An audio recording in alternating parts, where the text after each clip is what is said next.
We are still awaiting a quorum, so we will begin in a few minutes as governments connect. Thank you.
Dear delegates,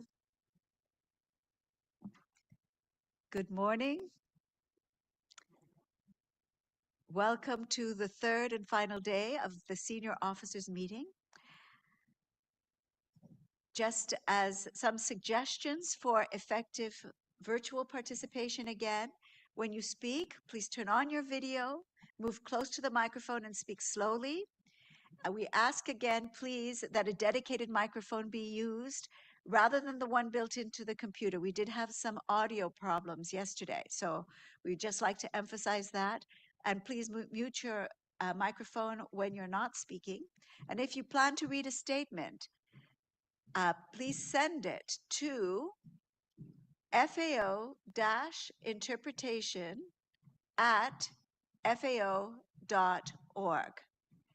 So that's the address projected on the screen, FAO-interpretation@FAO.org.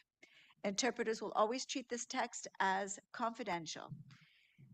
And in any virtual intervention, the audio quality can unexpectedly deteriorate and become insufficient for interpretation purposes. This indeed happened yesterday briefly, at least for some of us in the room. So interpreters will verbally indicate when this happens and assume that resume interpretation as soon as the audio quality is improved. So with this, I would like to request that the introductory video of the regional conference be broadcast, and then the chair will begin right after the video. Thank you. Latin America and the Caribbean recorded progress in reducing hunger and food insecurity compared to other regions of the world, according to the latest estimates presented by the Food and Agriculture Organization. However, the scenario continues to be worrisome, with 43.2 million people suffering from hunger. The reasons are multiple: poverty, climate change, the socio-economic consequences of the pandemic, and conflicts, among other factors, continue to affect the most vulnerable. It is time to move from commitment to action. In March 2024, the 38th FAO Regional Conference for Latin America and the Caribbean will be held in Georgetown, Guyana. For 3 days, heads of state and government, ministers, parliamentarians, representatives of civil society and the private sector from FAO's 33 member countries in Latin America and the Caribbean will meet to address regional priorities, translated into FAO's mandate as an objective, clear, and realistic response to combat hunger in the region. Multiple actors from across the region have forged synergies to contribute to national efforts towards more efficient, inclusive, resilient, and sustainable agri-food systems, and support the 2030 agenda promoting better production, better nutrition, a better environment, and a better life. We can create a new reality and build a Latin America and the Caribbean free of poverty, hunger, and inequality, leaving no one behind.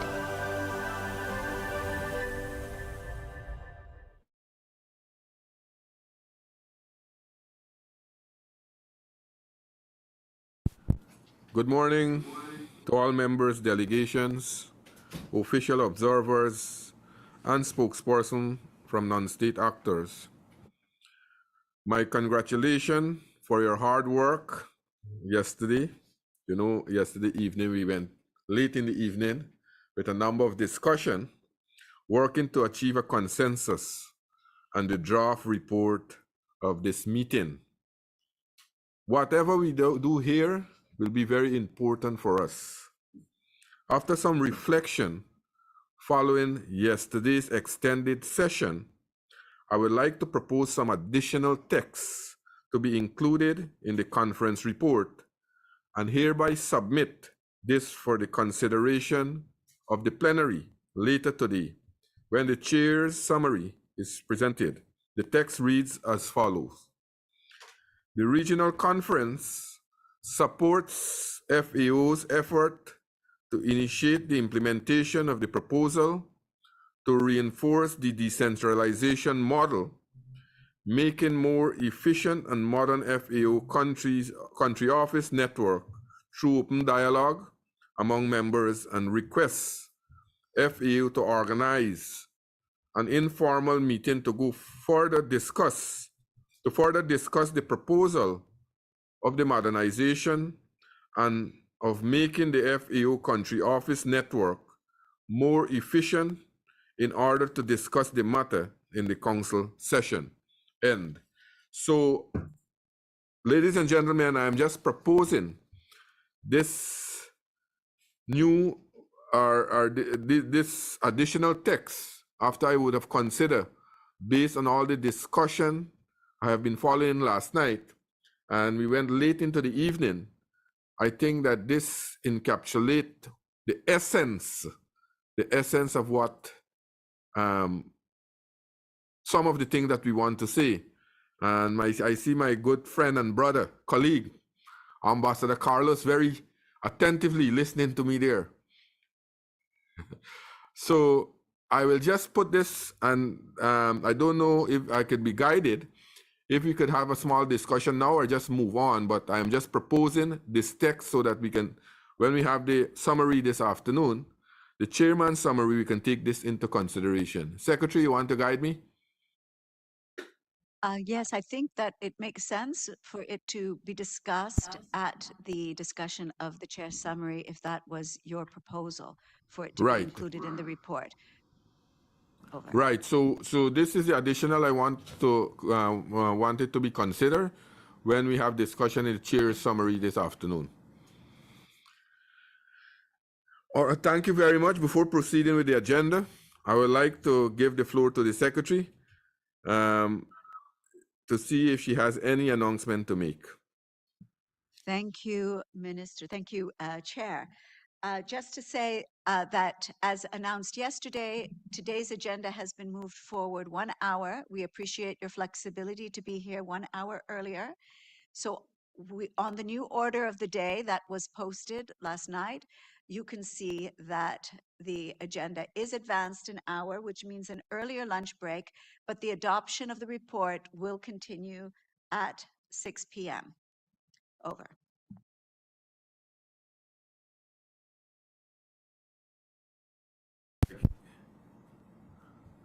I now submit the agenda for approval. Like yesterday, the summary of the chair will be issued later in the day, incorporating the issue discussed in today's proceeding, and this will eventually be incorporated into the report of the conference. Esteemed delegates, do you have any comments or observation on this proposed agenda?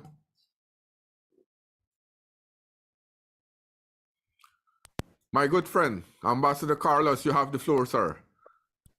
Muchísimas gracias, mi querido ministro y amigo. Gracias por darme la palabra. Muy buen día en Guyana.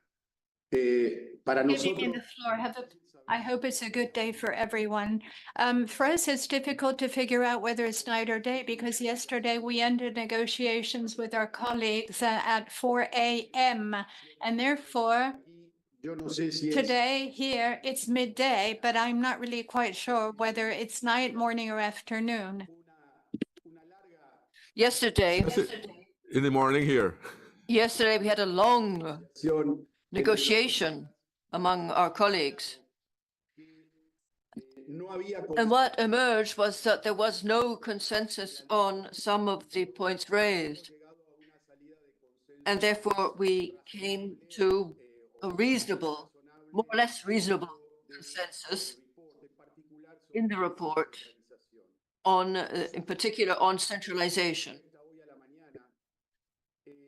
The proposal made this morning is not clear to me, and that is why I asked for a point of order. I'd like to have a clarification to make sure that I understand. I have understood that the texts were negotiated yesterday and agreed on,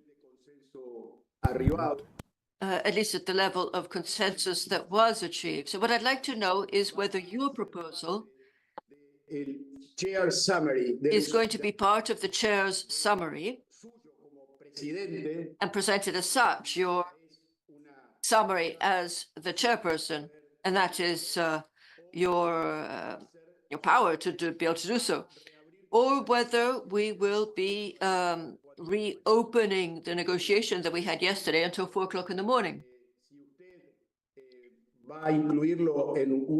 So I'd like to understand if you will be including it in a chair's summary.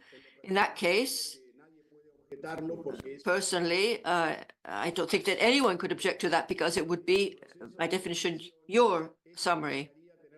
But if we have to have a negotiation, it would mean reopening the entire process that we've had for 2 days. And if we reopen one paragraph, it can mean recommencing the negotiation that we had yesterday. So that is how it would work technically. So the clarification, Chairman, dear friend, is that I'm asking for is on that. But I haven't perhaps had enough coffee this morning to be fully awake. Thank you. So I know for a fact, first of all, we have to discuss, rediscuss, throw out texts, come up with new texts till we arrive at a position that is acceptable. Looking at last night or yesterday or during, according to Ambassador Carlos, early morning in Argentina, discussion, we have had a number of interventions. The paper that was in discussion was very, very important, not only for one country, but all the countries. And we were talking about the decentralization, which is very important. And I thought it to come up with this additional text, which is subject to negotiation, and we can leave it to be discussed under any other business when we are about to conclude this afternoon. We'll maintain those texts that we had yesterday, but this is a general addition I want to add, because yesterday we had a number of discussions. So no, we are not throwing out any text that would have already been adopted yesterday. But what I want to do, I am now saying, I'm making a proposal that I want an additional paragraph to be included in the final text. We can discuss it, we can add to it, we can delete, but I think for me, my perspective, it's very important that we look at this. I think the Secretariat will capture it, and members can look at the paragraph that I am proposing, so that during the discussion, they can sit on it during the day's meeting. They could sit on it and then come up this afternoon with suggestion. But I think for me, all delegates, I think it's very important that we look at it. For me, I think it encapsulate, it cover the point that we are talking about decentralization, which is very important for us.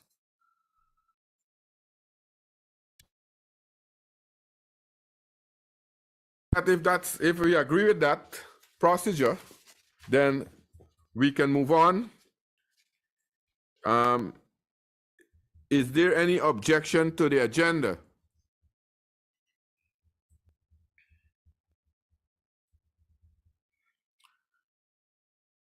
If there is no objection, the agenda is considered approved.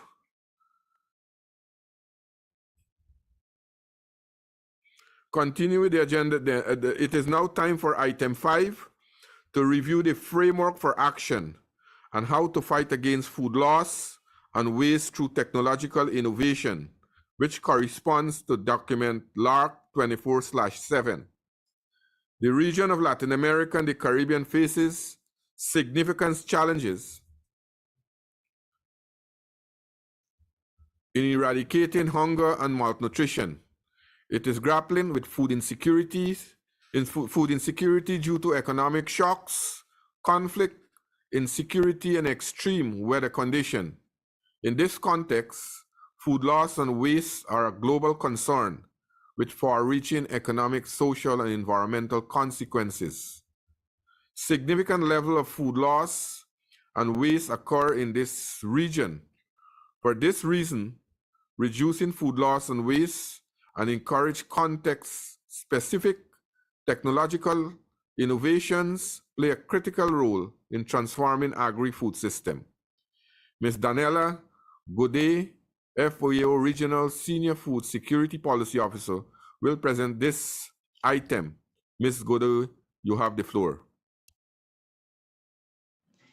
Muchas gracias, Ter. Muy Thank buenos you días. very much.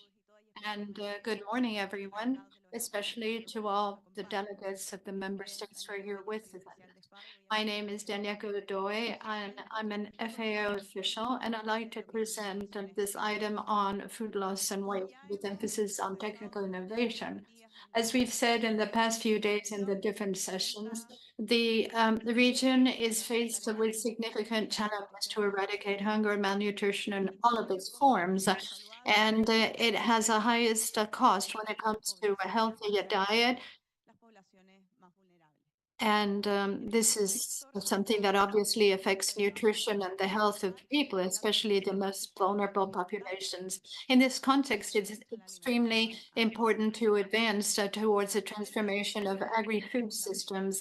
And tackling food loss and waste is of paramount importance to transform agri-food systems, as shown in this slide. By food loss and waste, we understand that the reduction in the quantity as well as quality of food in the supply chain. The loss of food is a consequence of the decisions and actions that are taken in the agri-food chain, whereas food loss is a result of decisions and actions taken by retailers, food services, and consumers. And therefore, the approach is very important. Food loss and waste has consequences which are economic, social, and environmental, and they are related to a lot of the challenges in terms of sustainable development. The direct reduction of FLW contributes to the many different SDGs, especially SDG number 2 and SDG number 12. In particular, Target 12.3, which has as its goal to reduce by half, to cut in half the waste of food per capita globally and reduce loss of food in the production and supply chain. FLW has different causes, and that's why we need an integrated and intersectoral response throughout the whole of the system.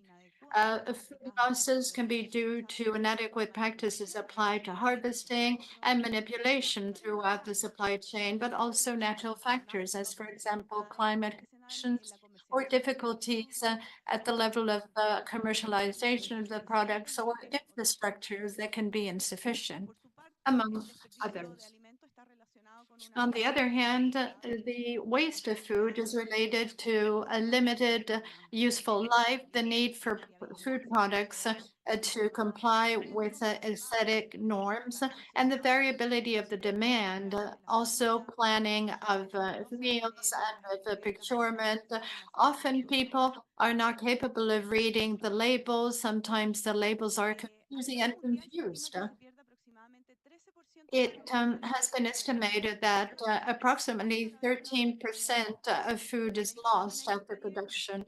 And Latin America and the Caribbean, as you can see in this slide, the levels of loss vary according to the subregion. For example, in South America, we have 14.1%, in Central America, 15.91%, and in the Caribbean, 22.54%.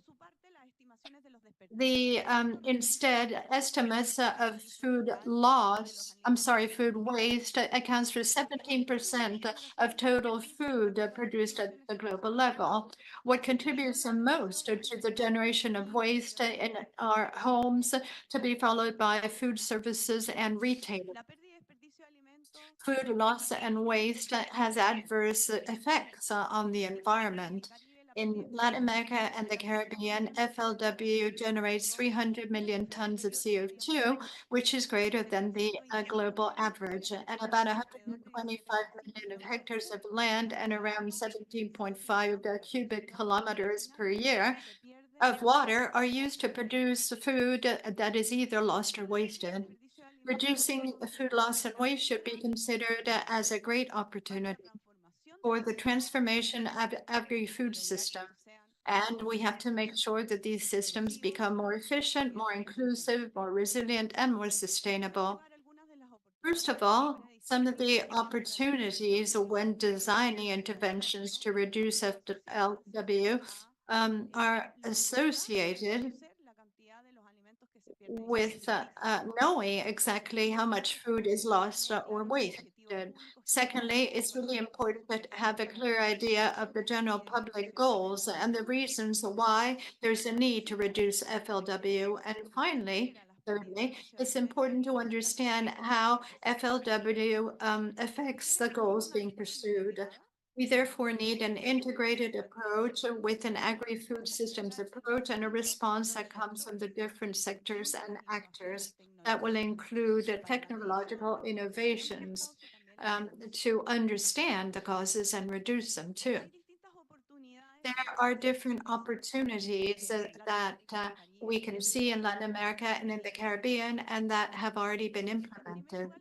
First of all, the public policies and regulatory frameworks, policy, regulatory frameworks, legislation, and strategies facilitates the implementation of measures in order for monitoring and reducing. The voluntary code of conduct for food loss and waste, drafted by FAO, presents great measures to look at the systemic and secondary causes underlying FLW. Also, it presents direct actions that need to be undertaken by the different agents in the food supply chain. It is important to mention that regulatory and institutional frameworks may be used to incentivize the adoption and use of technological innovations to reduce food loss and waste. For example, in Latin America now there is a framework law for the prevention and reduction of the loss and waste of food, which was drafted on the basis of recommendations formulated in the Voluntary Code of Conduct. It considers financing, international cooperation, monitoring, and quantification. These aspects, as we know, are necessary for technological innovation. At least 4 countries are already developing legal frameworks around the Code of Conduct to reduce FLW. In addition to this, there are several countries that have laws, decrees, plans, or national programs that consider these aspects and that are an important opportunity in our region. Secondly, it's important to highlight the importance of capacity building and, of course, education in food and nutrition. The reduction of FLW and especially requires the creation of capacity among the various actors and food and nutritional education, because this contributes to behaviors that will facilitate the implementation of measures and reductions throughout agri-food systems. The awareness of the importance of technological innovations is also a great challenge. At least 5 countries in the region have actions or initiatives to promote innovations on zero waste. For example, 2 countries have technical innovation projects in order to improve post-harvesting conditions, and other 3 have implemented initiatives to improve management of waste in food services. Thirdly, I'd like to mention the importance of infrastructure. It's important to have an adequate basis of public infrastructure to support the reduction of food loss and waste. This includes infrastructure and services that are auxiliary and that are related to highways, drinking water, electricity, and information technologies.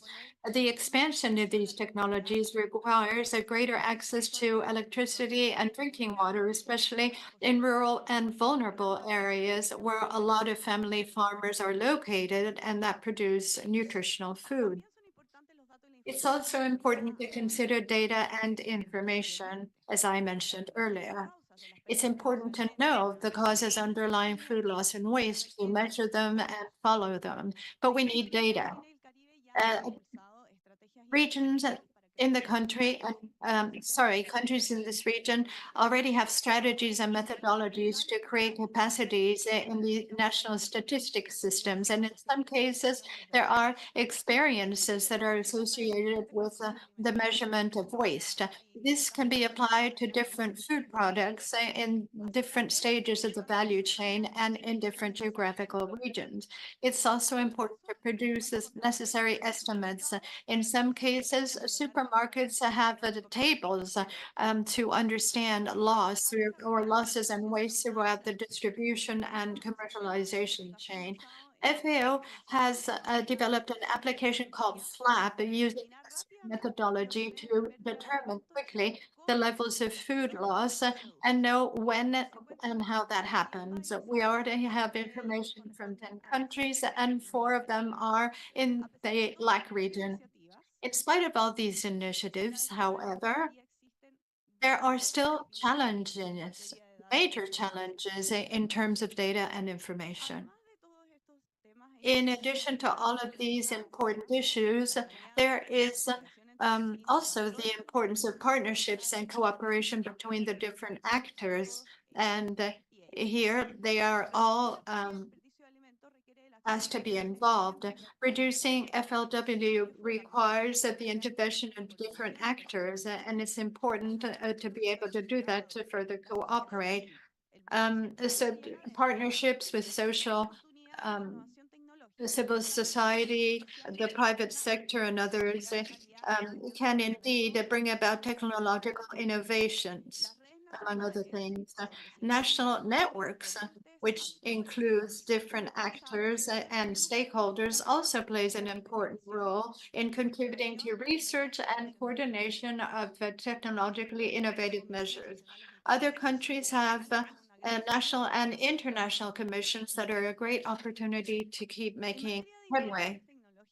When it comes to innovations, technological innovations, it's important to state that they play a fundamental role in the transformation of agri-food systems and in the prevention and reduction of food loss and waste.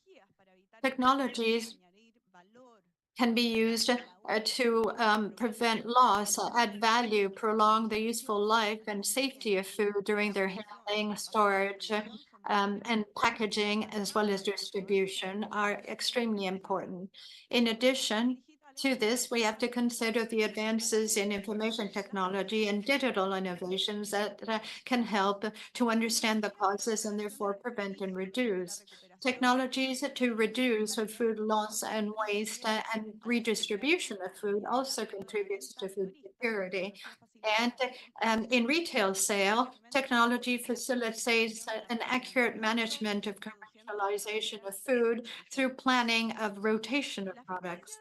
The effectiveness of technological innovations to reduce food loss and waste depends on interventions that need to be broader in agri-food systems.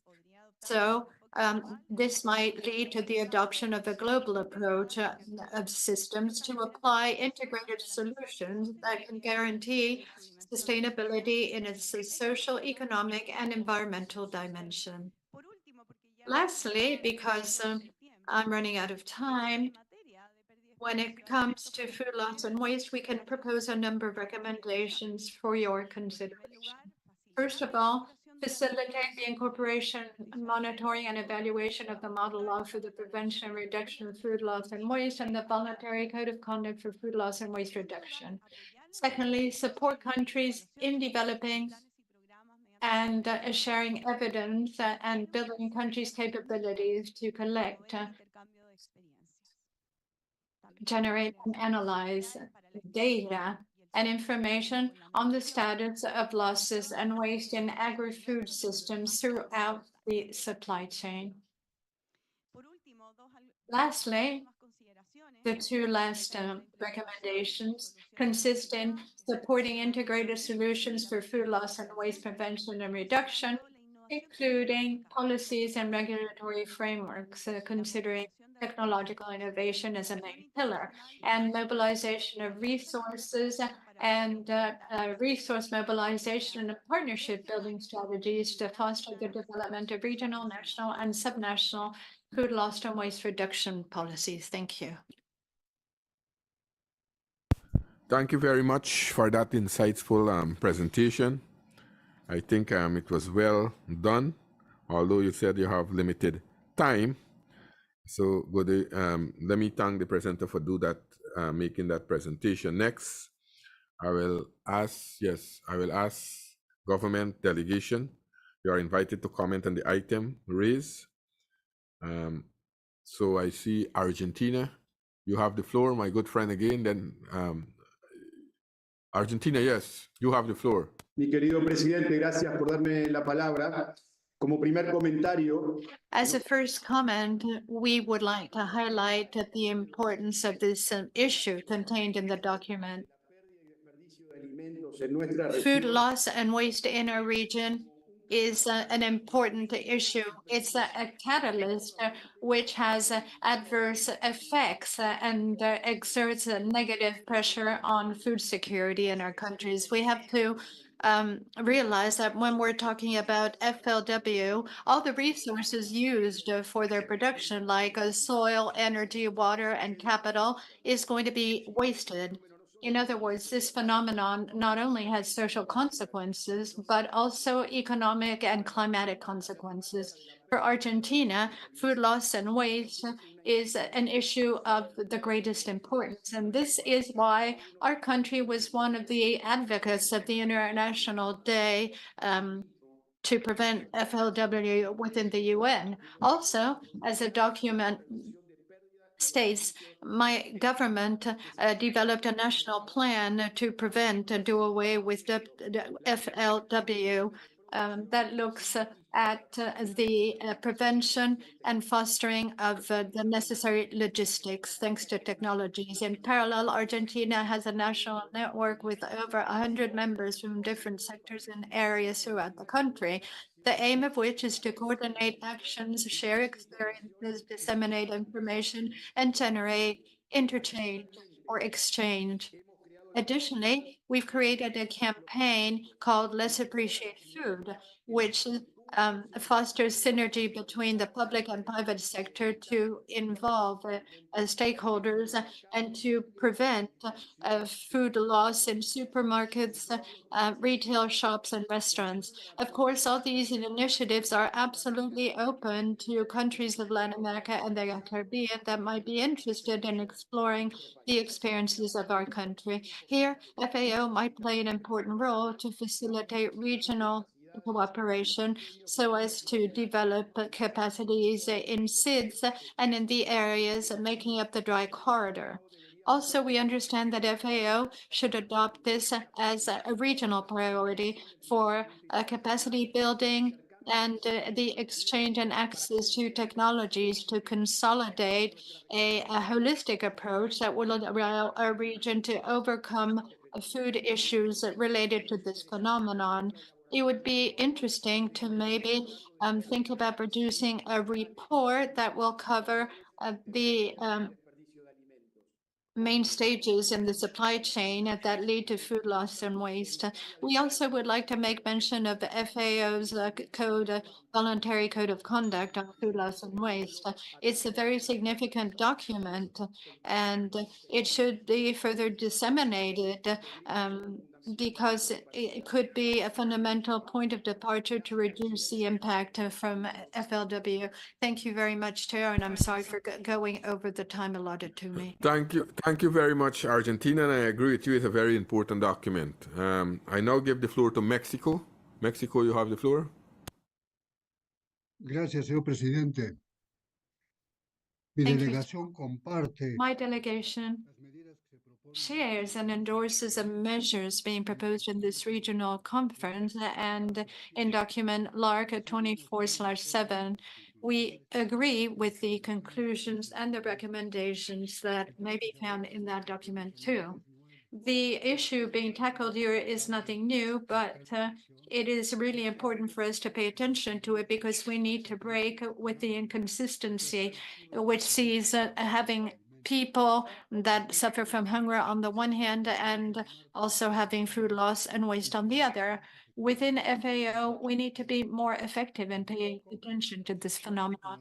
In Mexico, we have a number of studies that estimate that food loss and waste is widespread, but we do not have sufficient statistics for this, and so we need a larger statistical forum or platform. We established a working group called Interinstitutional Group of Experts in Food Loss and Waste for the purpose of designing a survey on food loss and waste. And this is addressed to the entire supply chain for the purpose of getting to know the origin, entity, composition, reutilization, processing, and final disposal in order to generate valuable information to better get to know the phenomenon and facilitate decision-making that will be sustainable. We therefore agree with everything that was exposed by the Secretariat in the document, and we hope to be able to continue to work in a persistent manner. Thank you very much, Chair. Thank you very much. Thank you very much for that kind intervention. I now give the floor to Ecuador. Ecuador, you have the floor.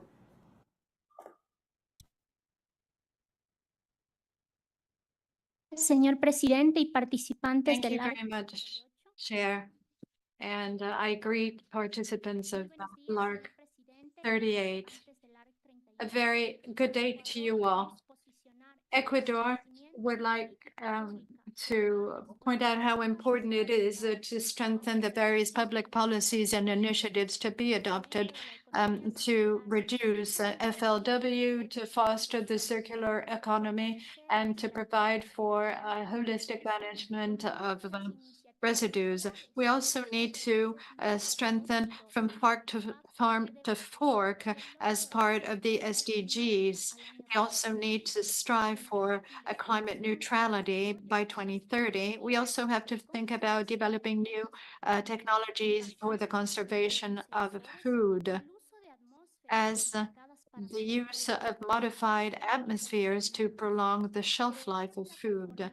Also, we need to create digital platforms that will facilitate the giving, exchange, and redistribution of surplus food as food products based that were made with ingredients that have been rejected. We also need to foster education and awareness raising using mobile applications, educational games, and online platforms in order to educate consumers on the importance of reducing food loss and waste. We should implement a logistics system and intelligent distribution systems that will optimize transportation routes and minimize the delivery times, promote the bioeconomy through the use of innovative agricultural technologies, as, for example, precision agriculture, and other digital technologies in order to step up efficiency and the use of resources and to reduce the loss of crops due to pests, illnesses, and climate conditions. We know that the fight against food loss and waste is a huge challenge. Nevertheless, as Ecuador and within all of Latin America, we can tap into this potential given by innovation and technology to create effective and sustainable solutions that will contribute to food security, food sovereignty, and the environment. Thank you very much. Thank you very much, Ecuador. I now give the floor to Cuba. Cuba, you have the floor.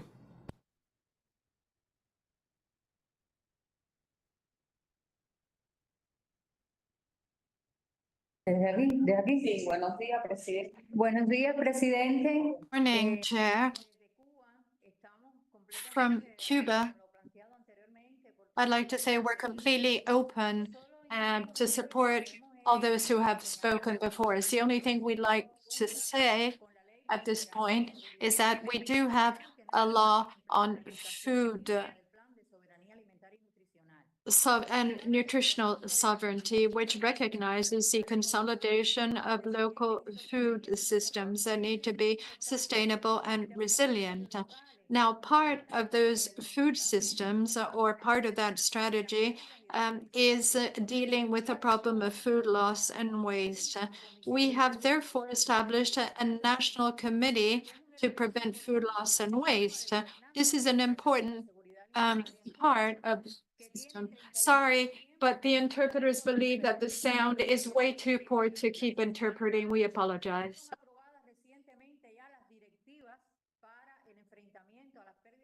En estos momentos estamos realizando todo el proceso de capacitación y de creación de capacidades con los actores que conforman los sistemas alimentarios locales y estamos trabajando en la guía técnica que facilite la implementación de estas directivas donde se reconoce como un elemento importante. Chair, the problem is that the sound is really, really poor and we can't interpret. So Cuba will have to improve their audio because it seems that there is a serious problem in getting the song. So until you correct that, I will now give the floor to Brazil. Brazil, you have the floor until Cuba correct those audio problems. Excuse me, Chair. I think the problem might be from your side. As for us, the audio was quite okay. It might be an interpretation issue. Just hold for one moment. Translation. The translation, because the interpreter is not getting the song properly. Okay. Yeah. So I think they have to work out that, see how they could correct that. In the meantime, Brazil can have the floor to make their intervention. Brazil, you have the floor, sir. Señor Presidente, Chair, thank you very much for giving me the floor. The fight against food loss and waste is urgent in order to achieve the Sustainable Development Goals, the reduction of inequalities and poverty, and the fight against climate change. Fighting against food loss and waste is a way to promote food security. This is especially important in our region, where more than 40 million people suffer from hunger. We also have the highest prices attached to a healthy diet, which prevents more than 130 million people to enjoy adequate food. Food loss and waste are an unnecessary waste of natural resources that are increasingly scanty, and this obviously has an impact on the most vulnerable. Brazil has made significant efforts in this area, as for example, the intersectoral strategy to fight against food loss and waste. The promotion of good agricultural practices is another way to reduce food loss in the primary food chain, improve the quality of food, and foster better quality. In Brazil, we have specific examples of the application of protocols and technologies before and after harvest to reduce loss. Investments in genetic resources is also important, with crops adapted to different environmental conditions. I'll give you two examples. The nano-emulsion for application in fruit is an example of an innovative technology which actually increases the shelf life of table fruit. Another example is antimicrobial packaging. These packages prevent the use of plastic and increase the shelf life of products. It's important to share knowledge in this area and increase resources for more investigation and development of technologies.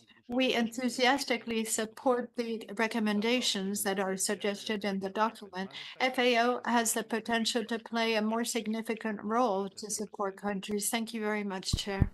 Thank you very much, Brazil, for those valuable contributions. I don't know if the problem with Cuba is fixed. Cuba, if the interpreter is getting the song properly from Cuba, we can allow Cuba to start back their contribution. Cuba? is that Cuba was not using a microphone.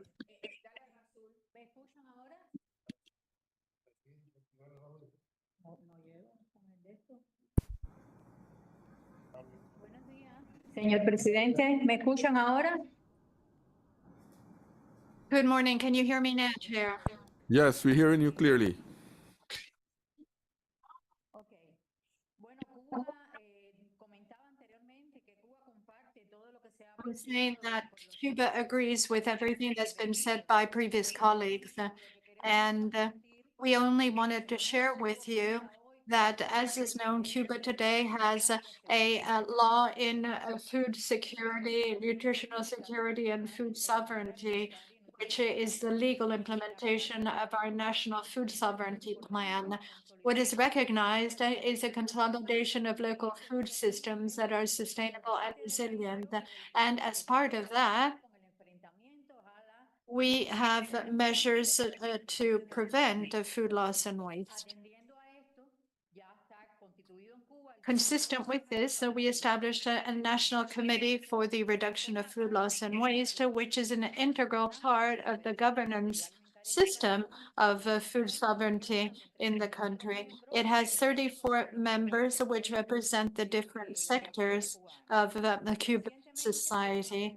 Recently, national guidelines were approved to prevent food loss and waste. And right now, we are carrying out a process to create capacities on the part of the actors that make up our food system at the municipal level. And we're putting together a technical guide to facilitate the implementation of guidelines, which recognizes technologies as a decisive element to be able to make progress and achieve the goals that we have for ourselves.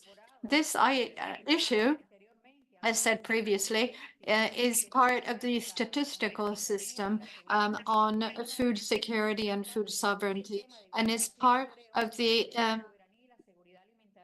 system that monitors food sovereignty and security in our country. We've enjoyed the support of FAO, both nationally and regionally, throughout this entire process to develop the guidelines and create capacities. But we'd like to underscore the importance of joint interaction to continue to mobilize resources in order to support countries to implement the strategies that are being developed in order to reduce food loss and waste. Thank you. Thank you very much. Now I give the floor to Colombia. What's Colombia just, no? Hola, muy buenos días a todos y todas. ¿Me escuchan bien? I hope you can hear me. Good morning. We're hearing you clearly. Good, thank you. From our Service for Rural Development, our service responsible for these policies, Colombia has adopted a strategy that is based on agroecology as a mechanism to ensure all of the elements are present that are important for an agri-food system. Agroecology is part of our national plan for development, agricultural development,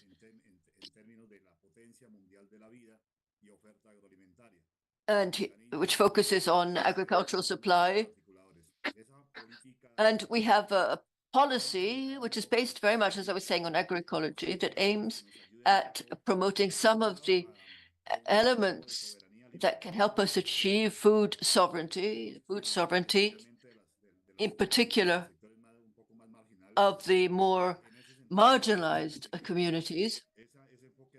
And we're trying to ensure that this agroecological approach will generate a good linkage between the peoples and the traditional rural economy and the production of our smallholder farmers. We aim at detoxifying the soil, producing food in ways that can lead to healthy lives and clean production. and in line with our strategy that also aims at dealing with the impact of climate change. For our government, it's very important that agroecological production and the practices can lead to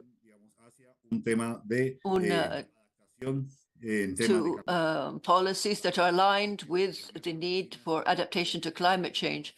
We know that this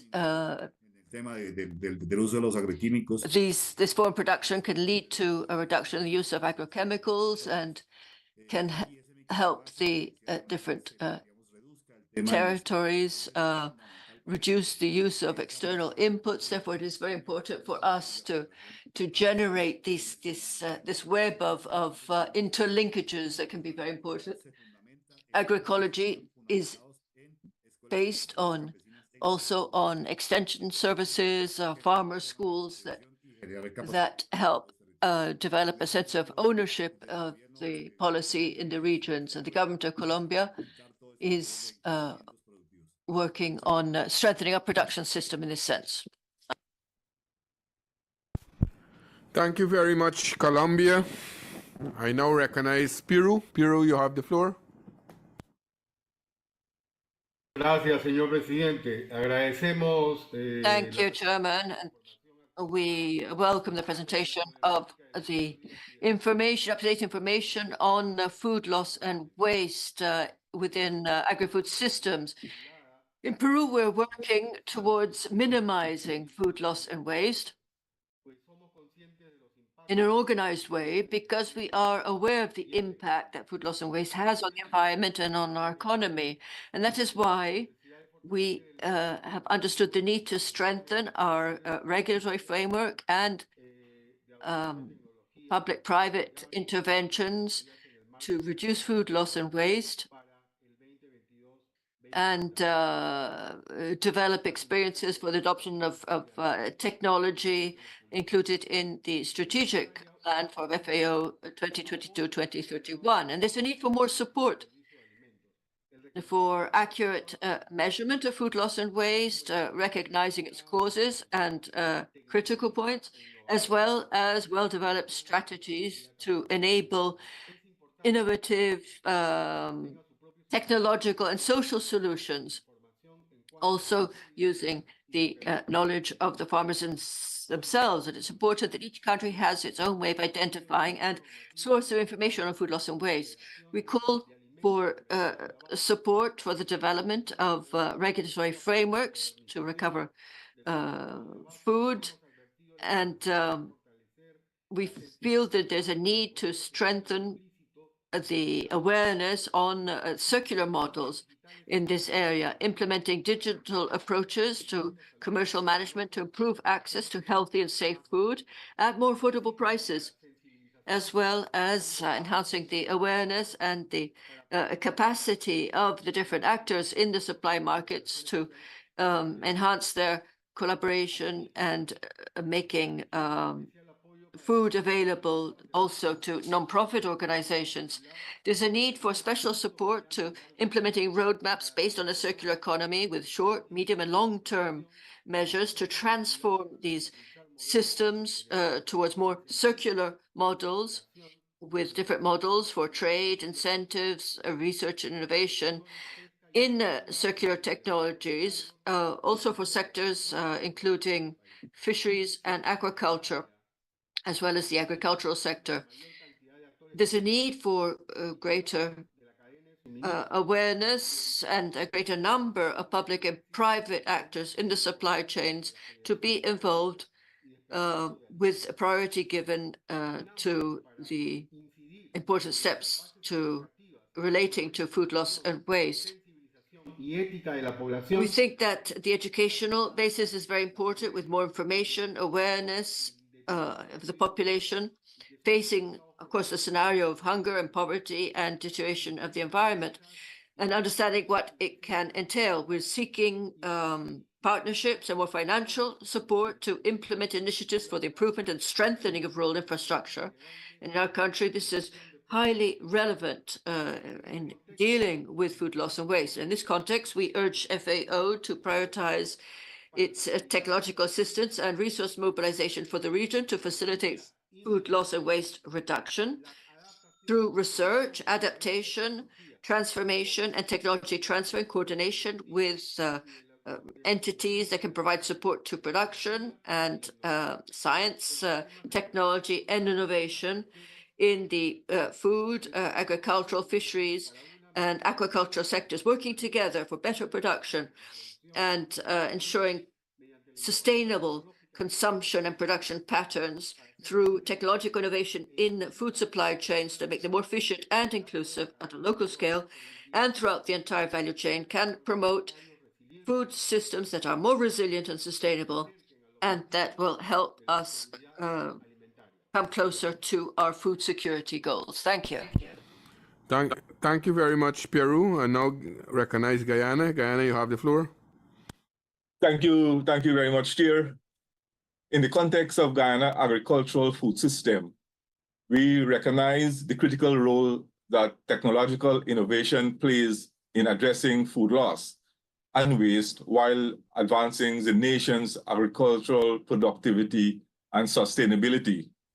With agriculture serving as a cornerstone of our economy and livelihoods for many, it is imperative to integrate advanced technology in every aspect of the agri-food value chain. This includes leveraging precision farming techniques tailored to our diverse agricultural landscape, implementing smart storage solutions to preserve harvest, and utilizing digital platforms for efficient market access and distribution. Furthermore, by aligning these technological advancements with the SDGs, particular SDG 2, Zero Hunger, and SDG 12, responsible for consumption and production, Guyana aims to enhance food security. Guyana aims to enhance food security, reduce post-harvest losses, and promote sustainable consumption patterns. Through partnerships with stakeholders across the agricultural sector and investment in research and development, we can unlock the full potential of technological innovation to transform our agri-food system into one that is resilient, inclusive, and environmentally friendly. Guyana has been investing in a number of practical systems to address the issues. One, the establishment of regional food hubs, one currently being established in collaboration with the government of Barbados, and another targeting collaboration with Roraima State. Two, facilitating the construction of silos in the intermediate savannas to support corn and soya industry by providing temperature control storage. Three, enhancing wharf at the Takama location in the intermediate savanna, which will serve to significantly cut transport time of soya and corn. Four, establishment of a number of community food processing facilities, especially in the rural communities of our country. Through partnerships with stakeholders across the agricultural sector and investment in research and development, we can unlock the full potential of technological innovation to transform our agri-food system into one that is resilient, inclusive, and environmentally conscious. Thank you, Chair. Thank you very much, Guyana. Now I recognize Panama. Panama, you have the floor. Gracias, presidente. Panamá está comprometido con combatir la pérdida. Thank you. We are committed to addressing food loss and waste through a number of initiatives. We recognize the importance of this issue at a national and an international level. We have a campaign of awareness on reducing food loss and waste involving both producers and consumers, and working for the redistribution of surplus food through different actions that can include food banks contributing to feeding vulnerable populations and reducing the quantity of wasted food. Panama has promoted sustainable and efficient agricultural practices to reduce food loss and waste, and improve post-harvest management, which will contribute to reducing food waste from the very beginning. We will to continue working against food loss and waste using technology, which can play a very important role in reducing food loss and waste through data analysis and learning tools that can help predict demand patterns, optimize inventory management, and improve planning of production. And this can have an important impact on the reduction of food loss and waste. Thank you. Thank you very much, Panama. Now I recognize Antigua and Barbuda. You have the floor.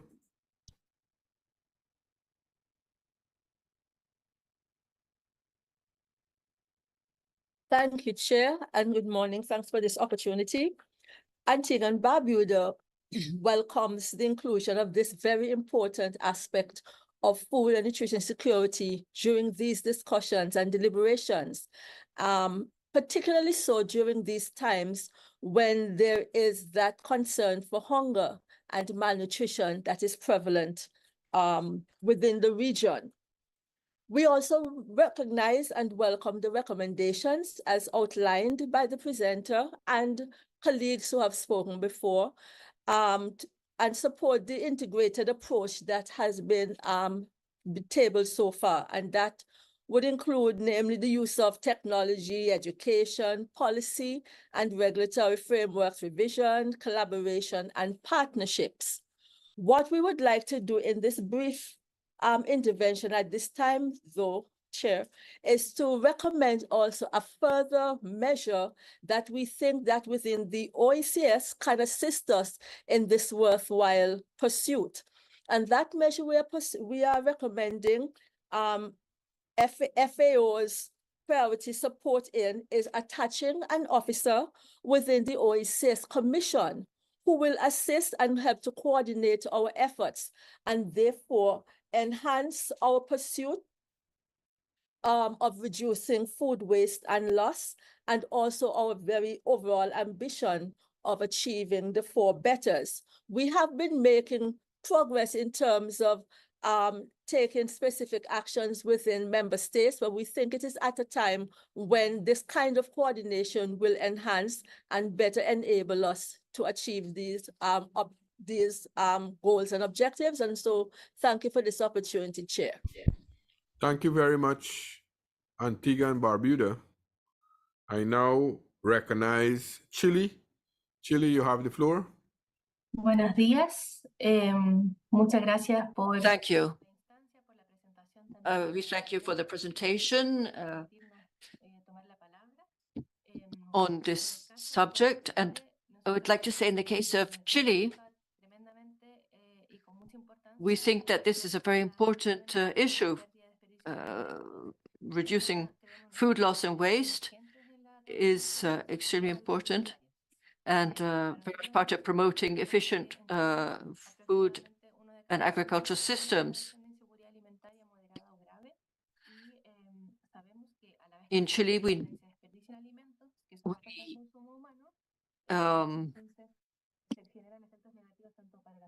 unfortunately, the audio is very poor. The interpreter is trying to guess at what is being said. But we know that there are important social and economic consequences that are very important, and therefore we know that the most vulnerable population has the hardest time accessing nutritious food for a healthy diet.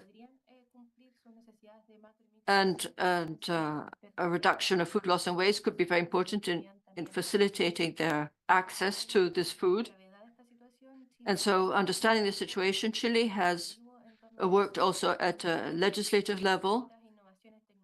And we're also looking to technological innovation in agriculture to reduce and mitigate food loss. But I also would like to bring to the attention of this panel that it's not only a matter of technological innovation, but also social innovation. And we're working now on innovations in social protection with a focus on nutrition. And we have different centers throughout the country, several hundred now with public-private coordination. Also observatories of the local markets, as well as these entities helping with nutrition. Que se previnió su desperdicio. And we are working to reduce the loss of fruit and vegetables, and we have been able to recuperate a very large number of rations of fresh food. About 30,000 tons per month have been recovered, and this is a part of a policy that is going to be strengthened, along with nutrition education, which is also very important. And so we think that this will be useful in improving the food security situation of our population and ensure that we have not only adequate food, but also healthy food with a special focus on the more vulnerable. Thank you for your attention. Thank you very much, Chile, for that intervention. Now we have Trinidad and Tobago. You have the floor. Good morning, Chair and delegates. Trinidad and Tobago recognizes the importance of addressing food loss and waste in advancing Sustainable Development Goals 2 and 12. In the agricultural sector in Trinidad and Tobago, food loss and waste are prominent, particularly at the post-harvest stage and at the retail stage. Statistics have revealed that food losses are higher in the Caribbean than in other regions. Therefore, investing in innovative solutions and efficient value chains will positively impact food and waste loss. Therefore, Trinidad and Tobago welcomes the FAO's approach to adopting the model law for the prevention and reduction of food loss and waste reduction and the voluntary code of conduct for food loss and waste reduction. Chair, the Trinidad and Tobago Bureau of Standards and the Environmental Management Agency, EMA, along with other key stakeholders, have been working on increasing national awareness of the benefits of contributing to the development of a circular economy. This is to promote sustainability at a national level. The FAO efforts in exploring initiatives related to the circular economy, particularly in reducing waste, are commended. Trinidad and Tobago is therefore pleased to endorse the efforts for integrated and innovative solutions and support resource mobilization to foster development of food loss and waste reduction initiatives. Trinidad and Tobago calls on FAO to provide support in developing innovative solutions for food loss and waste prevention and reduction, including policies and regulatory framework. Chair, I thank you. Thank you very much, Trinidad and Tobago. I now recognize Honduras. You have the floor.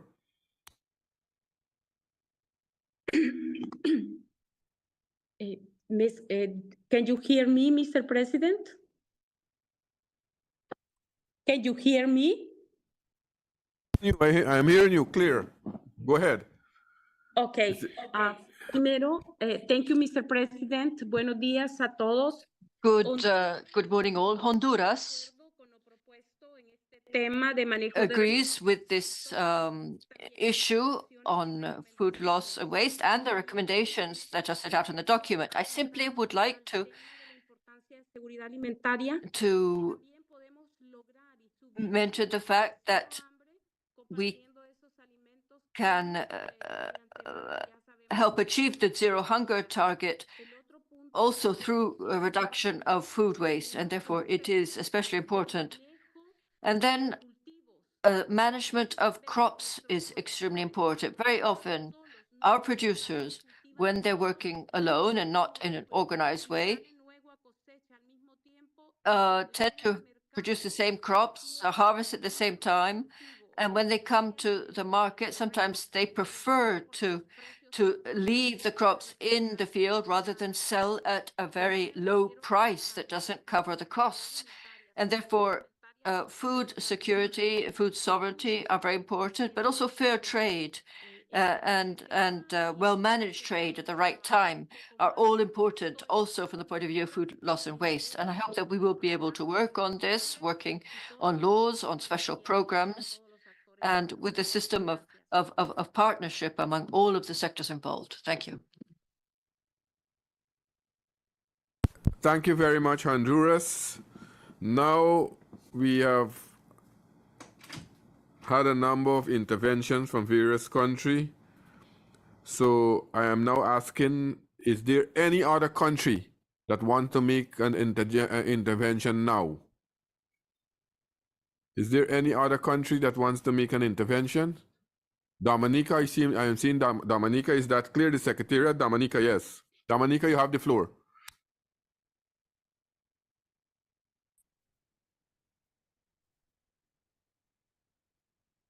Thank you, Mr. Chairman, and special good morning to delegates. Mr. Chairman, Dominica acknowledged the importance of food loss and waste and support the recommendation aimed at the reduction of food loss to ensure food and nutrition security. However, we strongly urge that FAO have a strong resource mobilization to provide technical assistance in developing monitoring framework.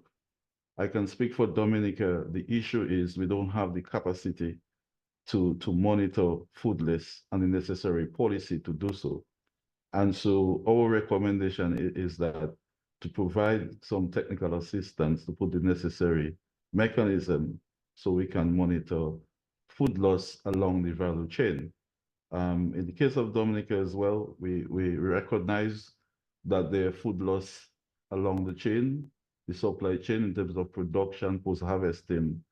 And Mr. Chairman, if you allow me, the area of food loss, I think we really need to pay attention is the consumers.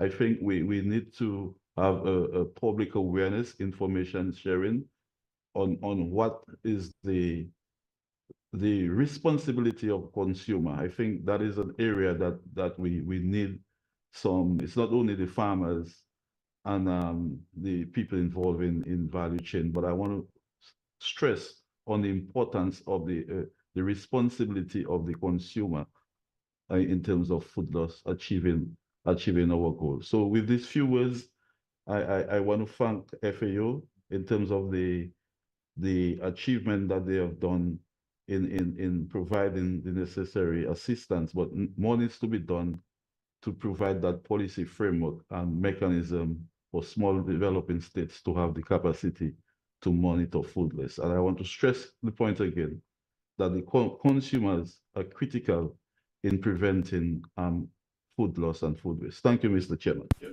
All right, thank you very much, Dominica. I now recognize Venezuela. Venezuela, you have the floor.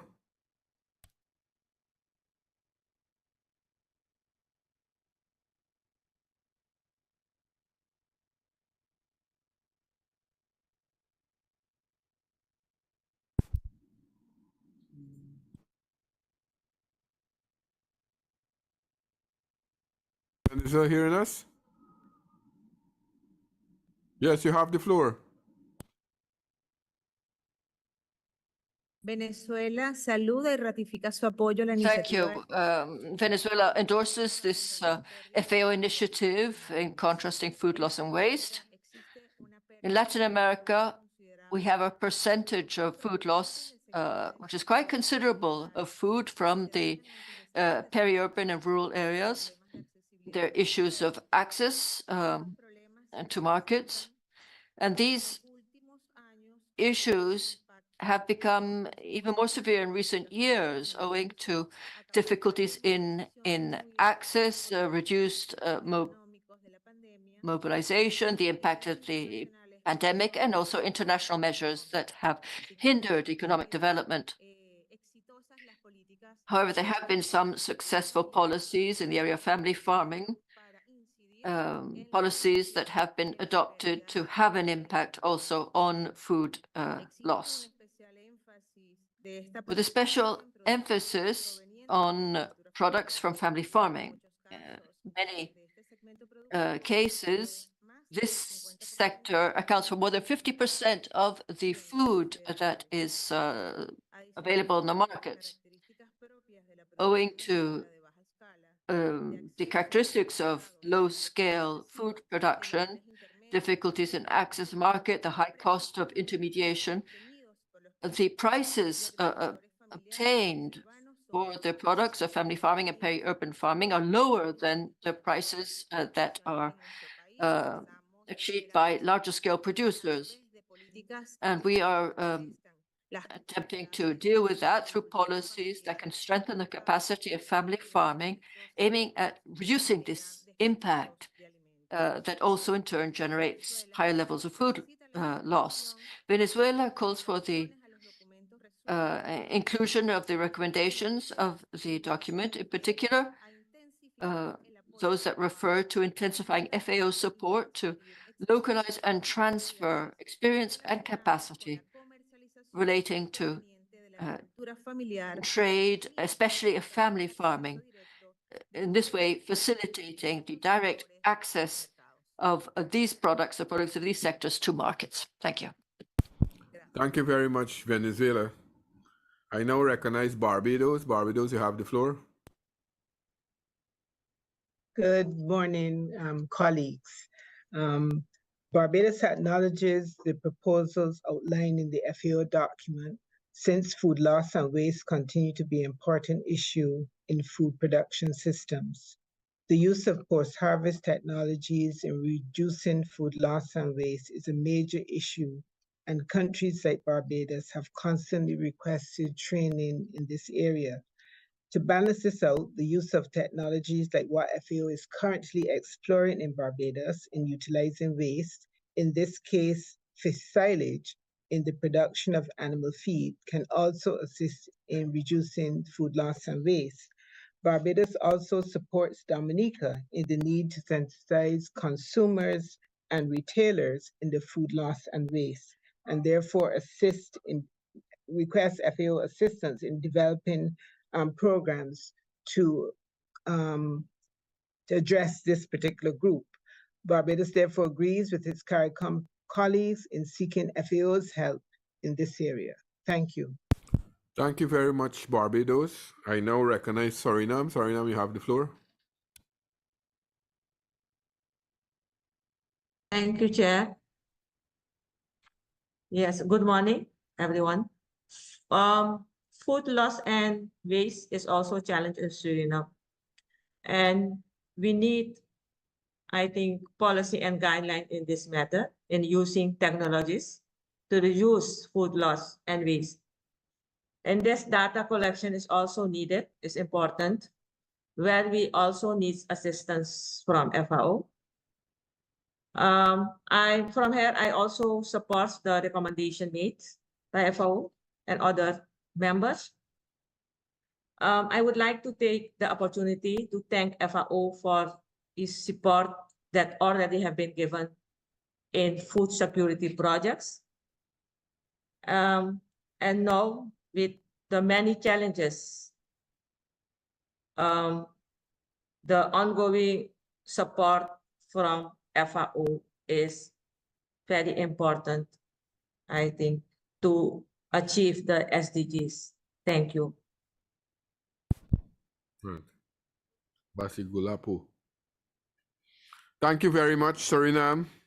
Now, is there any other country who wants to make a contribution? Because we have had 17 countries already made intervention. Is there any other country? Secretariat, you clear it. There's any other requests? If not, No, I will go to the observers. The first observer I have here is Carmen Nurse, Civil Society spokesperson. You have the floor.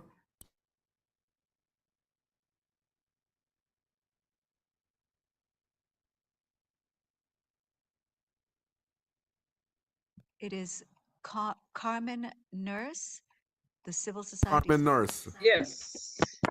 Hello, greetings to all. Thank you, Mr. Chair. Civil society here represent the following members: family farmers, peasants, indigenous peoples, artisanal fishers, artisanal collectors, consumers, Afro descendants, women, young people, and urban populace.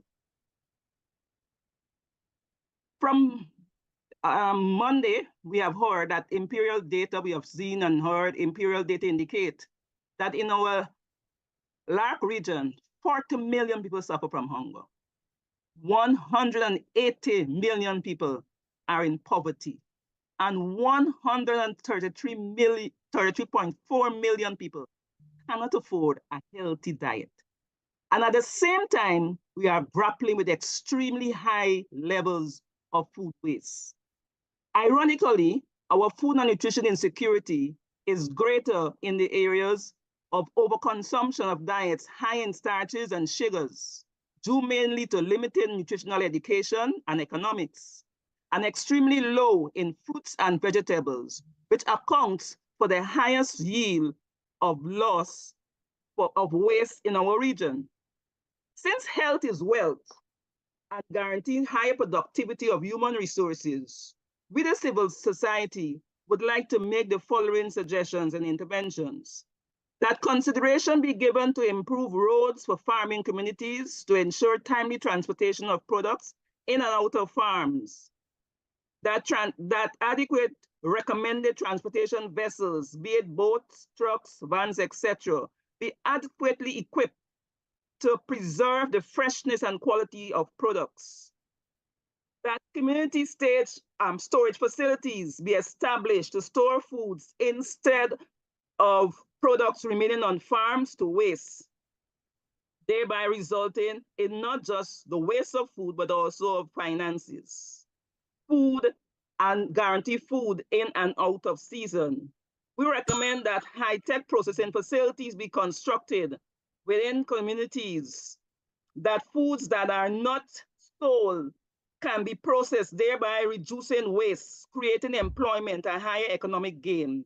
That special bins be located within suitable close proximity of markets for dumping of spoiled perishable foods. An arrangement be made to dispose of them for composting, thereby creating new jobs. That farming for especially women, their farming tools be more readily accessible with tools for women. That practical scientific educational programs be implemented to train family and on food preservation and meal planning for families and all their, and thereby incorporate UN Decade of Farming.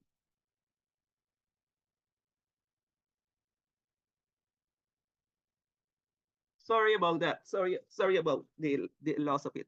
That food analysis, packaging materials, and content labeling become more accessible within countries for value-added products. That training be provided in virtual market, especially for rural farmers. That there be greater collaboration among countries for the implementation of programs for business marketing outside of established arrangement in seasons of glut. That consideration be given especially to our aging women farming population and climate crisis, to the implementation of raised shaded house farming, which guarantee higher yields in shorter time. It's now about working smart and not hard. We agree with everything that was exposed. Thank you. Thank you very much, Ms. Nurse. Now I give the floor to Ileana Serrano, Academia and Scientific Sector Spokesperson. You have the floor. Gracias, señor presidente. Bueno, my name is Ileana Serrano, and I'm the spokesperson of the scientific and academic sector. We know that the development and implementation of technological innovation play a fundamental role in the transformation of agri-food systems into sustainable, resilient, and inclusive systems, and the prevention of food loss and waste and their economic, social, and environmental consequences. All this in order to improve food security and nutrition, foster economic growth, reduce the environmental footprint in the production and consumption of food. As a sector, we propose the following.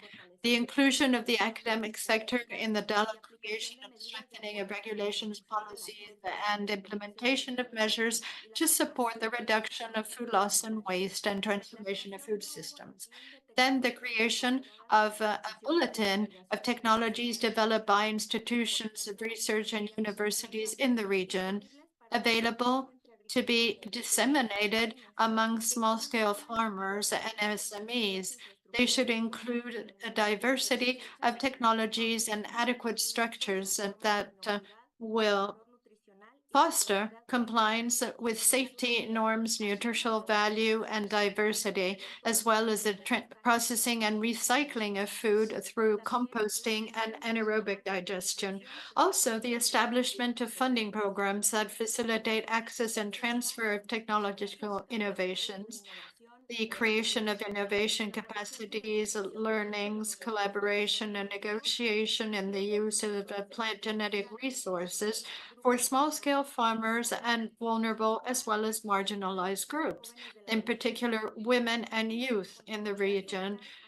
This ought to foster social responsibility when it comes to using local and traditional knowledge, as well as the development of tools to translate these innovations into different indigenous languages. Thank you. Thank you very much, Ms. Serrano. I now recognize Mr. Hector Basigulapo, private sector spokesperson. Muchas gracias, presidente. Thank you, Chair. We agree with FAO that technological innovations especially play a fundamental role in transforming food systems and preventing food loss. Based on our experience in fisheries, we have carried out significant technological innovations. We have changed our fishing networks, and we have observers on board our vessels, which increases selectivity and diminishes unnecessary captures or production. In the case of Chile, for example, we increased selectivity to from 97 to 99%. Decreasing to zero almost of the catch of other species that were not being used as food. We also have a program of circular economy called Networks of America, which is being developed further. The processing plants have basically taken on board the circular economy concept and have eliminated waste. And in the final part of the process in Chile, there's a private initiative called Food Network, in which the food sector donates its product that do not have the quality required by markets or that are about to be become perishable. And finally, we support FAO and its efforts to provide support to integrated solutions aimed at preventing and reducing food loss and waste, in particular, regulatory network frameworks and policies, as well as other innovative solutions. Thank you. Thank you very much for that kind intervention. Before I go to the next observer, I just saw a request from Haiti. So I'll now give the floor to Haiti, and then we'll return back to the observer. Haiti, you have the floor.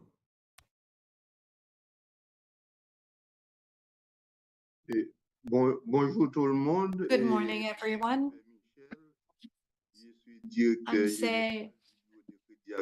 My name is Jean-Michel. I am the head of financial institution that works within the Ministry of Agriculture. I have followed with great attention the different statements made, especially with regard to food security. As you will probably understand, Haiti is faced with very serious food security problems, and our population is very vulnerable and keeps growing. And this is actually also related to structural problems. There are specific issues that have to do with the situation today. For example, market access on the part of family farmers There are also problems related to security. Vous suivez un peu l'actualité sur Haïti. I think you have probably been following the news on Haiti. Because of these issues, access to market is extremely difficult. In relation to family farming, well, family farmers practice agriculture in extremely difficult conditions. Comme problème de changement climatique. In addition to this, there are all the problems related to climate change, of course, and these family farmers have absolutely no access to insurance mechanisms. They don't have agricultural insurance funding or financing is rather difficult, and these farmers run all sorts of risks. But they come up against a lot of production difficulties, not to mention post-harvest losses, which are quite significant because at a local level, there really is not a possibility of processing commodities and get them to hit the market in ideal conditions, which means that this generates a large post-harvest losses. Of course, collaboration with FAO is occurring at different levels and is good, but given the current circumstances, it's going to be difficult to continue interventions in the field. We do hope that these problems will soon be solved, and we really do hope that the FAO will continue to support us in the management of climate risks, for example. We hope that FAO can support family farmers, but also we hope that FAO will continue to help farmers secure revenue because they are responsible for harvesting. I'm afraid that revenues are ill-distributed throughout the value chain. So we hope that FAO will help us in that area. We need this type of collaboration through farmer field schools, for example. And we should also look into the possibility of establishing young entrepreneur schools to secure a better income for farmers. But we will continue, of course, to participate in these fora with you. Thank you. Thank you very much, Haiti, and also we recognize the issue with Haiti. I know for a fact that CARICOM would have met the other day to deal with issues relating to Haiti. So we all share those sentiment that you express. Now I'll return back to the observer, and I am now giving the floor to Lorena Ortiz, Civil Society Observer. Gracias, señor presidente. Buenos días. Sharing a good day to everyone. From civil society, we are aware that it's absolutely necessary to take action to prevent food loss and waste. And we're aware of the importance of technological innovation in food systems in order to step up sustainability, but to obtain real satisfactory results, we need to start from the grassroots, from harvesting, because techniques with which harvesting happens has an impact on the conservation and quality of the product. For this, we need a change in paradigm because it is the indigenous fisherfolk and family farming community that it is they who know how to best tap into natural resources. Nothing is wasted. So we need to implement measures to safeguard food in urban settings. We do not need technological solutions that often translate into more o una gran infraestructura commodification of nature, nor do we need a structure to dispossess people of their land, to destroy forests and force people to migrate. We don't want false solutions to contaminate our land, as happens with agrotoxical agents. Yet the benefits of alimentos technological innovation in food loss and waste will be reflected only if they are also percolated down to farmers, small-scale farmers and artisanal fishers. And they need to be consulted and they have to build with us. In addition to obviously needing the basic infrastructure, and sometimes logistics is impossible and access to communities is complicated, and we need to change that. What we really need is a contribution of FAO and governments to strengthen and finance local economies for local production based on agroecology and short supply chains for healthy food to add value that has a local significance. And we need to educate our children to ancestral knowledge passed on from generation to generation by women. Agroecology is an efficient system. Cycles are complete. We have a better control of resources using all inputs like feed meal and compost. We need to create awareness and improve the capacities of producers and all the actors that are part of the value chain. We also believe that fisheries and aquaculture deserve a special treatment, especially to reduce food loss and waste. Technology has to be an aggregating element instead of being what it is today, which is an element that establishes a hierarchy among producers because small farmers don't have access to funding to obtain equipment. The equipment will become from monocrop systems that do not nourish a world population and destroy land. It's important to also have the traceability of products in the food chain to guarantee quality control. Development and implementation of a political framework is necessary, as is the management of materials used for packaging. For example, packaging that is used once and then thrown away should be done away with because it just produces a lot of pollution. Thank you. Thank you very much. I don't think we have any other requests. We have had a very healthy discussion on this topic. We have 18 countries intervene and 4 observers group. So I will now give the floor because I just want to say that we are behind time, or almost 40 minutes behind time. So we'll have to be very, very concise with the next topic. But I'll give the floor back to Ms. Godoy to do a summary for her reaction to the comments received from the various interventions. So, Ms. Godoy, you have the full floor. Muchas gracias, Ted. En primer lugar, quisiera First agradecer of all, I'd like to thank colleagues for the excellent statements. We have taken note of your comments and all the good experiences that you have shared.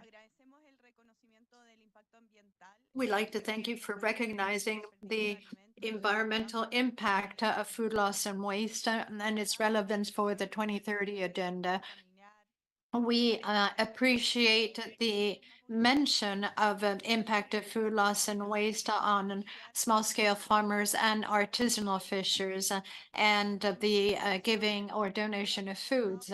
We have taken note of the request to FAO to share experience and support in terms of normative frameworks and public policies and the development of capacities and exchange of technologies, technical assistance to have more data and statistics at the national and local level as well. This, in addition to the request of having measures to be able to gauge food loss and waste in smart logistics and digital platforms and mobilization of resources for research, infrastructure for technology transfers, considering public and private partnerships. We'll continue to work together to contribute to sustainable solutions that will contribute to food security and environmental conservation. Thank you. Thank you very much, Ms. Godoy. I think we have had a very, very good discussion, and those issues, as you rightly mentioned, are noted. So we'll have to move to our next agenda item, but as I mentioned earlier, we are very much behind time, so we'll have to be very precise and concise. So according to the agenda, it is now time to address item 7, building resilience in the region through agri-food systems transformation and the use of early warning systems, which corresponds to document LARC38. Economic downturn, global crises, climate threats, and social disparities pose significant risk to agri-food system worldwide, in Latin America and the Caribbean.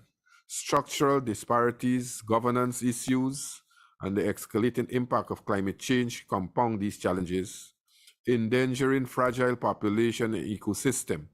This leads to more frequent and severe disaster, undermining agri-food system, contribution to the SDGs, particularly SDG 1, 2, 10, and 13.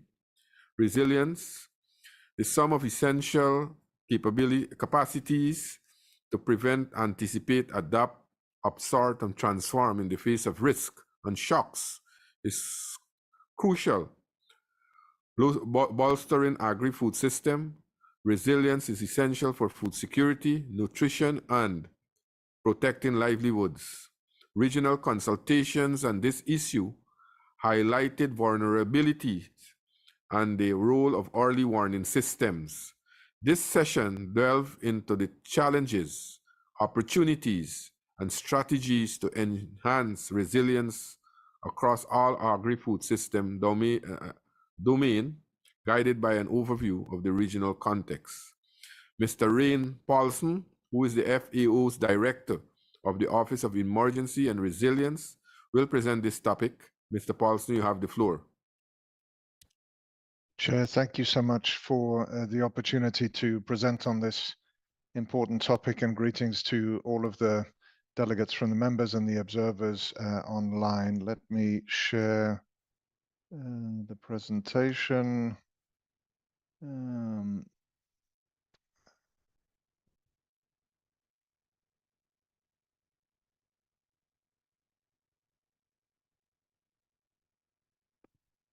Apologies.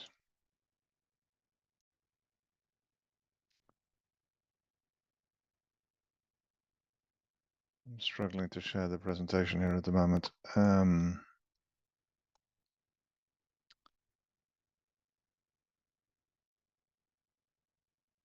Is there any way a colleague can help me online? Maybe project the PowerPoint slides that we have. My apologies. Thank you so much. Presentation would be nothing without a technical hiccup. Apologies again, colleagues. Next slide, please. Agri-food systems, as we know, are intrinsically connected, of course, to economic, environmental, and social processes, which deems them and lends them to be particularly vulnerable to different shocks and crises. And both past and current trends indicate that the region is facing a worsening scenario. And this presentation and overview that we're providing for the benefit of delegates from the members today is developed, as you'd expect, together with the regional office for Latin America and the Caribbean and divisions at headquarters. Next slide, please. In terms of background, the agricultural sector bears 23% of global economic losses from disasters. What this means specifically for the LAC region, amongst other things, are production losses as a result of disasters, which represent an average daily energy loss per capita of 975 calories. This, it should be said, is significantly higher than in other regions. In LAC, food crises are mainly driven by disasters and climate change. LAC has faced concurrent and successive shocks in the aftermath of COVID-19 with long-lasting effects. In 2022, the region's GDP expansion was 2.7% and projections suggest a weak recovery in terms of the economy. Moreover, the convoluted international context revealed the exposure of the regional agri-food systems to external crises. Agricultural supply chain disruptions exemplified by COVID-19 and the war in Ukraine reduce food availability and increase prices, further challenging the poor's ability to afford food.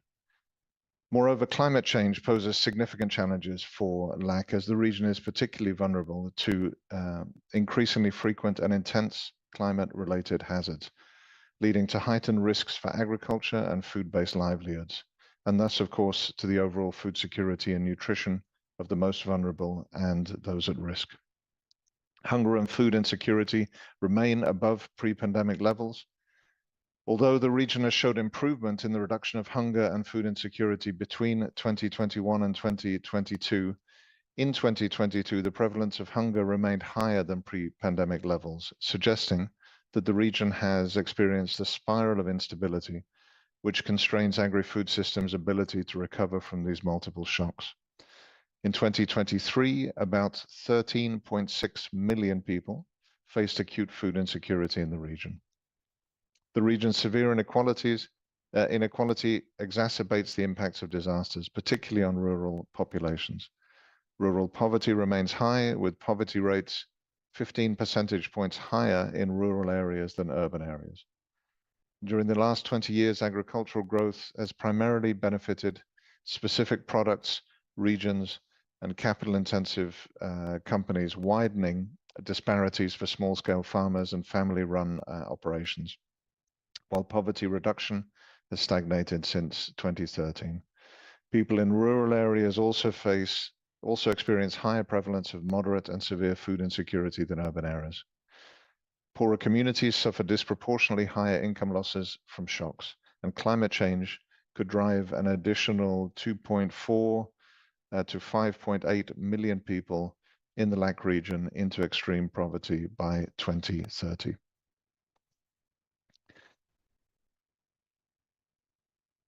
As we look at resilience in the region and driven by considerations of definitions in the UN Common Guidance, a reminder that resilience, according to that guidance, is defined as the ability of individuals, communities, and societies to effectively prevent, resist, absorb, adapt, respond, and recover to a range of risks without compromising long-term prospects for sustainable development. In LAC, countries are in the process of understanding and applying resilience in the context of agri-food systems, emphasizing the need to go beyond hazard identification to actively reduce risks, particularly those affecting rural populations at the core of these systems. Post-COVID-19, there's an improved understanding of the interconnection between different threats and their consequent impact on multiple agri-food system components, however, is yet to be fully incorporated. Emergency responses still dominate the agenda, while tools for monitoring and anticipating impacts of disasters, hazards on agricultural livelihoods exist. The focus still remains on assessing damage to production and assets.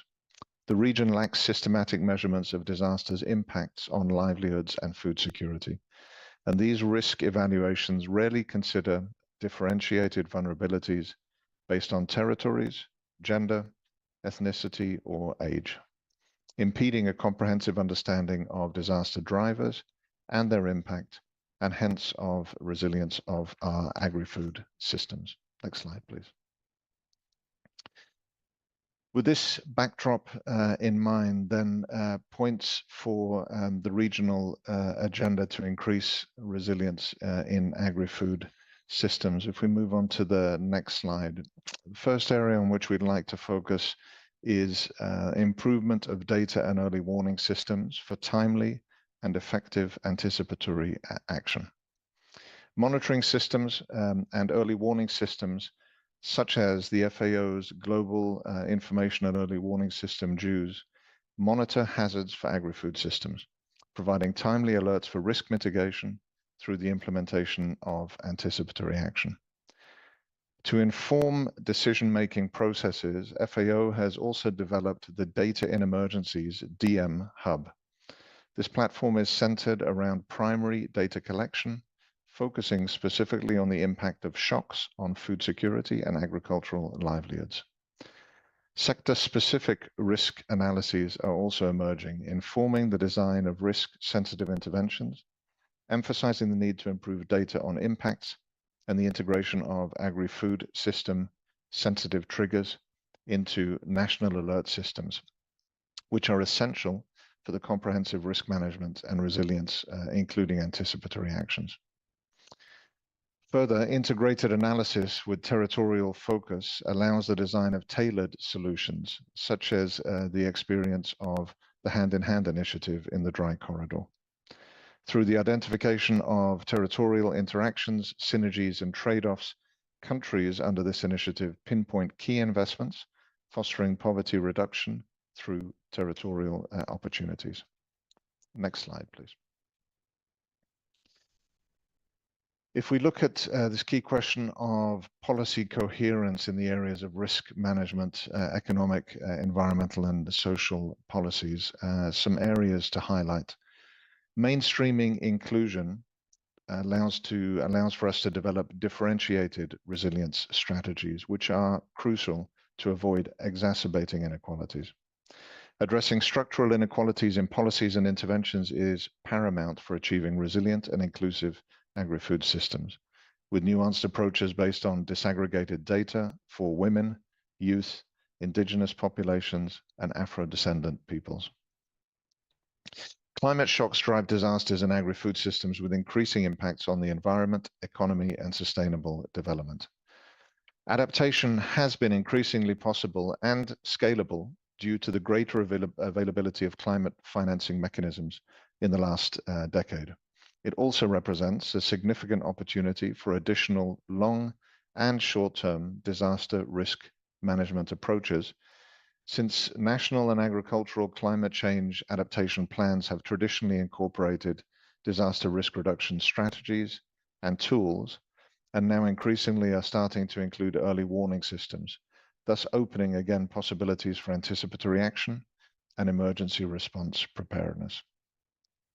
National adaptation plans, NAPs, are strategic frameworks addressing climate change risks and impacts, facilitating climate adaptation and risk mitigation with risk reduction co-benefits, allowing for risk-informed agricultural and territorial planning, as well as investment, and bringing different sectors together to strengthen and enhance resilience. Differentiated policies for family farming are also crucial for improving their access to rural services, assets, value chains, enhancing their economic and productive inclusion, as well as their resilience capacities. Overcoming policy limitations and unlocking the sector's transformative potential require continued support for multi-sectoral coordination. Integral approaches to enhance economic and productive inclusion reduce underlying vulnerabilities to shocks and stresses. FAO is dedicated to supporting members to strengthen governance frameworks for effective management of multiple risks. Efforts are focused on supporting evidence-based decision-making, on promoting multi-sectoral collaboration for coordinated resilience and risk management actions, and improved financing mechanism. It adopts a proactive approach to risk management, utilizing risk assessments to foster resilience at local, national, and regional levels. FAO supports the development of inclusive and coherent multi-risk policies, strategies, and programs, and it also promotes the establishment of multi-actor coordination platforms and mechanisms, all of which enhances collaborative efforts at risk management. Next slide, please.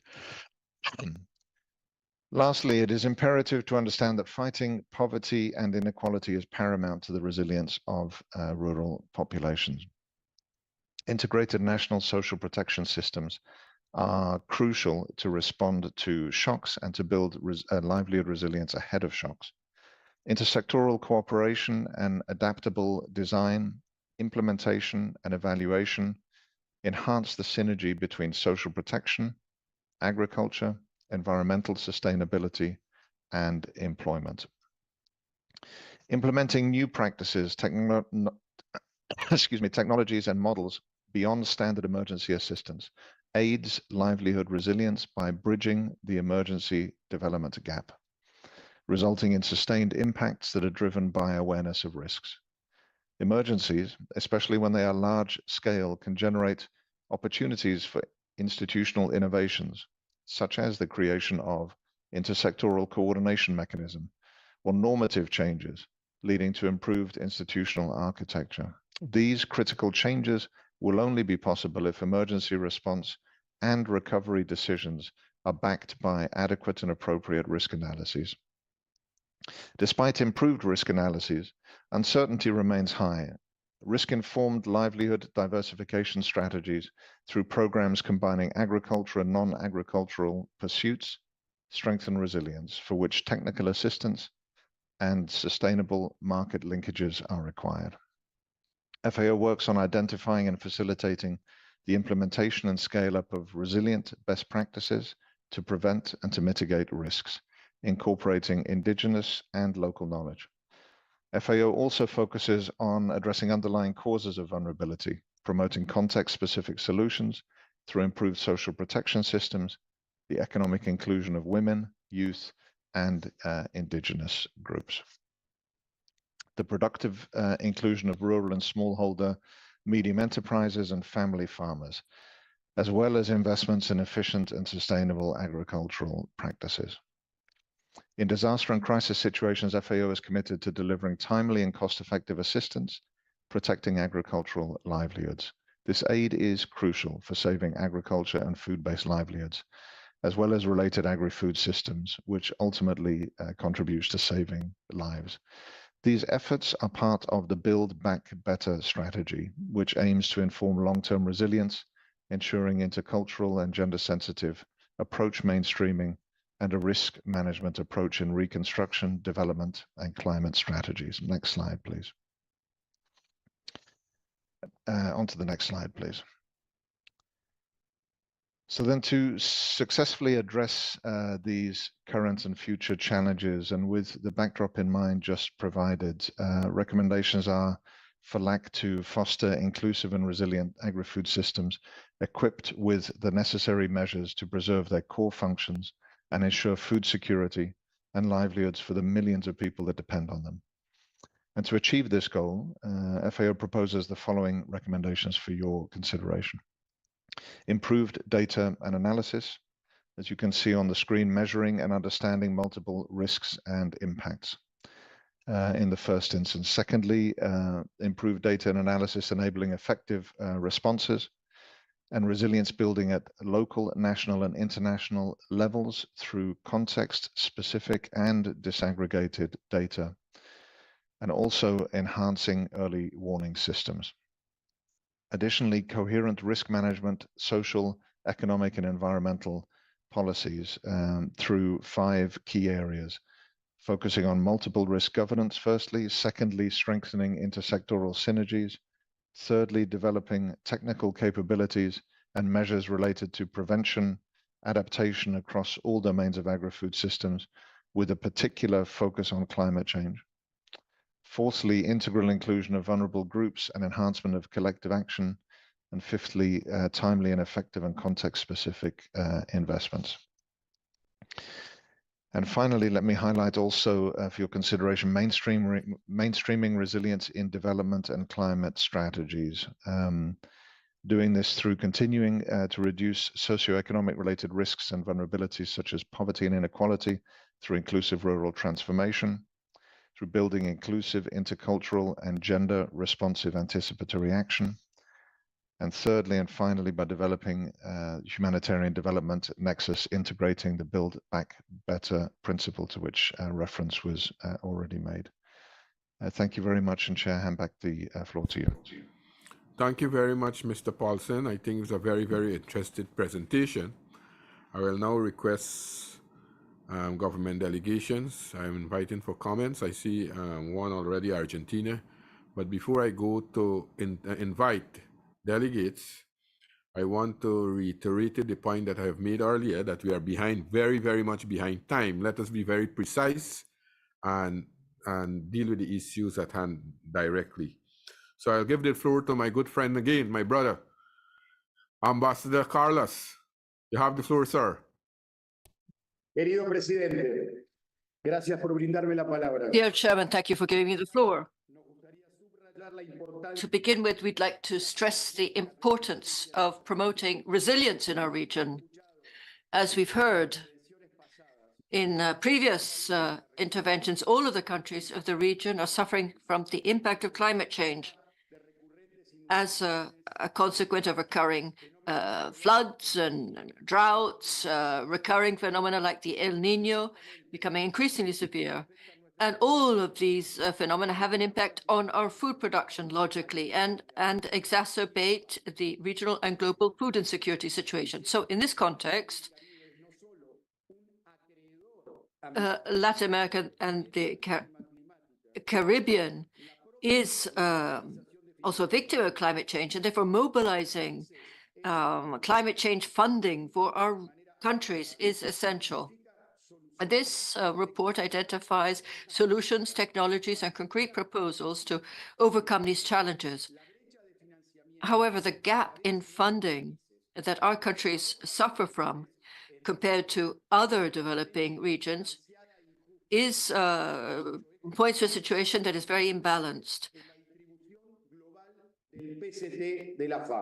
And this has an impact. In other documents, we've seen that Latin America and the Caribbean are producers and exporters of food, net exporters, and therefore our region is one of the main contributors to global food security.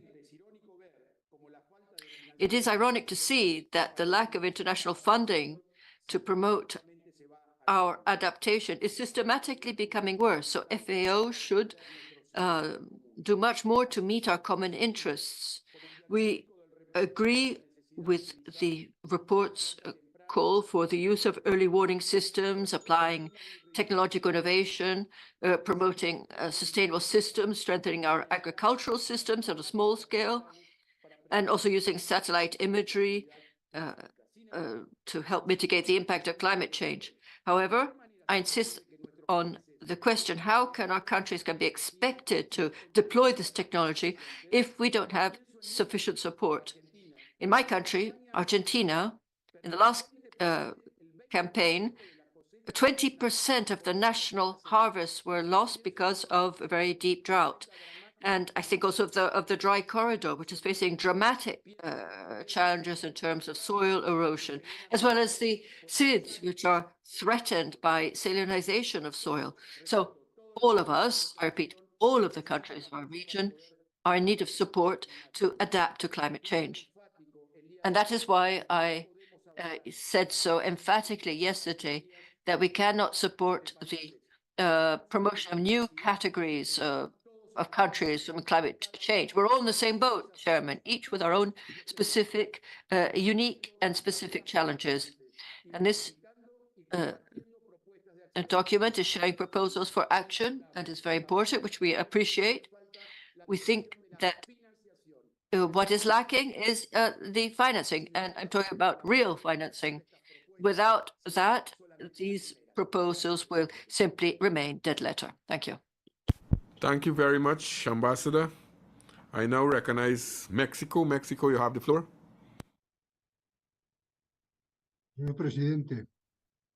Chairman,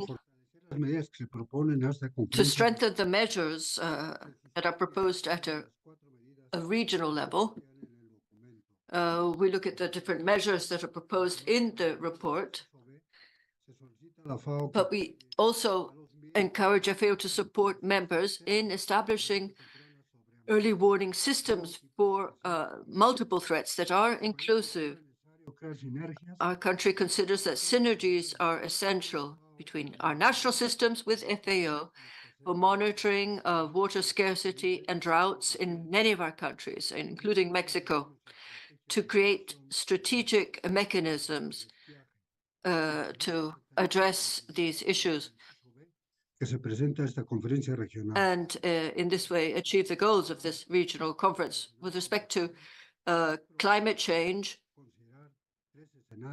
we need to consider the different scenarios and their relative intensity, which may be critical, moderate, or initial. And we believe that it is essential that FAO help provide us with the technology that can help us share our regional experience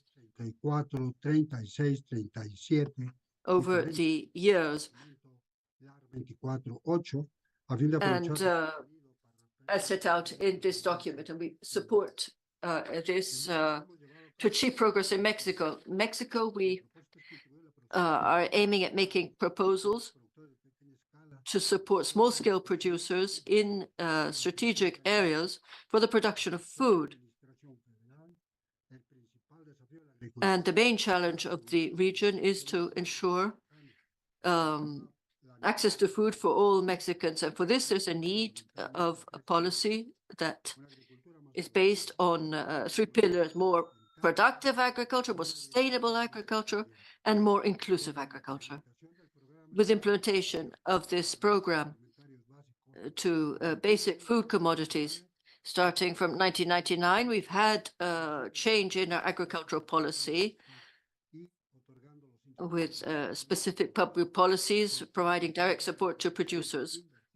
And this has led to the decision to invest more, ensuring guaranteed prices to help maintain the economic conditions and support in this way some 22 million people through the provision of basic food baskets.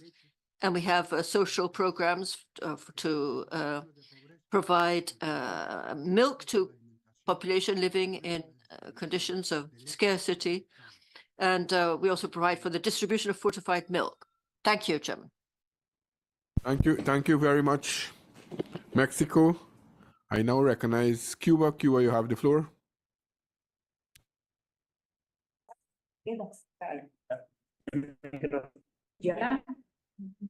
Bien, buenos días a todos y todas y gracias por la oportunidad. Thank you, Chairman. Thank you for giving us this opportunity to speak about family farming as well as urban and peri-urban agriculture in Cuba, which is a resilient program that enables access to food. Our country has the political and government will at all levels to promote the development of this popular production system for food security and has been doing so now for decades.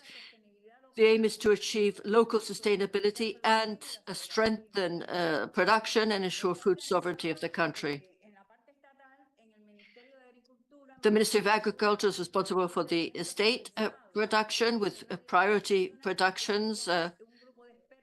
And we have a group of national experts, as well as provincial authorities and municipal authorities involved in the program. And the aim is to develop urban and family farming and to show that it's represented.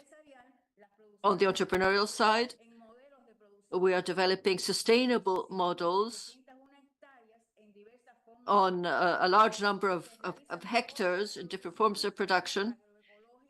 The aim is to ensure that we have agroecological production methods with sustainable use of resources to support the growing of crops in an agroecological approach as well. We have family farming, well over 1.5 million plots to involve families in the production and to ensure their self-sufficiency in food production. So we have a family farm, suburban farms that are very diversified, where vegetables and other crops are produced, and there also may be livestock, small orchards, and other forms.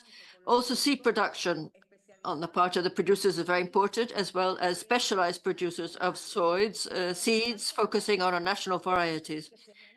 And this helps generate more than 121 jobs and a large percentage of women being involved with production units which facilitate access to agroecological products with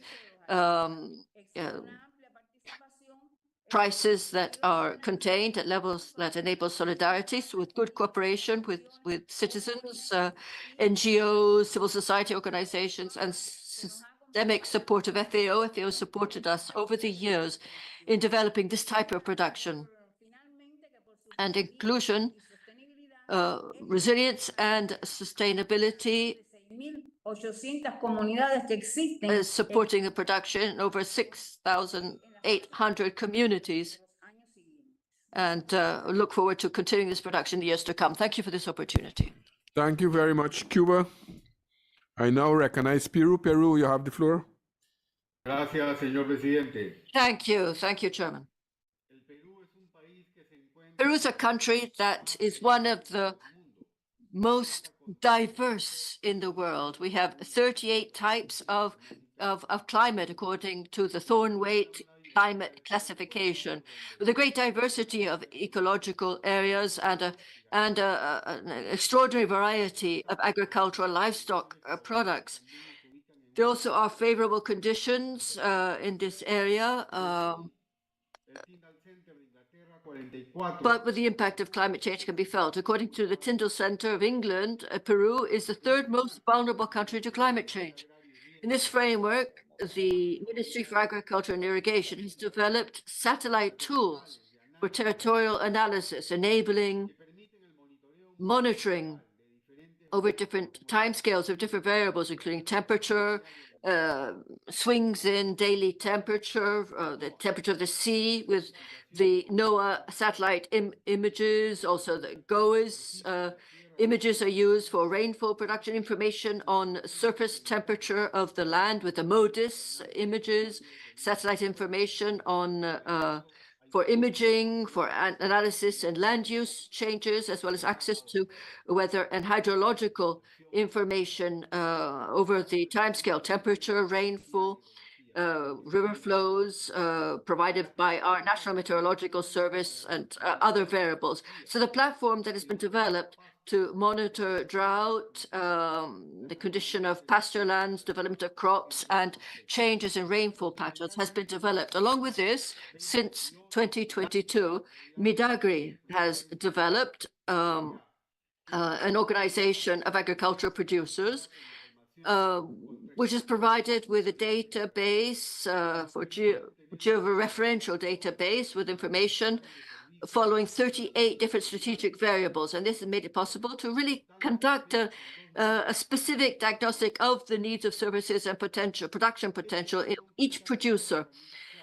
And we have more than 2 million producers who are registered. And this, we have two key tools: the Observatory of the PPA, a platform for analysis and geographical consultation, and the digital identity of the agricultural product, including weather and climate alerts, and a register of natural disasters that can lead to activating our catastrophic agricultural insurance schemes.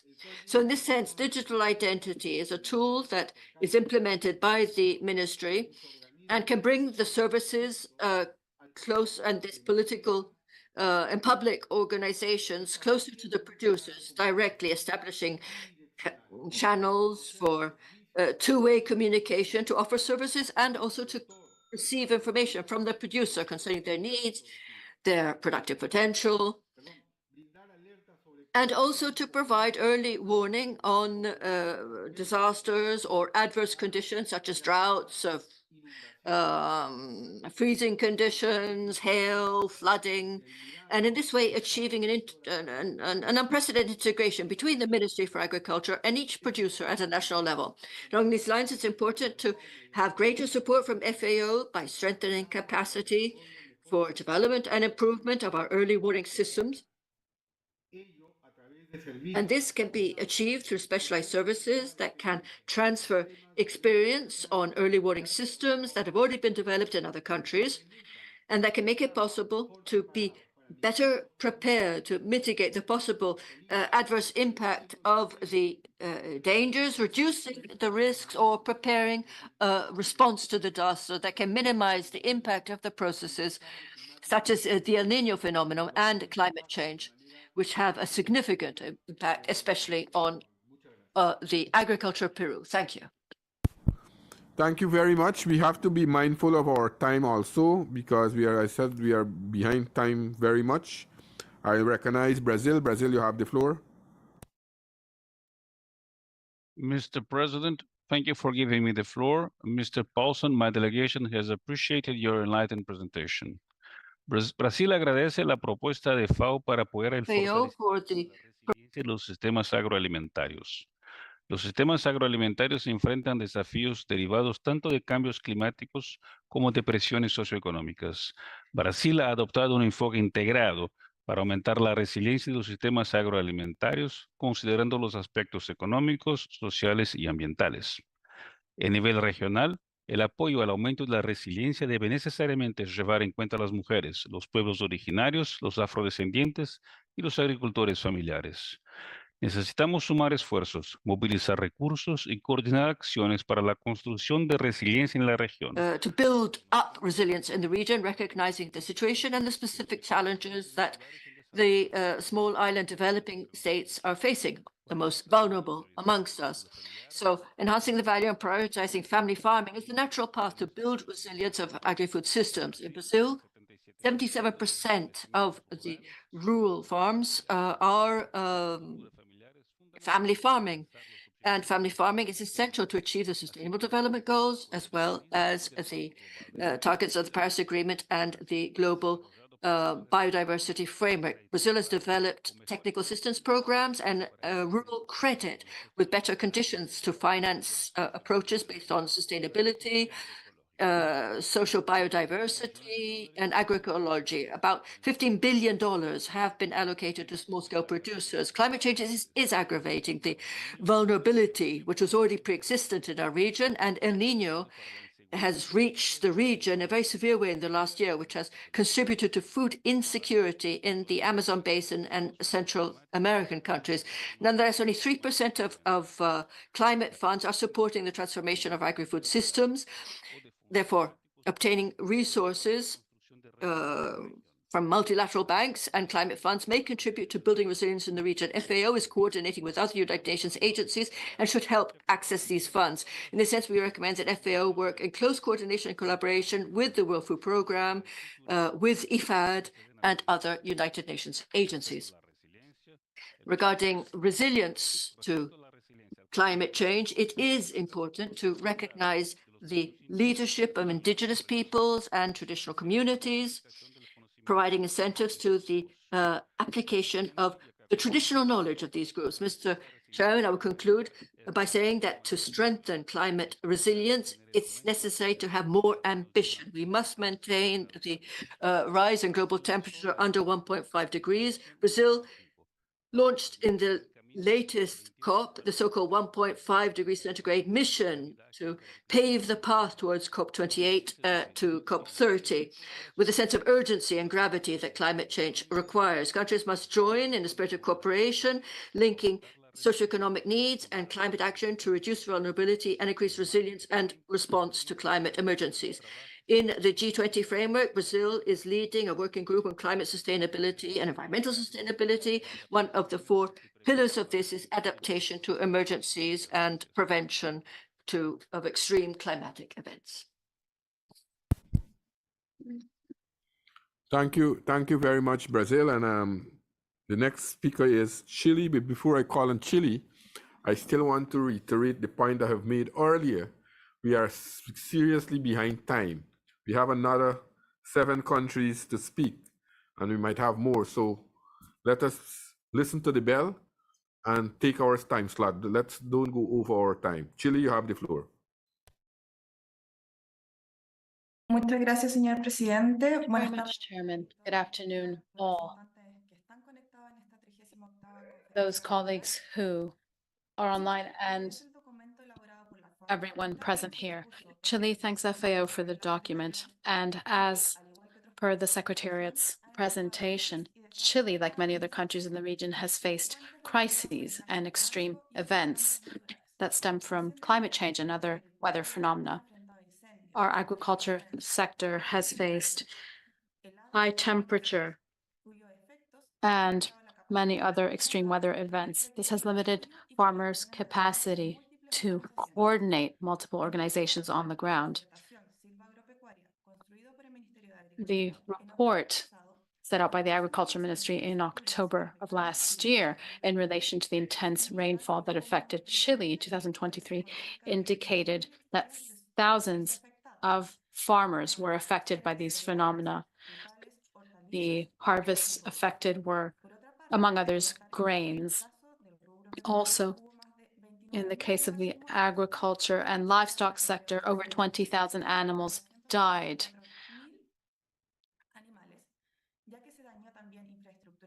Given that infrastructure and greenhouses were also affected, the knock-on effects affected over 100,000 people. This makes it difficult to take preventive measures. The sound is cutting out at times. We need disaster risk reduction and sustainable measures. As of 2009, Chile has developed, in close cooperation with FAO, a new approach transitioning from crisis management to risk management. This is why we have been working on supporting the design and implementation of new measures. As of 2010, this cooperation initiative began with an assessment of climate risks, which looked at needs at the national and regional levels. Through the approach that we have been working on internationally as well as in 2015, we can advance toward implementing the commitments made during several watershed moments, such as the Paris Agreement, the Sendai Framework, and of course the SDGs, with a view to eradicating poverty, protecting the planet, and ensuring there's prosperity for all as part of a new sustainable development agenda. This is what brings us here today and next week. I would like to mention that the PLACA platform, through its technical working groups, has contributed to building agricultural resilience, strengthening information and early warning systems, and the adaptation and food security capacity of our people. FAO has contributed to coordinated work in the region, focusing on PLACA as a successful experience in tackling weather-related disasters and climate change. Our climate change adaptation plan promotes adaptation to climate change, among other measures. We're currently updating our plan, given that we wish to work locally, involving all teams at the national level. It is important that we work with early warning systems in agriculture, which is why our ministry has included the disaster risk unit for agriculture, which provides information in real time based on information provided by over 400 weather stations across the country. This, of course, goes hand in hand with capacity building for farmers to deal with threats related to climate change, communication system through different media to ensure local coverage as well. Communities are also involved in disaster risk management. We're also developing a new monitoring and early warning system for farmers, advancing a new model that focuses on integrated risk management for climate change. We feel it would be useful to continue to build resilience in the agro-pastoral sector and to develop early warning systems at the local level to benefit our communities so as to avoid or reduce risks linked to threats that could compromise food security. In addition to success stories such as PLACA, it is important that we keep enjoying FAO's support. Cooperation among countries in the region is important so that we can share success stories and build synergies in responding to the challenges we all face, which is one of the themes of this conference. Thank you. Thank you very much, Chile. I think again, I am still reiterating we have a problem with time. We have to look at the time allotted to us and make use of that time. Don't go over, because we are now very tight in terms of finishing this program in another 30 minutes or less than 30 minutes. I now give the floor to Colombia. Muchas gracias, presidente. Sin lugar a duda, Thank you very much, Chair. There's no doubt that the challenges that we face as a region in terms of food and nutrition security have been exacerbated by climate change and the environmental crisis the region is facing, and that this has led to a greater incidence of disasters, which disproportionately affect vulnerable communities in terms of access to food. Improved resilience means enhancing capacity to prevent and predict these events. Therefore, when actors are affected, specific targeted efforts are needed at the national, regional, and global levels.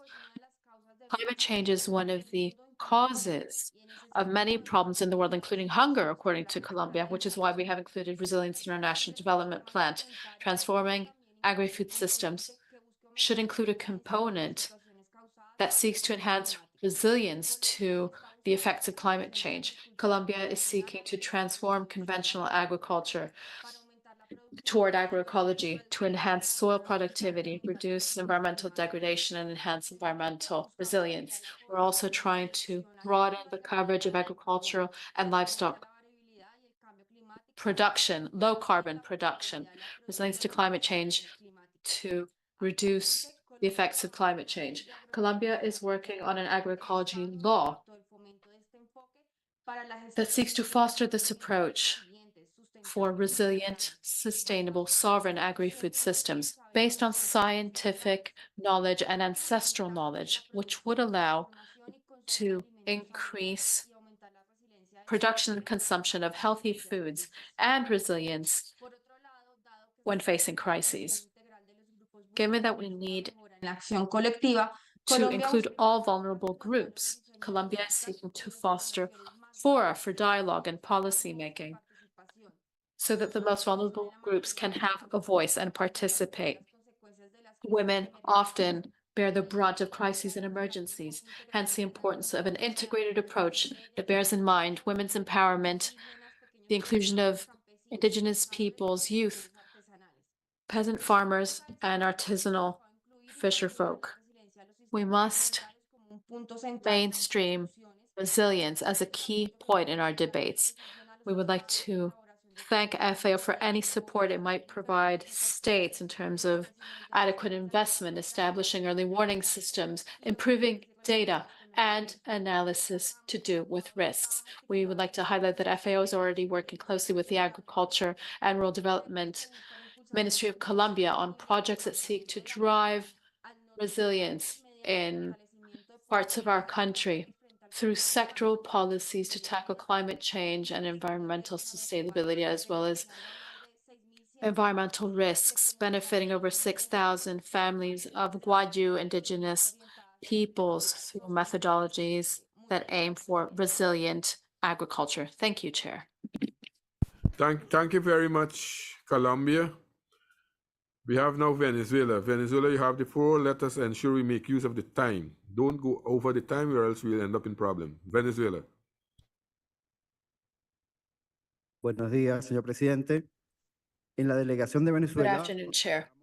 Venezuela's delegation feels that identifying the types of crises and disruptions that are associated to the climate that agri-food systems are exposed to is of vital importance with a view to enhancing their resilience and developing more assertive, efficient public policies. Every country that makes up the region has its own needs, realities on the ground, and specificities. In line with our social development model and productive capacity, improving resilience must be locally adapted and tailored. We should, above all, emphasize ancestral knowledge, the role of indigenous peoples, and the use of bioinputs based on the foundations laid by family farmers and peasant farmers. Venezuela's experience has provided us with many lessons where the holistic understanding of the actors and adaptation underway before the crisis that we face in a large-scale social protection program and primary production programs taken on board as a state priority have provided greater resilience to the agri-food systems of Venezuela, which in turn has led to enhanced production and the strengthening of people's power in decision-making. We have learned that constant flexibility, dialogue, and the political will of the Bolivarian government have helped advance the resilience agenda at the national level. Venezuela's delegation therefore agrees with the notions set out in the document before us, which lays out some challenges that the region faces. We therefore request that our proposals be included in the summary and report that we will be drafting. First, encouraging FAO to enhance national capacity for risk reduction and looking at climate repercussions through early warning systems with a territorial approach and a multi-sectoral protective approach. We also encourage FAO to continue favoring the mobilization of resources for the strengthening of productive capacity of smallholders and vulnerable rural populations, taking into account the development of bioinputs, sustainable water management and energy management, and the development of agroforestry and value added for post-harvest production. We also encourage FAO, along with national governments, developing the assessment of public policies that are more inclusive, equitable, and above all, more environmentally sustainable. Thank you, Chair. Thank you very much. Thank you very much, Venezuela. We now have Trinidad and Tobago. You have the floor. Thank you, Chair. Good morning, Chair and delegates. And like our regional partners, Trinidad and Tobago has also faced many challenges and adverse effects due to climate-related natural disasters. Therefore, Trinidad and Tobago recognizes the need to address the challenges facing our agri-food systems and food security by effectively managing risk and building capacity. Not only risk related to production, but also safeguarding lives and livelihoods. To achieve this, we must prioritize the development of data information capabilities. Early warning systems such as those for floods, droughts, pests, and diseases are vital for agricultural resilience. Trinidad and Tobago proposes to FAO that FAO should consider establishing a comprehensive data and information platform to facilitate informed decision-making and targeted actions. This platform would enable proactive risk monitoring and anticipatory measures to mitigate impacts. Additionally, enhancing early warning systems with improved data collection and shared interfaces across the region can significantly reduce the risks posed by climate change, safeguarding investments, assets, and livelihoods while fostering resilience. Furthermore, implementing agricultural and insurance schemes can mitigate climate change-related risks and losses. Trinidad and Tobago therefore supports regional efforts to develop such schemes which provide financial assistance in times of loss, stabilize farmers' income, and serve as collateral for post-delivery recovery loans. Chair, thank you. Thank you very much, Trinidad and Tobago. And I like the example you are setting. I now give the floor to Ecuador. I recognize Ecuador. You have the floor.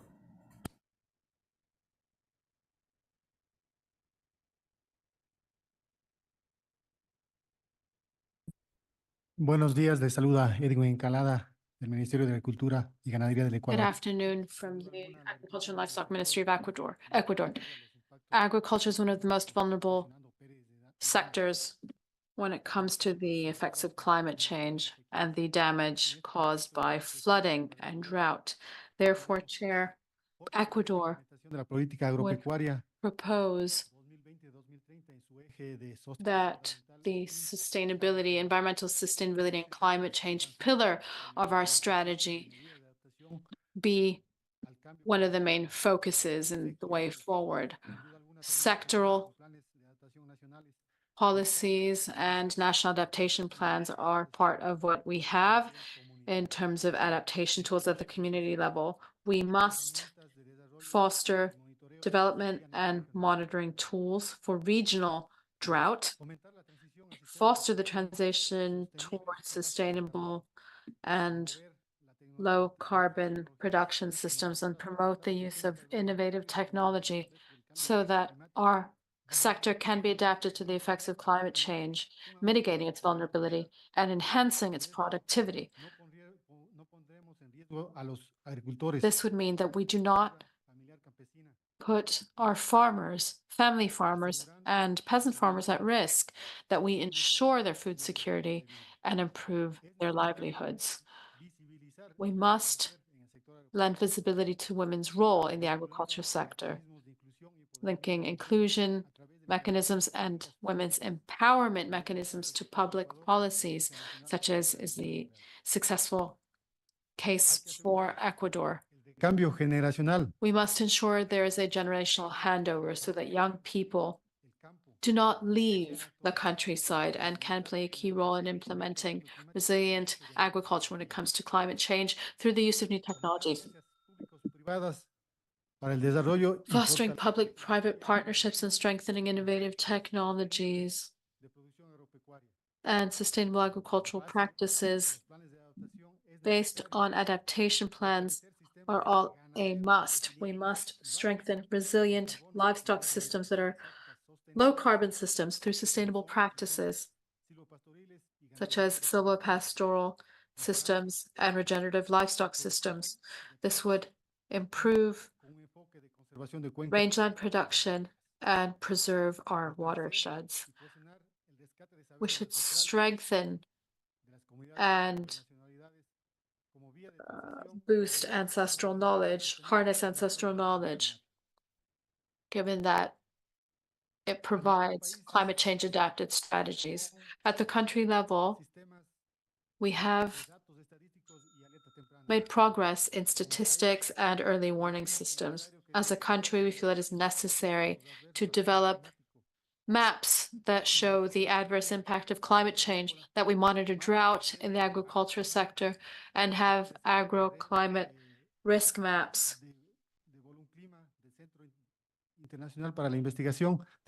And strengthen our National Research Center on the El Niño phenomenon, that we foster agri-climate systems that look at the impact of climate change, that seek to enhance the resilience of farmers and provide a response to climate threats. We therefore need FAO's support through technical assistance, the design and implementation of climate change adaptation strategies, and we must also provide access to resources through the many different climate funding mechanisms out there.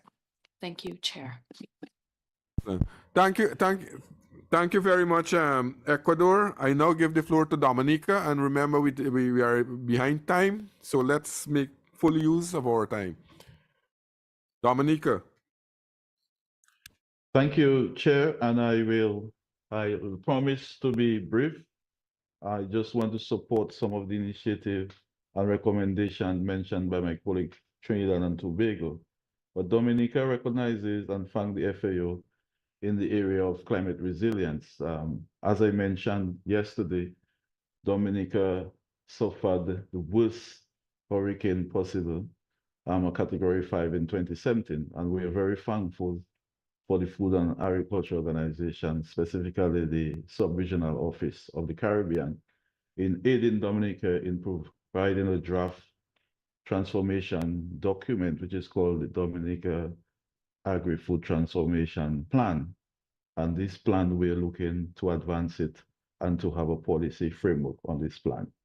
Mr. Chairman, again, we want to strengthen the point in terms of disaster risk management. Again, FAO has supported us in developing our agricultural disaster risk management plan, and we urge more support in strengthening that plan at the community level, at the rural farm and fisher folks level. And so we have been beneficial in getting assistance in providing technical support for our drone technology that will improve our data collection.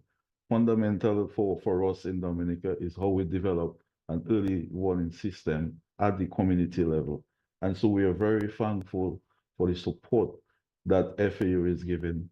We have been able to develop, with the assistance with FAO, agricultural policy, a modern agricultural policy that speaks of climate response, mitigation, and how we adapt to climate. And so, Mr. Chairman, we urge more support in the area of data collection, the digitalization of our agriculture that will support agri-food system transformation. With these few words, Mr. Chairman, we thank the FAO for continuing support in DRM and other areas of climate change. Thank you very much. Thank you very much. Thank you very much, Dominica. I now recognize Jamaica. Jamaica, you have the floor. Thank you very much, Chairman.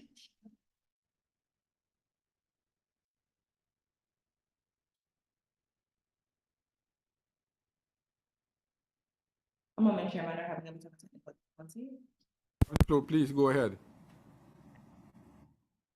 Thank you, Chair. So we have noted the presentations and we want to intervene to indicate that early warning systems and anticipatory action, in our view, provides member states with advanced notice in relation to impending threats and help to aid preparation and mitigation efforts.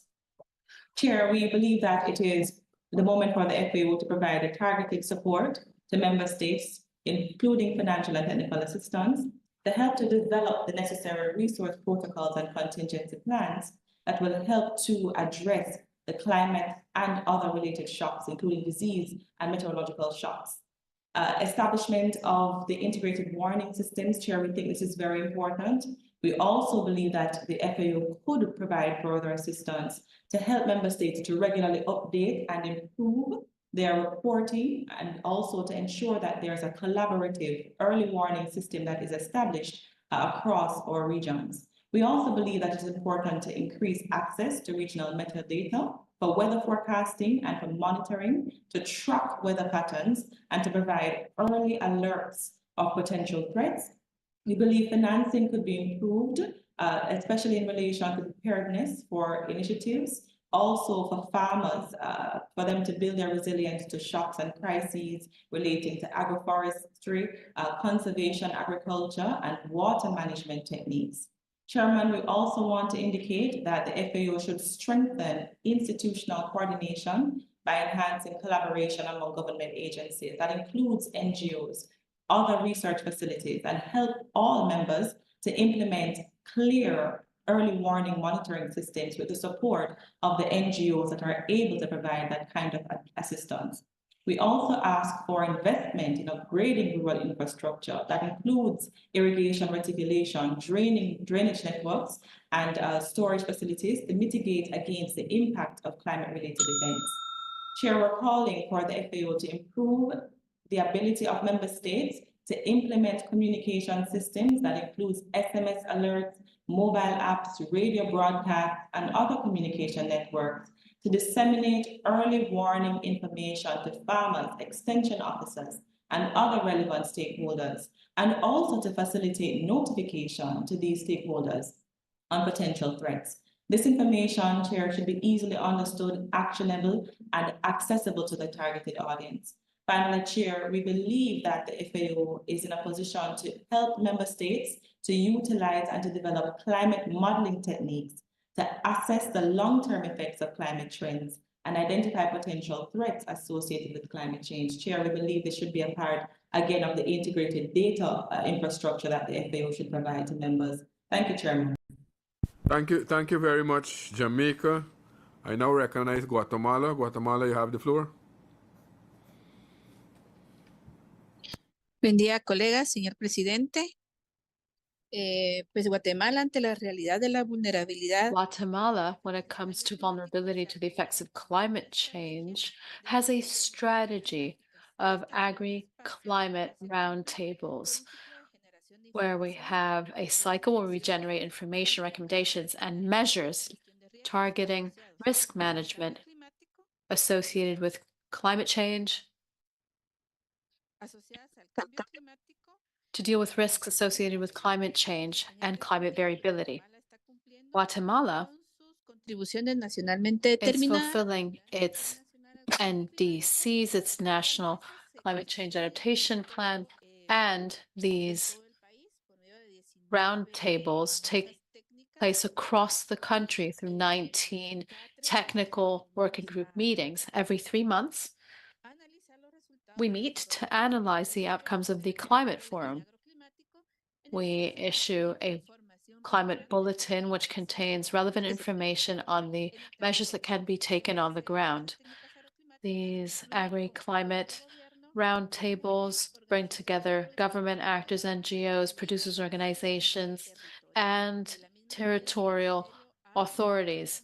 The ministry itself has been working on a strategy with 4 main pillars to address the resilience of the agriculture sector.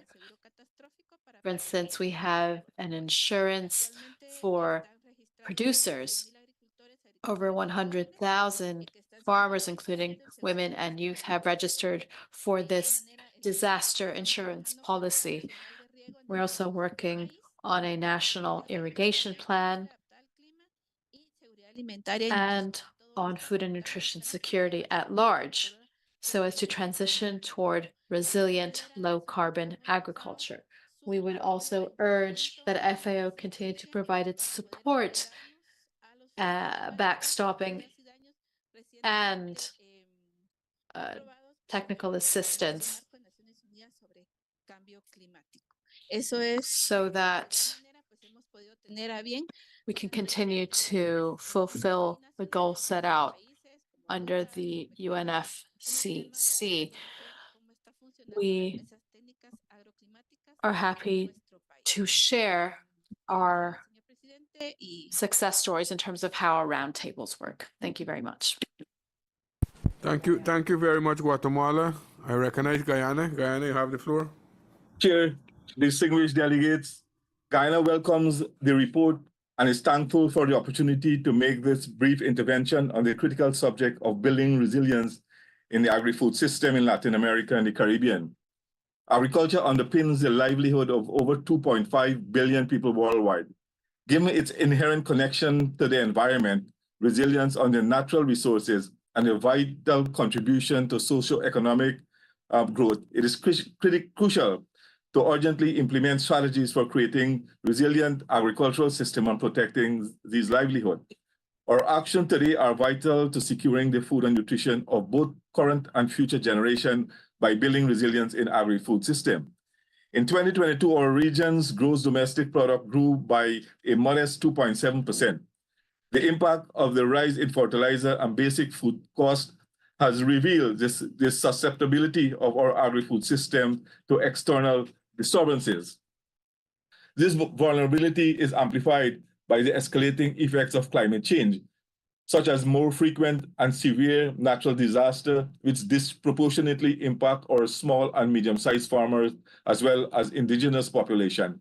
Alarmingly, in 2023, around 13.6 million individuals in our region were confronted with acute food insecurity reaching emergency or crisis level.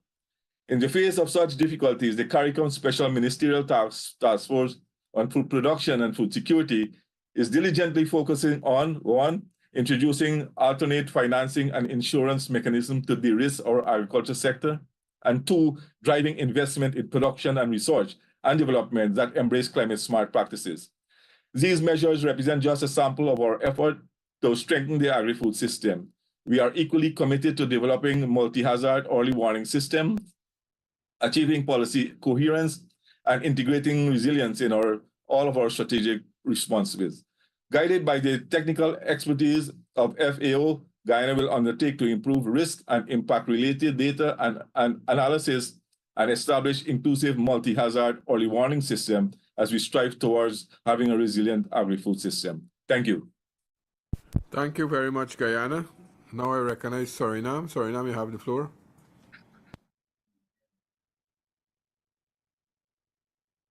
Thank you, Chair. I will be very brief.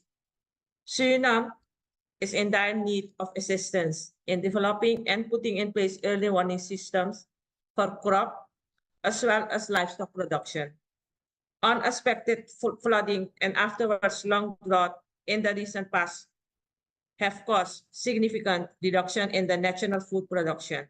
And Suriname is still on the rebound from these negative climate influences.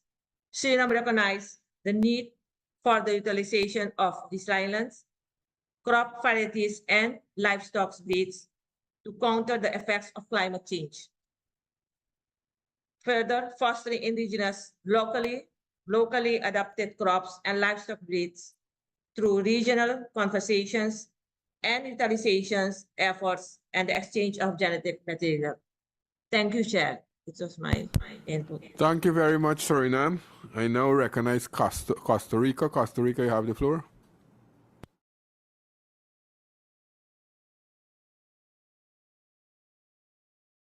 Buenos días, señor presidente, delegados. Hello, Chair, delegates. From the ministry in Costa Rica, we would like to say that the innovation of technology is very important. It can support us to improve production, precision agriculture, and facilitate trade and the implementation of best practices which are nature-based, focusing on the use of inputs and also the management and processing of products. It's also important to have training and promote the use of knowledge so that producers can increase their incomes.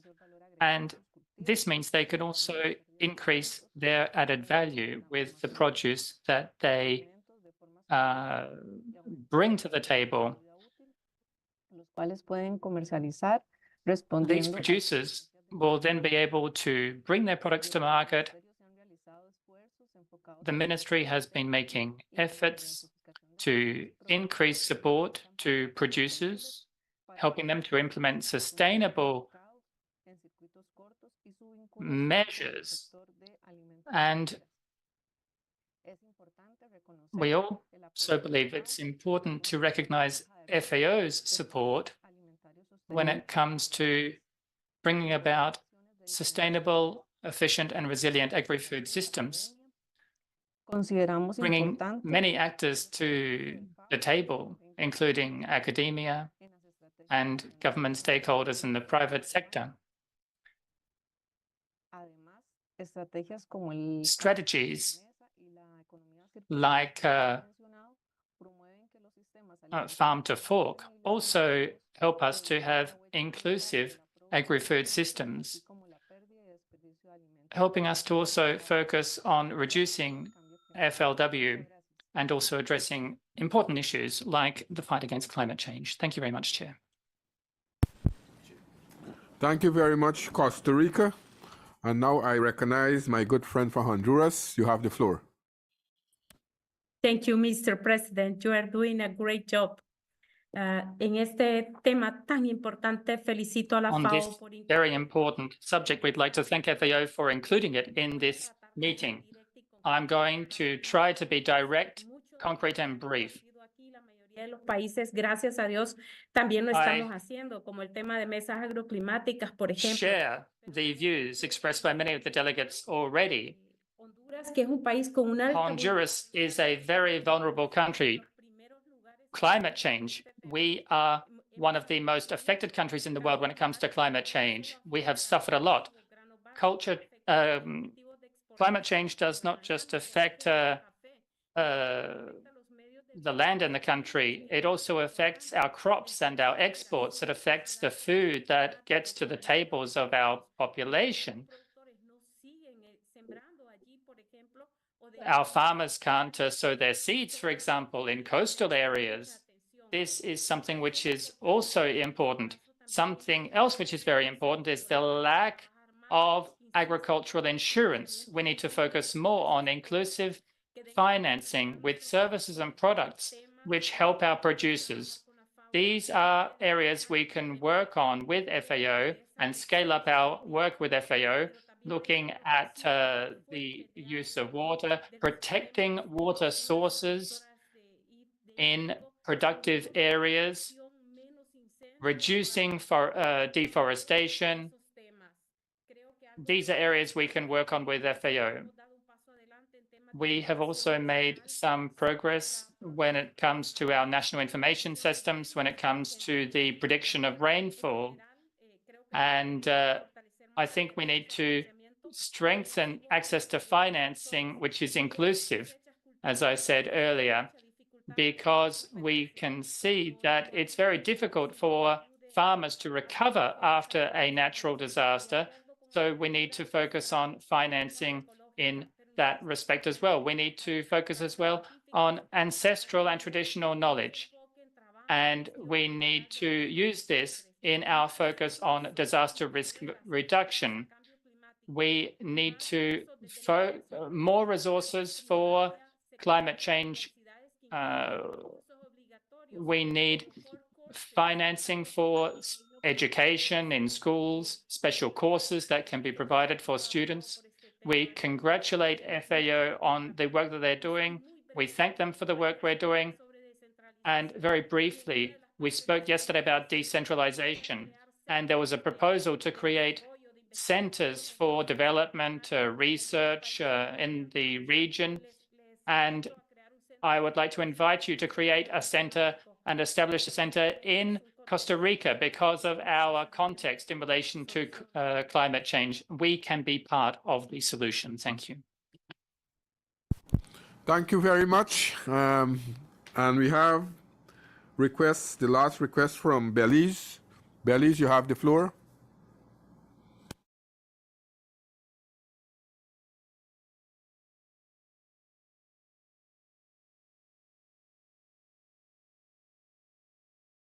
Audio, please. You're on mute.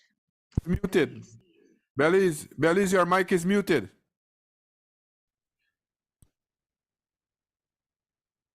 Thank you.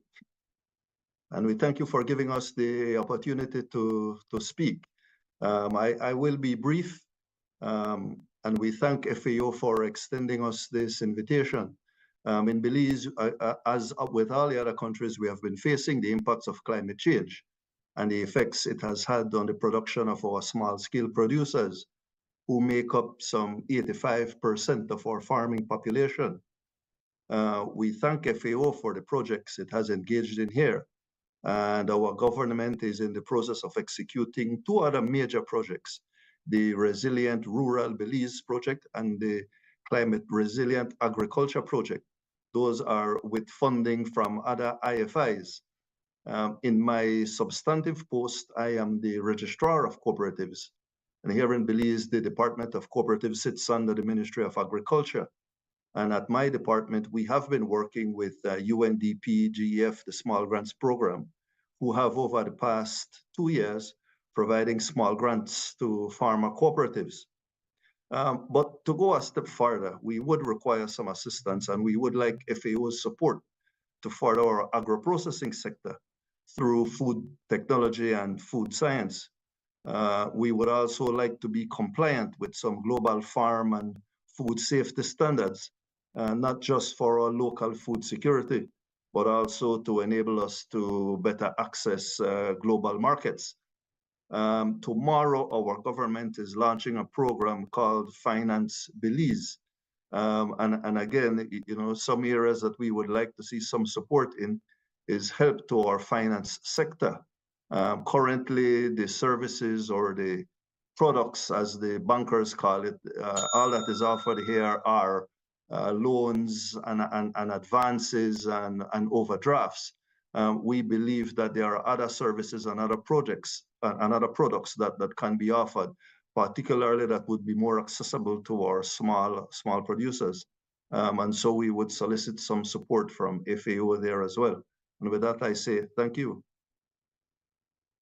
Thank you very much, Belize. Now we have Haiti. Haiti, you have the floor. Is the last. Haiti is the last, right? No, now there is also Chile.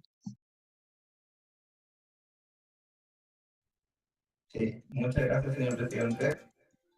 Antes que todo, queremos agradecer a FAO. Disculpa, Chile es Haití primero. Perdón. Haïti, Dieu veut Michel à nouveau. Et merci beaucoup. Et je suis toute la présentation Thank principale. you very much. I am following all of the interventions. I would like to congratulate FAO for putting such an important issue on the agenda. Haïti, c'est un pays Haiti is a country which has a topography which means that it is regularly affected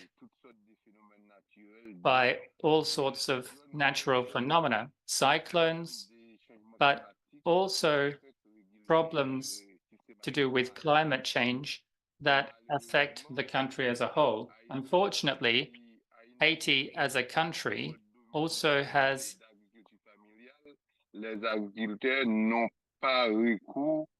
issues with disaster risk management for family farmers. We recognize that there are early warning systems in place, but we need to move forward and put in place risk mitigating systems as well. The central bank in our country, the finance ministry and the agriculture ministry have already started thinking about and even implementing processes to put in place disaster risk reduction measures and also measures to assist family farmers. Ce sont des travaux qui ont été appuyés par la coopération suisse. We have the Swiss Cooperation Agency, which has been assisting our country in the work that we have been doing. We need, in addition to help from other partners, help from FAO to put in place the necessary systems. The chair from Guyana had to step out, so the vice chair from Brazil will be assuming now. So I give the floor to the vice chair from Brazil. Thank you, Dr. Crowley. Ahora le damos la palabra a Chile. Chile. Muchas gracias, señor presidente. Muchas gracias, señor presidente. Antes que todo, queremos agradecer a FAO. The interpreters apologize. The audio quality is insufficient for interpretation purposes. Al cambio climático, lo cual va en beneficio de los distintos ODS y el importante trabajo que se han hecho en las comunidades costeras, principalmente en las caletas de pescadores y pescadoras artesanales a lo largo de Chile. Los distintos proyectos han sacado algunos resultados, algunas conclusiones que es súper importante fortalecer, como son la urgencia en mejorar la coordinación de los entes del Estado para gestionar el borde costero e incrementar la integración de las capacidades disponibles para la adaptación al cambio climático. Además, es indispensable articular actores e instituciones locales y desarrollar alianzas y convenios que estimulen y fortalezcan las capacidades en la gestión. Estamos hablando a nivel municipal, en colegios, en liceos, en fundaciones que deben trabajar conjuntamente en torno a la adaptación de la pesca y la acuicultura ante el cambio climático. Además, es esencial consolidar un sistema integrado de información climática pesquera y de agricultura para tomar decisiones oportunas y pertinentes, especialmente a nivel local. Este sistema permitiría mejorar los modelos de pronóstico de escenarios climáticos futuros, construir sistemas de alerta temprana y planificar medidas de adaptación. Además, queremos reforzar que es importante apoyar, especialmente por parte del FAO, las redes de cooperación y de diálogo regional, principalmente de las mujeres que trabajan en los sistemas alimentarios, promoviendo espacios únicos de intercambio de conocimiento y experiencia en los territorios, ya que sabemos que las mujeres tienen una importante actividad y contribuyen significativamente a los sistemas alimentarios tanto de la pesca como de la agricultura. Muchas gracias. Muchas gracias a Chile. Thank you very much, Chile. Inscripciones de los miembros. Yo paso ahora a los observadores. We will now move to the observers as the members list has been closed. We only have 2 speakers on the list. We have the representative from civil society. Thank you very much for giving us the floor. Regarding food and agriculture statistics in the region, we'd like to remind you that millions of women are currently bearing the brunt of the food, health, and climate crises. These crises mean that we call on member nations in FAO to include a gender, intersectional, and intercultural perspective in food, agriculture, and early warning statistics. We also reiterate the need to protect territories against mega projects and extractive models, because without land and territories, there is no food sovereignty. We also believe that the role of women fishers has been ignored and underestimated, which has led to a lack of recognition and support from institutions. We call on FAO to support the formation of regional cooperation and dialogue networks of women and youth working in food systems, promoting spaces of exchange of experience and knowledge.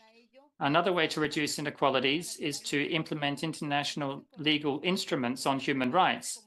We urge states to ensure that national laws are harmonized with international instruments such as UNDROP, UNDRIP, Convention 169, and CEDAW. This will help the members to better review and implement their plans, such as the San Select Plan, among others. We also reiterate the need for the governance administration of territories to be carried out by the peoples, and we reiterate the importance of consultative processes. We call for the strengthening of permanent multi-sectoral participation mechanisms to identify good practices.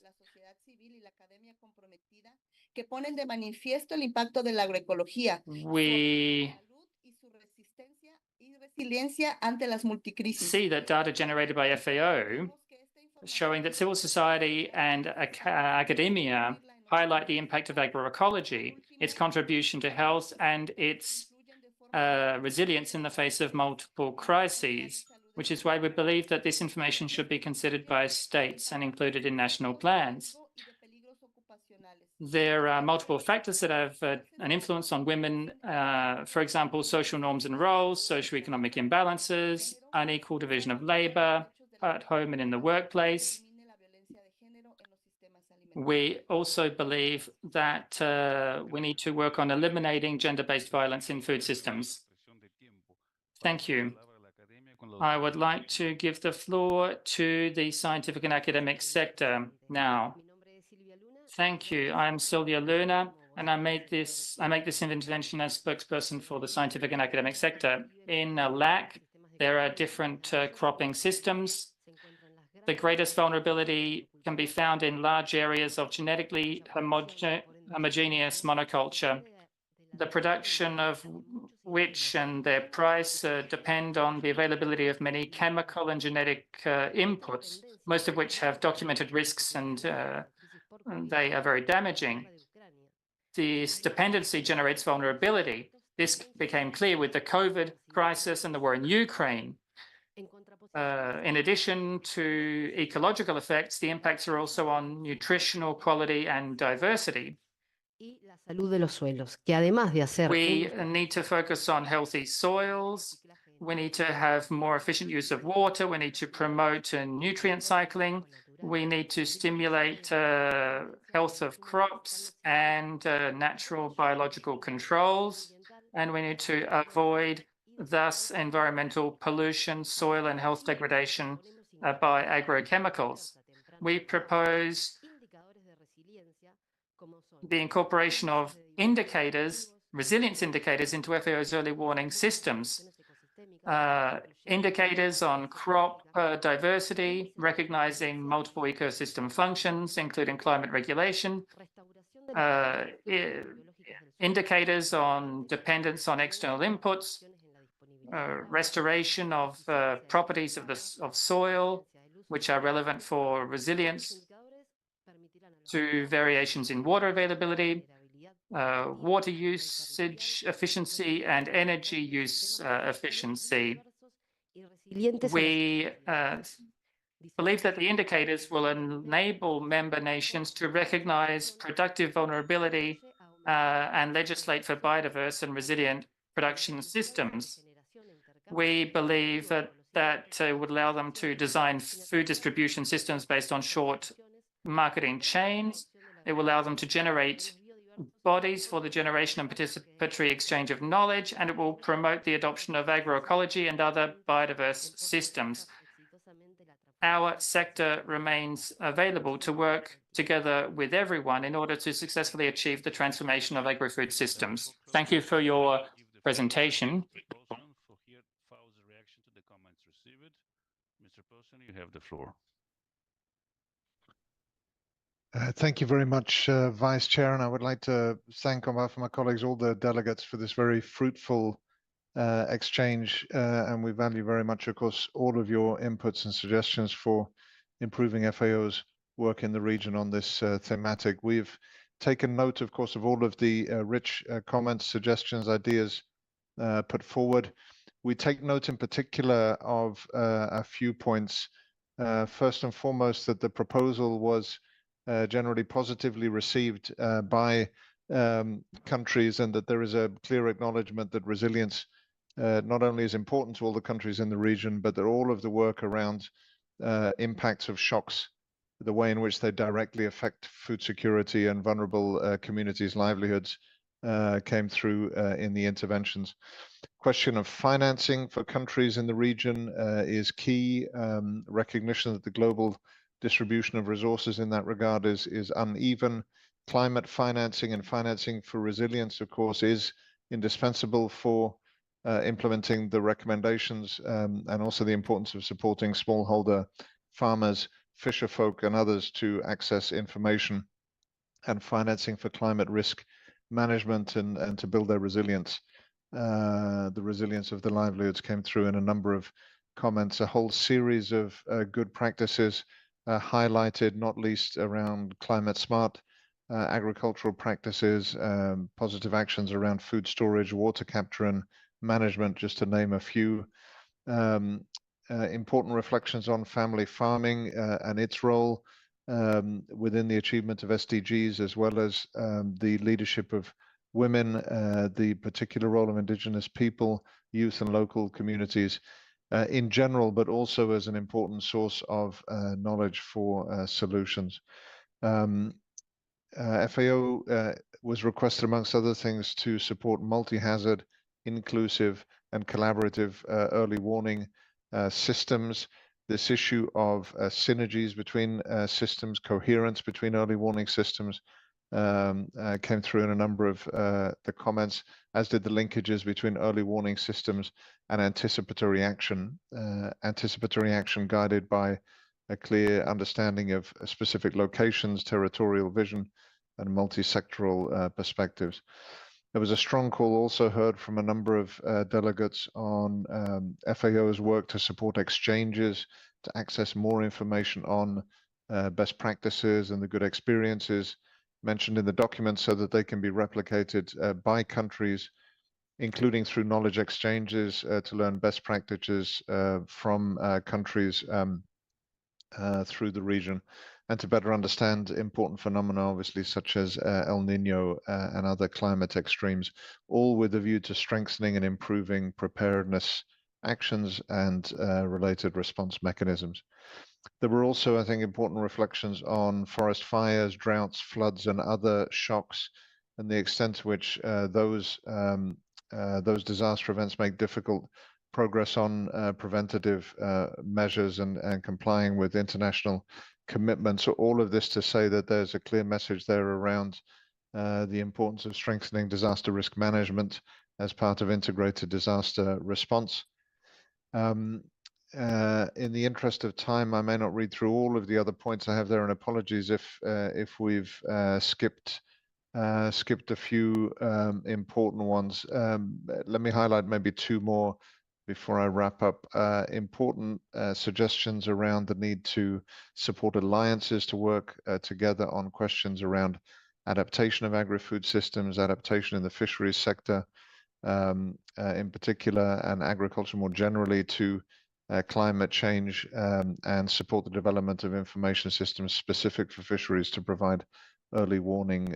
There were a number of comments in that regard. Finally, the recommendation around countries harmonizing national legal frameworks with international frameworks, and to consider the importance of local consultation and incorporation of consultations into national planning processes. Countries needing to safeguard, to include safeguards to eliminate gender-based violence in agri-food systems. This was an important comment also that came through, point on which we recommend further consideration in taking into consideration the recent report that has come out on the role of women in agri-food systems, which I'm sure many delegates are familiar with. Apologies for moving quickly in the interest of time. Thank you for the very fruitful discussion. We take note of all of the recommendations and agreements made. Many thanks, Vice Chair. Over to you again, please. Thank you, Mr. Paulsen, for understanding our time constraints and for FAO's comments. I hereby conclude this session.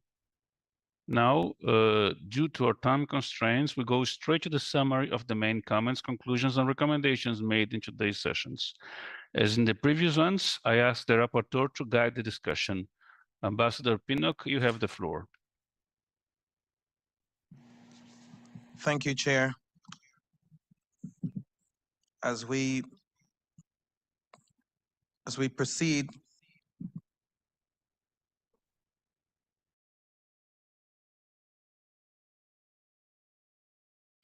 I simply would encourage, as was said several times before by the Chair and the Vice Chair, that we seek as best as we can to manage time that is that we have, and so that we can be efficient. And I'm at your service. So we'll go to item 5. If we can have the item projected and enlarged. Thank you. So we're dealing with how to fight against food loss and waste through technological innovations, item 5. We go to A. Express concern about the significant levels of food loss and waste, in bracket FLW, in the region, with far-reaching economic, social, and environmental implications and impacts on SDGs, particularly SDG 2, Zero Hunger, in bracket, and SDG 12, in bracket, Responsible Consumption and Production. Item A. Is there agreement on item A? We move to B. Great start.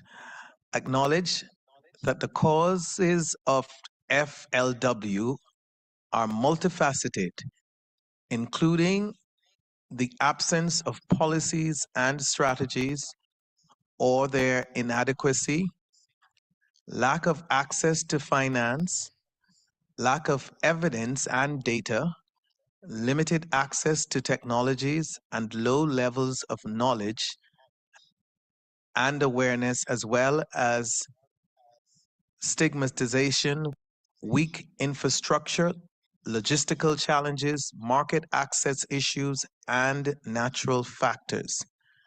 Item B. Do we have an agreement on item B? Okay, with that being said, we move to C. Noted with concern that despite major progress in the processing, refrigeration, and transportation, every year millions of tons of food are lost or nutritionally compromised with severe economic and climate consequences. Item C.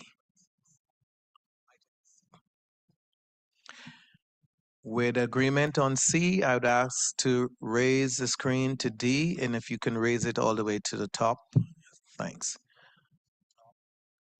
Stress that reducing FLW is crucial in the transition towards sustainable agri-food systems with increased efficiency, sustainability, resilience, and inclusiveness, significantly contributing to food security and nutrition, economic development, and mitigating the climate footprint of food production and consumption in the region.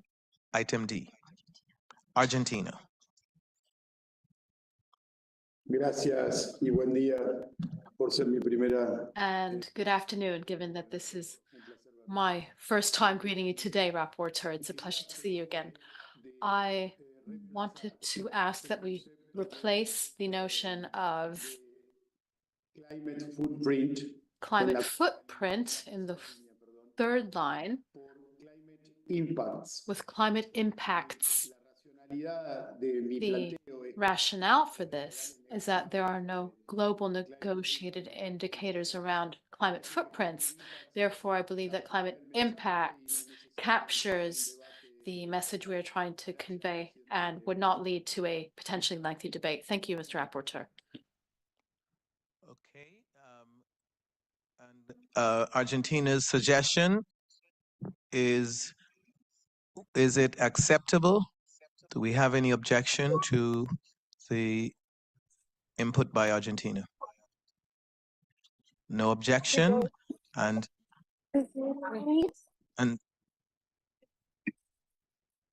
believe someone has their mic open. With no objection, we move to E.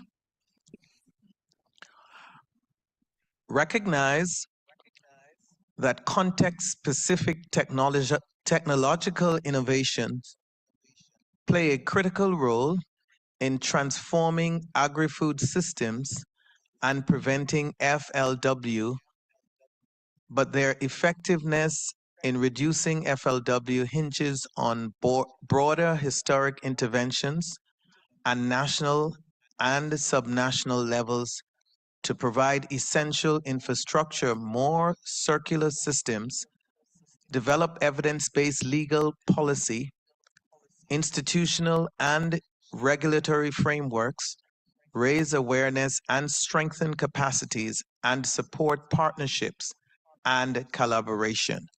E. Argentina. Gracias por darme la palabra. Floor. Quiero encontrar, acá está, en la primera línea. In the first line where it says transforming agri-food systems, could I please ask that we place a footnote there with the caveat that we already inserted yesterday, which was agreed on, and in the fourth line where it says more circular systems, we're not quite clear on what circular systems are. We think more resilient systems would be what better wording. I believe that that would reflect what we're trying to express. While circular systems is not an agreed concept, I believe that resilient systems could replace that and everybody would be clear on what it is that we're trying to say. I'm talking about the fourth line. More circular systems should be replaced with more resilient systems. That is my proposal. systems. Gracias. so we don't have to try to redefine circular systems. Thank you. Circular refers to the use within the system of elements generated at various stages within the system, which is aimed specifically at using products that could be considered food loss or food waste and reintroducing them into the system in a positive fashion. So that is a poor summary of what circular refers to. Okay, having heard the explanation or clarification, Secretariat, I put it to the floor. Argentina, has inserted resilient as a replacement for circular, and it's to the members to decide whether we're using the Argentina's suggestion. Argentina. Gracias, relator. Le agradezco que me conceda el uso de la palabra. Rapporteur, thank you for giving me the floor after the Secretariat's clarification. Of course, I'm well aware of what circular economy means. We do know what circular economy, given the name of our ministry. However, in the Committee on Commodity Problems, there's no agreement around circular systems or such terminology. Therefore, although it is an interchangeable, the broadest term we could use is resilient systems.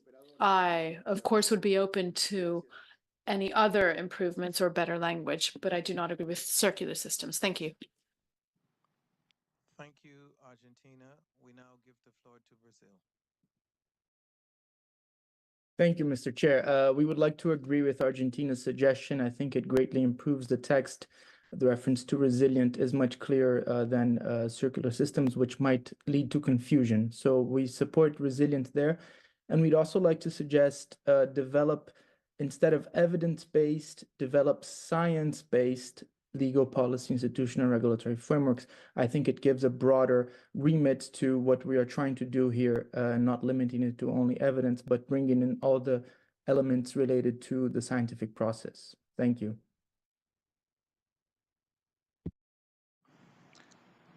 Okay, thank you. Is there any objection to the both insertions of resilience to replace circular and science to replace evidence? So you'll have science-based. Is there any objection to the item E? There being none, we'll have those replaced, and we will remove circular and evidence.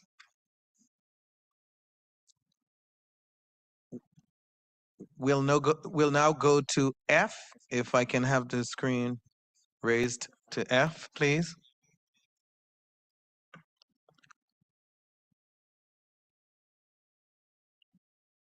Noted with concern that several challenges to scale up technologies and support FLW reduction persist in the region, such as limited access to electricity and portable water in rural areas, lack of coordination along the value chain, logistical and cold chain weaknesses, constraints in generating and updating regional data, and the development of innovative digital platforms, among others. F, any objection to the wording of F? There being none, we'll move to G.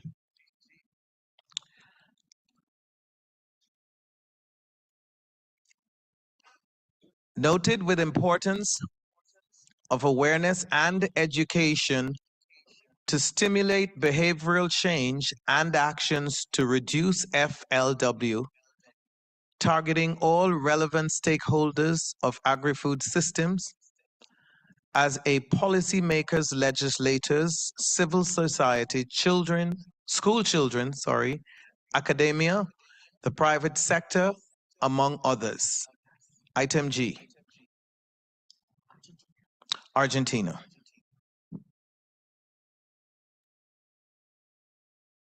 Sí, estimado. Thank you, distinguished rapporteur. In the first line, instead of to stimulate behavioral change, we would use stimulate sustainable consumption. I believe that is the concept used under SDG 12, if I'm not mistaken, in Agenda 2030. I believe it would be more appropriate here in this paragraph. Thank you.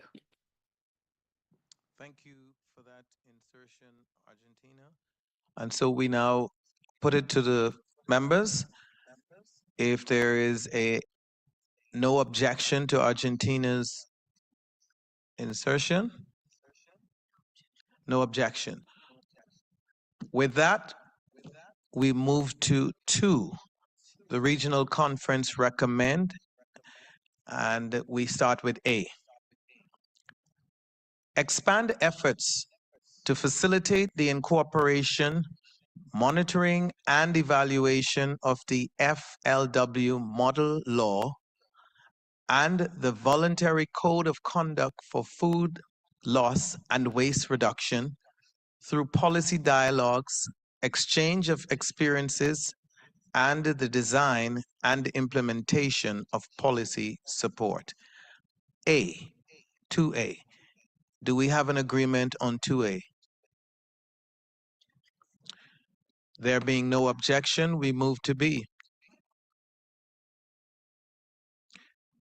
Continue supporting countries in developing and sharing evidence and building countries' capacities to collect, generate, and analyze data, statistics, and information on the status of FLW in agri-food systems throughout the supply chain, in bracket production, processing, marketing, consumption, disposal, and reuse.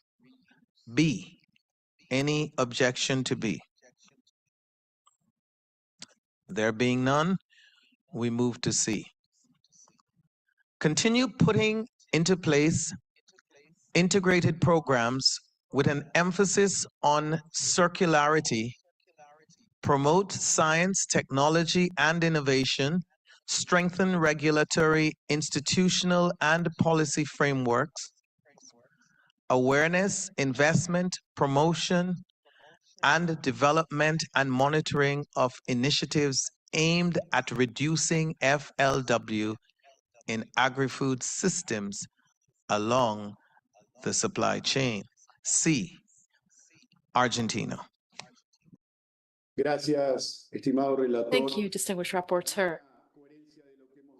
In the same vein as what we were saying on the other paragraph, in the first line here, where it says with an emphasis on circularity, I believe it would be better to use the term resilience or sustainability. Either one of those concepts is acceptable to us. However, generally speaking, circularity lacks clarity. I would rather we use concepts that would mean that everyone understands exactly what we're talking about. So either on resilience or on sustainability, depending on what others can accept, but not on circularity. Thank you. Argentina, before we go to Brazil, do you mind proposing which one we use so we can...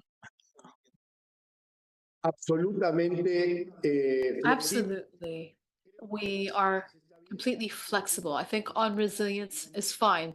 Let's hear from Brazil, if I might suggest that we do that next, given that they have lengthy experience in this. Thank you. Brazil, you have the floor. Thank you, Chair, and thank you, Ambassador of Argentina, for the suggestion. I think we can go along with either. Sorry, my video is off. I think we can go along with either as well. We would have a stronger preference for sustainability in this paragraph specifically, if Argentina is okay with that, and other colleagues as well, since we're talking about a host of other activities. So replace on circularity with on sustainability. So if we can have strike out resilience, just for clarity.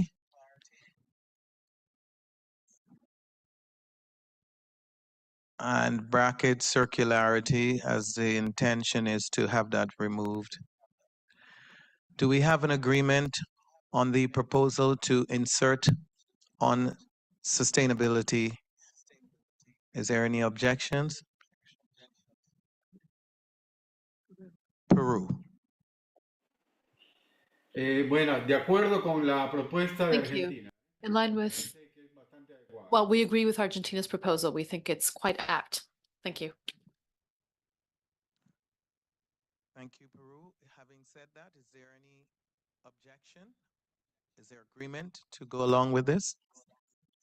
There being no objection, we'll have the C accepted and we'll move on.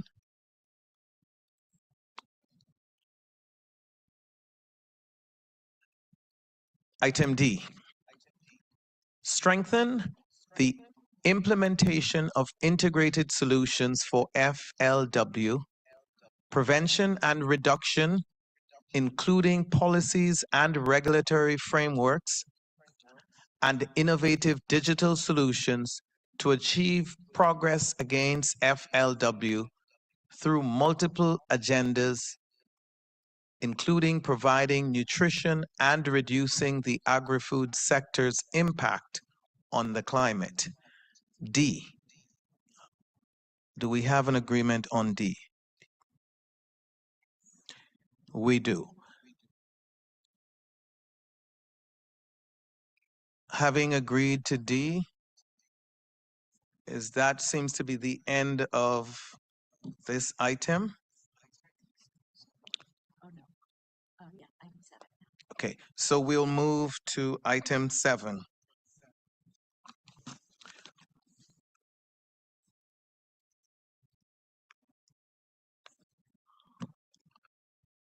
Item 7, building resilience in the regions through agri-food system transformation and the use of early warning systems.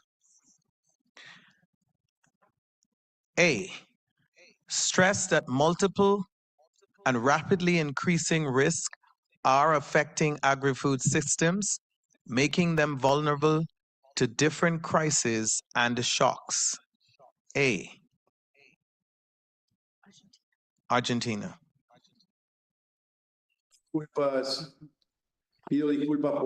Apologies for taking the floor. Again, Rapporteur, could I please ask that in the heading where it says agri-food systems transformation, we insert the caveat that we usually suggest. For those who have not heard the rationale, given that it has been agreed in other meetings, the understanding is that transformation is in line with the capacities, realities on the ground at the regional and national levels in each country, hence the caveat. Thank you. Can I ask the report group to just enlarge the screen just a bit, please?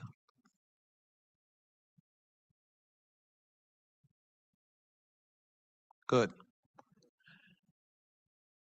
Is there any objection?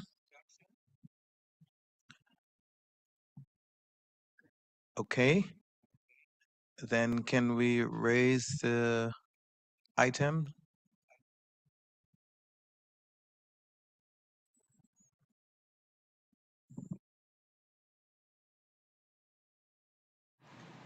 Reports group, can you move the screen down so we can see, up, I mean, please.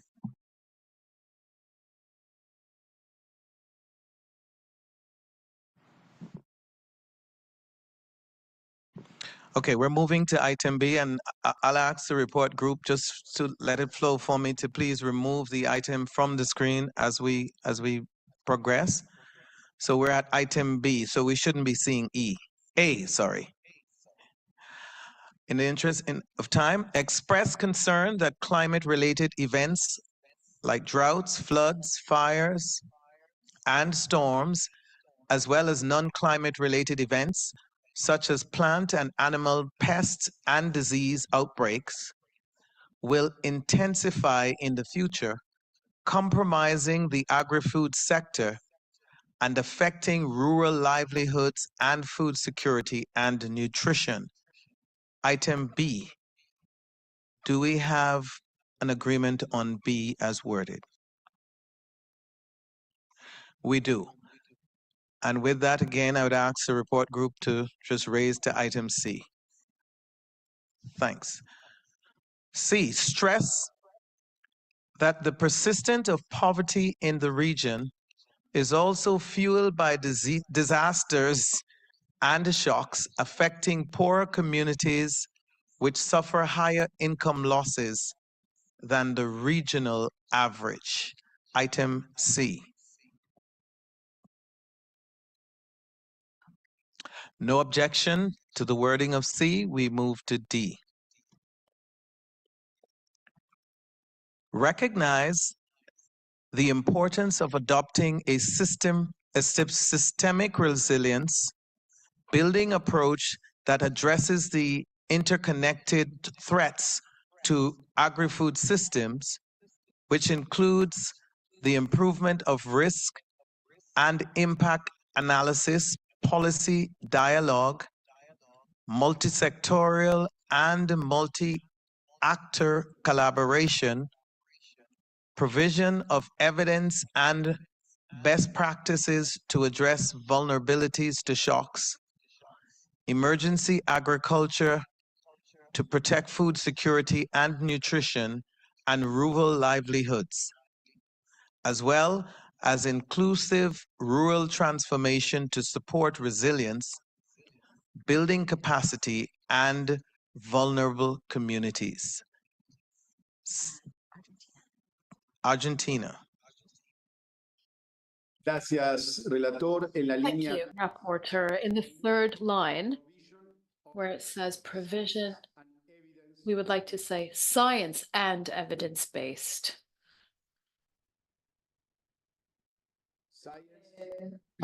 Science and evidence-based and base. Y en la misma línea, en lugar de best, And also instead of and best practices, we should say good practices. It's very difficult to pinpoint the best practice. And if there is no single solution for problems, then theoretically we should have good practices, which are those that we share. Good practices rather than new practices or best practices. Thank you. Thank you, Rapporteur. Thank you, Secretariat.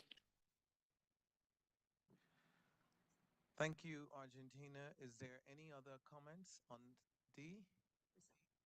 Brazil. Thank you, Chair. We actually like a lot Argentina's suggestion of including science-based. It is in line with what we had said in a previous paragraph in the previous section.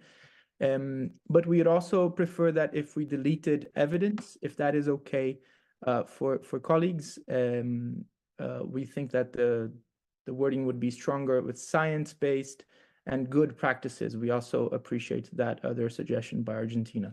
Thank you. So to be clear, we are requesting to remove evidence-based. Is there any objection? No objection.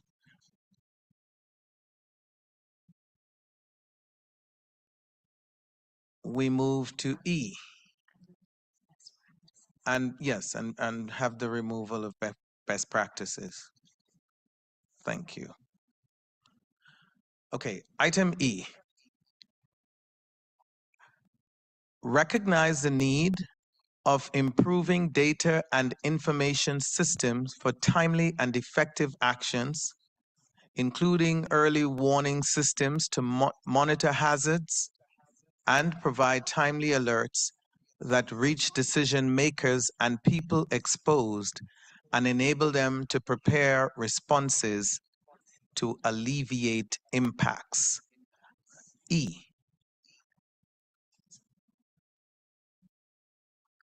No objection to E. We move to F. Item F emphasized that systemic resilience building requires putting poverty and inequality reduction and livelihoods resilience at the center, considering synergies between social protection, agriculture, environmental sustainability, and employment, as well as risk-informed livelihoods diversification strategies. F. Do we have an agreement on F? We do, and so we move to 2. The Region Conference recommend 2A. Continue supporting members to improving risk and impact-related data and analysis to measure and understand multiple risk and disasters impacts, and to enhance inclusive multi-hazard early warning systems. Item A, 2A. Do we have agreed text on 2A? We do, and so we move to B. At this pace, we might be done shortly. Support members to enable efficient responses and standards for effective and inclusive anticipatory actions, or that should be action, no S, preparedness, response, and resilience building at local, national, and international levels. Item B. No objection to B, we move to C.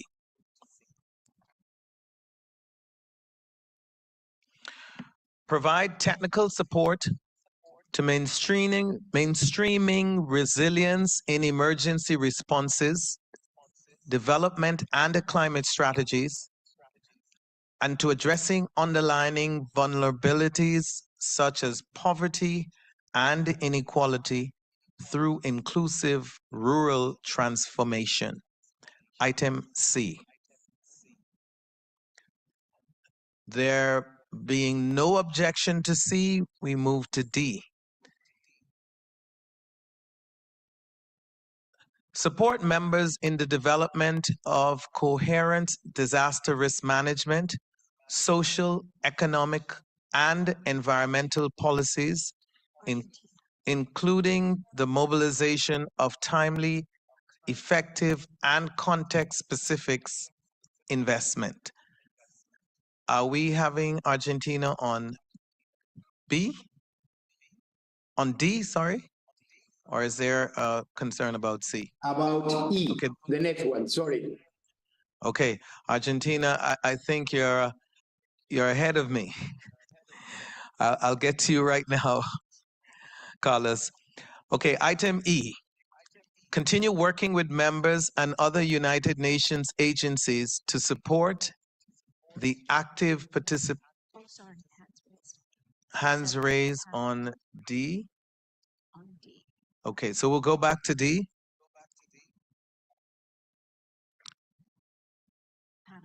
Panama. Gracias, relator. Thank you, Rapporteur. We would like to add a paragraph after paragraph D. We're putting our text proposal in the chat to facilitate the work of the Secretariat. Programs and adaptation strategies to overcome a specific national context and challenges related to climate change, including, inter alia, droughts, floods, soil degradations and desertification, through building capacities, technology transfer, utilization of satellite imagery, and the application of early warning systems, in particular within the dry corridor and SIDS countries.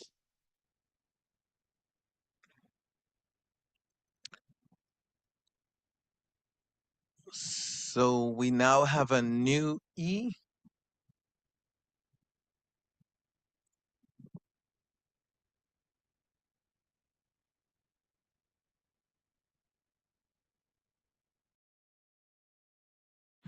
So just for clarification, Thomas, ambassador from Panama, you are requesting to add a new para. There isn't an objection to the original para that was there, correct? Exactly. Esta es una nueva propuesta que Panamá trae porque, como hemos dicho en diversas ocasiones y han comentado otros colegas, because other colleagues have also mentioned this. It's very important for countries to have support from FAO to help in resilience programs to assist countries in the region dealing with issues like droughts, floods, and other phenomena related to climate change. We all know that FAO works as well with satellite imagery, and there are applications which are being used today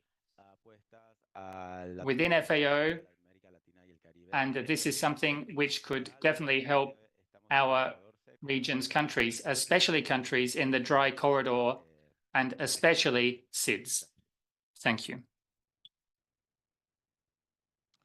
Okay, I'd like to ask the working group to see if you can tidy up the new text. So the new E, and in the interim, we can go to we're going F. Colombia is requesting the floor. I imagine that's regarding the new para that was added, is it? Colombia? Sí, señor relator. Yes, Rapporteur. We think the proposal from Panama is a very good one, but if possible, we would like to include a paragraph in which this support to implement resilience and adaptation programs would include all countries of the region. We are also exposed to the effects of climate change and emergencies. We don't think this should be limited to dry corridor countries and SIDS countries, because here we don't see our country, Colombia, for example, reflected, because we're not in the dry corridor and we're not a small island developing state. So the FAO assistance here should be provided to countries throughout the whole region and not just a limited, restricted list of countries. Thank you. If you'll allow me, Rapporteur, the paragraph is inclusive.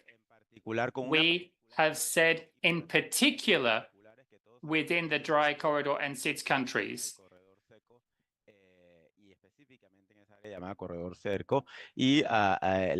So it's not exclusive in that respect then. We are not excluding anyone. This paragraph covers the whole membership of the LAC region. We're just saying that particular attention should be paid to countries in the dry corridor and the SIDS countries. Thank you. Thank you, Panama. And so in reading the text, I hear you, Claire. And the decision really is to ask members if they're comfortable with that text. It seems inclusive to me, but can we find if there is a comfort with using the language as stated? Argentina. Gracias, relator. Thank you, Rapporteur. Creo que nosotros ayer hemos. I think that yesterday we identified the need to include links to the dry corridor and links to SIDS and references to those countries. And the question raised by Colombia yesterday, we supported that. And I think that was reflected in the summary of the discussion we had yesterday. I think that in this paragraph,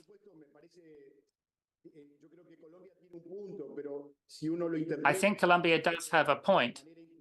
If I interpret the paragraph in an inclusive way, looking at it in the way that all members should be reflected in this paragraph or see themselves reflected in this paragraph, then there would be some inclusivity. But the thing that concerns me more than anything else is that we need to end up in a point where we have unity and diversity, where each of us with our own specificities see ourselves reflected. We need to see what are we asking FAO to do in supporting us in these issues. We need to make sure we identify critical areas that we all agreed on in the discussions over the past 3 days. Perhaps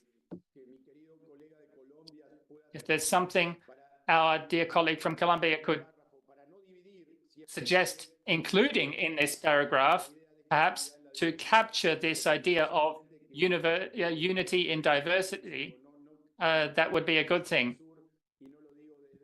The objective here is to be inclusive. I'm not saying this is someone just from the point of view of South America or the Caribbean or the Dry Corridor. Perhaps we will be able to reach an agreement. Thank you, Rapporteur. I have a suggestion. If we were to amend the language just slightly to broaden the expression, in particular within affected areas in the region. Is that acceptable?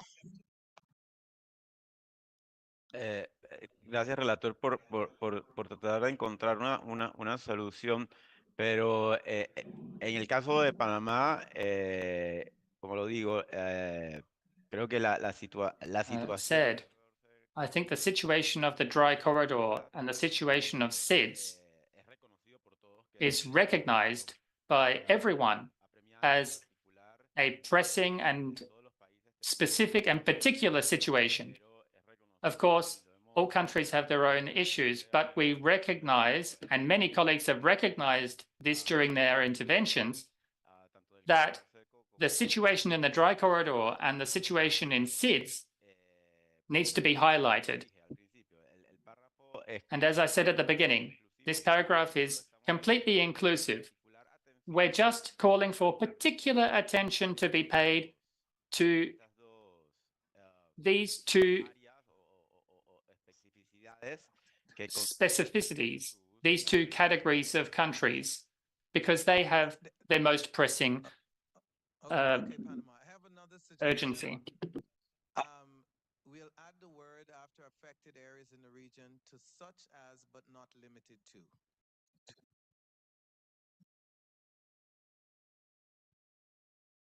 Such as but not limited to the Dry Corridor and SID countries. Is that acceptable? Panama. Report group add, but not limited to.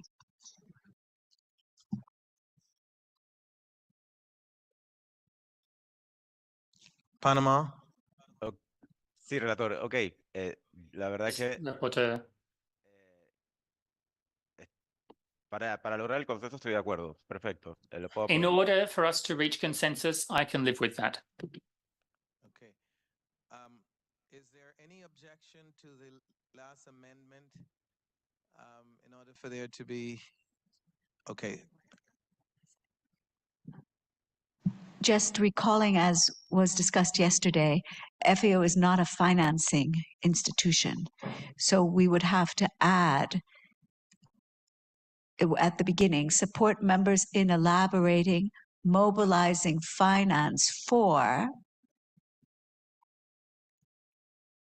and then the rest is fine.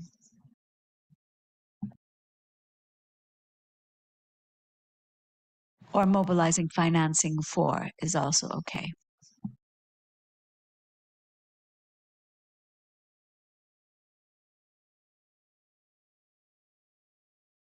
So with a last attempt to see if we can accept the text as is in E as proposed by Panama with the amendments, do we have any objection to this? If there be none, and there isn't, we will now move finally to F. If we can have this raised to F, or we'll just read it as is. So just leave the screen as it is. So F, continue working with members. Domenico is asking for the floor. Domenico? Chair, apologies for going back, but I think, as stated, the seeds and the dry corridor has some unique. I apologize for going back when we agreed on consensus, but I think the addition to this new paragraph clearly identify that we've been saying, specifically countries from the OECS and the Greater Caribbean, we have unique and particular situation, and we wanted that registered and to be noted. So I think I have difficulty in compromising with the new paragraph. If I may suggest some wording to put early warning system in Latin America region, particular and continue with the Dominica, just before I let you complete your thoughts, I want to be clear. You're saying you're having difficulty with this para. Yes. And you're asking to expand the language to add additional wording? No, I am suggesting to keep the original language, but after early warning system, we can put the original language. That was what there was there, because I want specifically the issues of the dry corridor and seed, because these are unique, and we've been saying that for two days now, and I want that to be captured. But I understand the concern with the other countries, and I would compromise by proposing some text, if you allow, Chair. Go ahead, let's see the text. Okay, so I would keep in the original. If I can get the original language, it will help me. And I apologize for taking some time on that, but that is extremely When you say the original language, are you asking us to not have the last insertion but not limited to? Yes, that's correct. If we can just put a line through it, don't remove it, so we can keep it in case there's objection to what Dominica is proposing. Right. Go ahead, Dominica. So my proposal would be on the application of early warning system in Latin America and the Caribbean, in particularly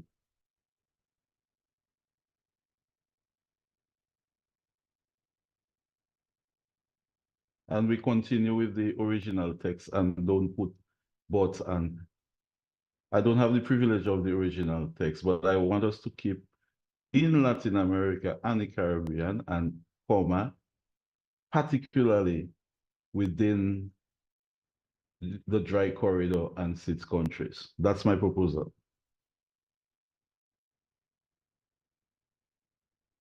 Colombia. Gracias, relator. Colombia Rapporteur. Colombia agrees with the proposal from Dominica, but at the end, after dry corridor and SIDS countries, we would also like to include a reference to the other vulnerable ecosystems throughout the region.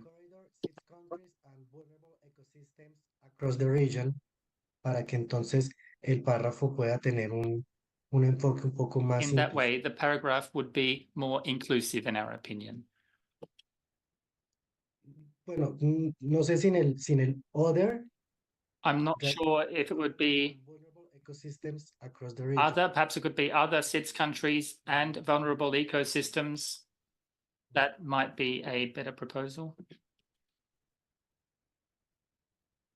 But we already have SIDS countries. Are you asking for dry corridor and SIDS countries to be removed? No buscamos que se, No. que se quite dry corridor and SIDS countries, pero sí que se incluya una We mención. just want an explicit reference to be included to vulnerable ecosystems across the region, because in countries like Colombia, we have ecosystems that are very much affected and vulnerable to climate change. So we can keep dry corridor in SIDS countries, but we would like to have the insertion of this reference to vulnerable ecosystems across the region. Okay, Venezuela is asking for the floor. Venezuela? Was that an accident?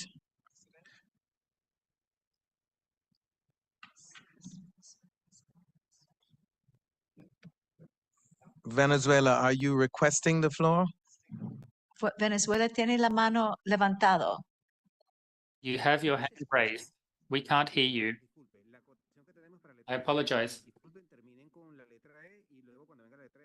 We'll finish with E and then we'll continue on with our intervention. Okay.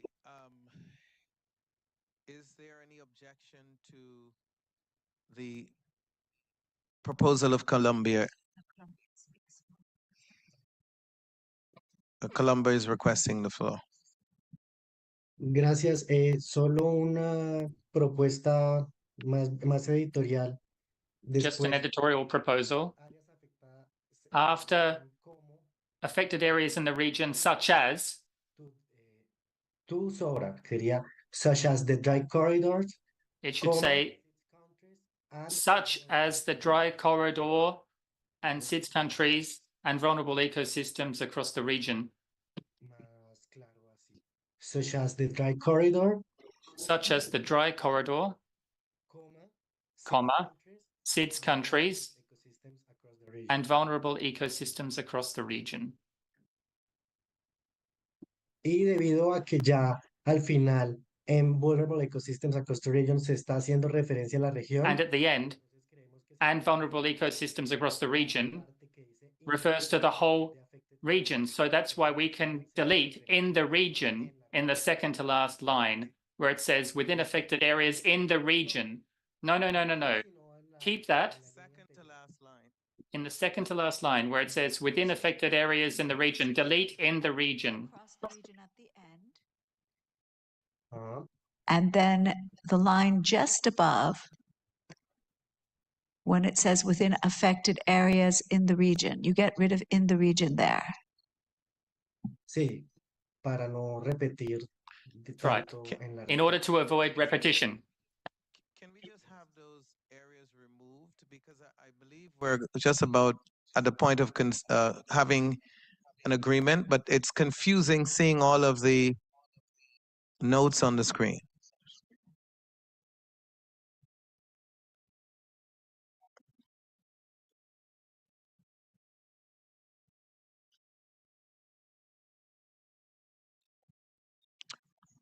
So the contentious areas, if I can just read that through the last two lines, if the report group can clear the screen. Quitar AI companion, por favor.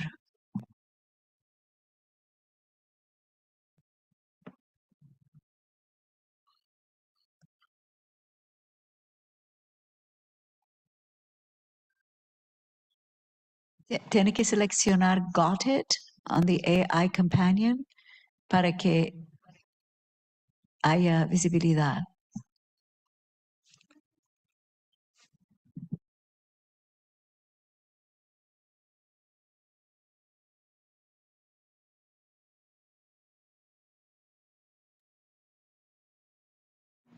Okay, let's try this. The contentious area, the last three lines, and the application of early warning systems in particular, in Latin America and the Caribbean, particularly within affected areas such as dry corridors, SID countries, and vulnerable ecosystems across the region.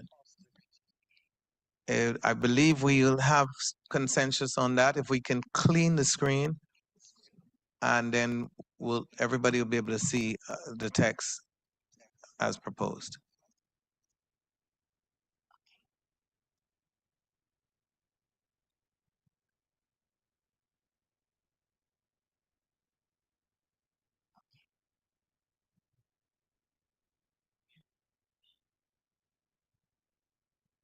Great. All right, so do we have consensus on E?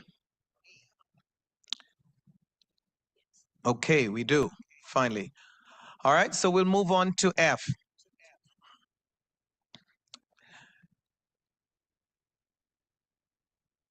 Continue working with members and other United Nations agencies to support the active participation of all vulnerable groups, such as family farmers, indigenous people, rural youth, and women, and fisher folk, in agri-food systems transformation at global, regional, and sub-regional country and local levels, recognizing their important role in preserving traditional knowledge and practices in building resilience. I believe we have a request for the floor from Argentina. Muchísimas gracias. Thank you very much indeed, Rapporteur. In the fourth line, sorry, the third line, where we talk about agri-food systems transformation, we would like the caveat to be included here, the footnote. And a question, I'm not sure if this would be for the Secretariat. Why are we including in this paragraph the issue of the global dimension where we're in a regional context? In any case, it would be within the region.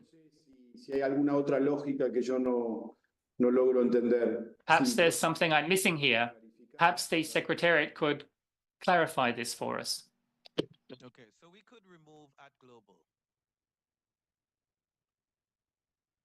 Just strike out at global. Point is taken, Argentina. Gracias, relator. Colombia. Gracias, relator. Solamente. Thank you, Rapporteur. We'd just like to propose an inclusion in the third line. In addition to fisher folk, También una población muy vulnerable a los efectos del cambio climático y que además hacen un aporte fundamental. We should also include a reference to foresters or forest dwellers. So in addition to fisher folk, we should also include foresters. I'm not sure how it would be in English, but I think we should also include a reference to people who live in the forests. Venezuela, you have the floor.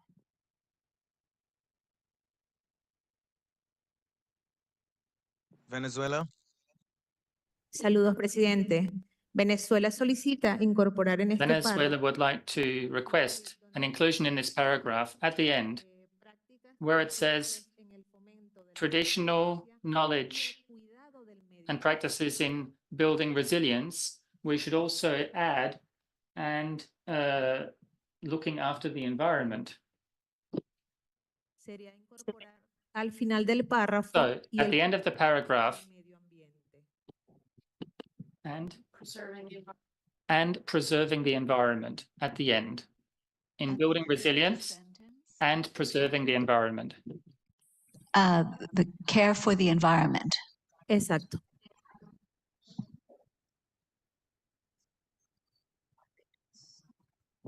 Barbados. Thank you, Chair. I'm just questioning whether we could, instead of saying continue working with members and other United Nations agencies, if we could broaden that to other international agencies or other regional and international agencies, because this restricts the work to UN agencies only. And I think there are a number of other agencies that would be relevant to this. Reports group, it's regional and international. Regional and international.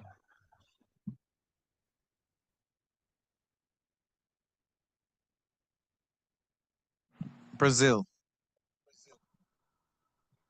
Thank you very much, Chair. We would like to suggest, after indigenous people, also the inclusion of people of African descent, because I think it would be in line with the discussions we had yesterday, and it would be more inclusive as well. Thank you very much. Thank you, Brazil. Dominica. Thank you, Chair. And while I support Barbados, I would want to suggest some recommendation that would add to. So can I just read from continue working with members, comma, United Nations agencies and other regional and international, if that is acceptable. The reason is that we want that network within UN agencies. So it would read continue working with members, comma, United Nations and other regional and international agencies, if that is acceptable. Thanks. Okay, with that insertion by Dominica, I see no one asking for the floor. So I take it that we have consensus on the new language. And if so, we can clean up the text and move to G. I will read G in the meantime while the team is trying to clean up the text.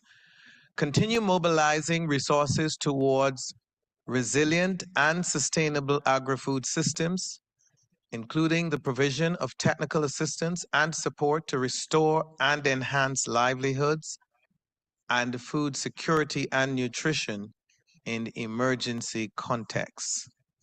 G, do we have an agreement on G? G seems very straightforward, so we'll move to H. Support the members in their use of science, technology, and innovation resource mobilization to increase resilience in agri-food systems, as well as to increase regional collaboration through mechanisms such as the Platform of Latin America and the Caribbean for Climate Action and Agriculture, in bracket PLACA, and access to financial funds such as the Loss and Damage Fund. We have no objection on that, and I think the financial aspect of this is clear. It's not coming from FAO, so we have no intervention. So with that, we have moved beyond H. I believe we're at the end of this item. We are, and so we'll move on to the next item. Oh, so we're done. I guess we got done so well. Thank you, members. I thought we had more. So we now move to we'll pass it back to the chairman. Thank you, Ambassador Pina. Congratulations to you and to all the delegations for the efficient debate of the conclusions. Having concluded this session, we now make a break. The drafting committee will meet in 15 minutes, so it's at 45 past the hour, wherever you are around the world. And we will reconvene in 1 hour, so it will be 2:30 in Guyana. And I ask you to be sharp because I think we have still much business to do. Now we close this meeting. Remaining participants take a break until 2:30, and the drafting committee will meet in another Zoom room in 15 minutes. Thank you very much.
I invite delegates to take their seats to continue the regional conference in 5 minutes.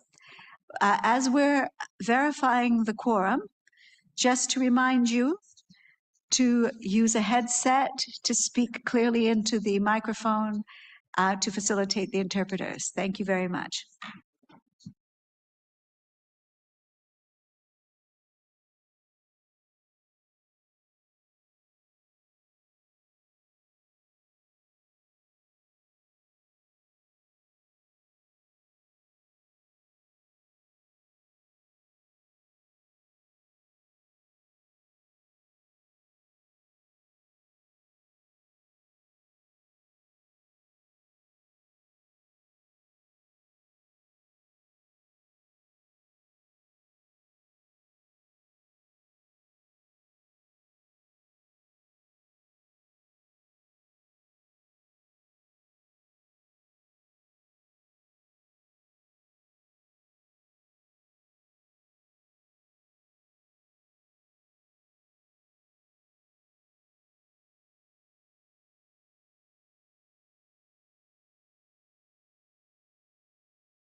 Hello, delegates. Just to advise that at the moment, the drafting committee is in session and have been a little bit delayed.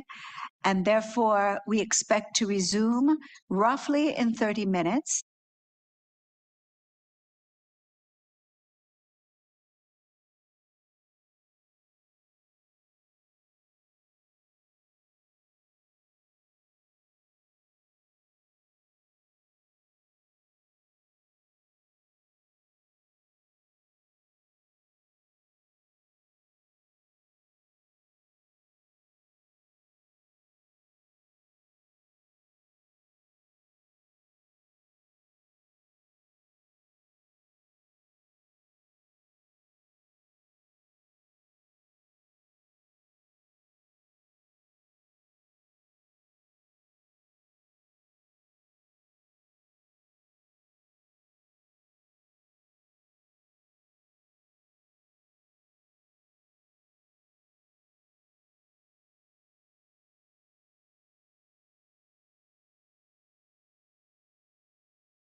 Speak by raising your hand in Zoom.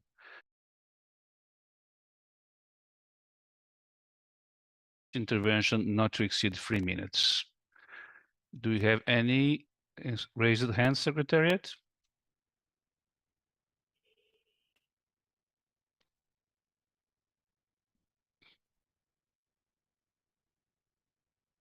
Mexico. México tiene la palabra. Mexico, you have the floor. Presidente, Thank you, Chair. comentar I just wanted to comment on one thing. o práctica It would be appropriate for the working documents of the regional conference.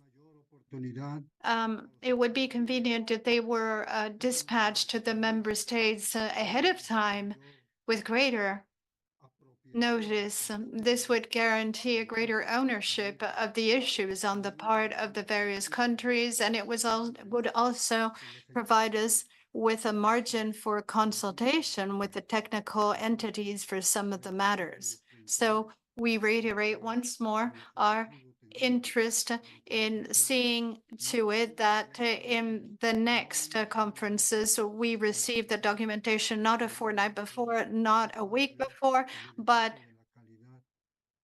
with greater notice in order for the various countries to better prepare for these very important sessions where we are trying to give further élan to our regional conference. Thank you very much, Chair. Thank you, Mexico, for your statement. Your suggestion is duly noted and it will be conveyed to the bodies of FAO. I'll give a couple of minutes for other delegations to inspire themselves to speak. We had understood that there were a number of delegations that wanted to speak in this item, but we do not see their hands raised. So let us just give a minute or two. Yes, let's give them a couple of minutes. I'm sure they will come by.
Chile has its hand raised. The Minister of Agriculture. Muchas gracias, Secretariado. Ministro Valenzuela. Secretariat. Minister, I'd like to give the floor to the delegation of Chile. la reunión formalmente o ya comenzó? Did the meeting start formally already, Chair? Yes, we have started the meeting already, the session devoted to any other matters. So does that mean that I can make a comment? Yes, please go ahead, Minister. Chair, I simply wanted to congratulate everyone involved. muy importante la estrategia. In the organization of this meeting, for Chile, the strategy of food sovereignty is extremely important.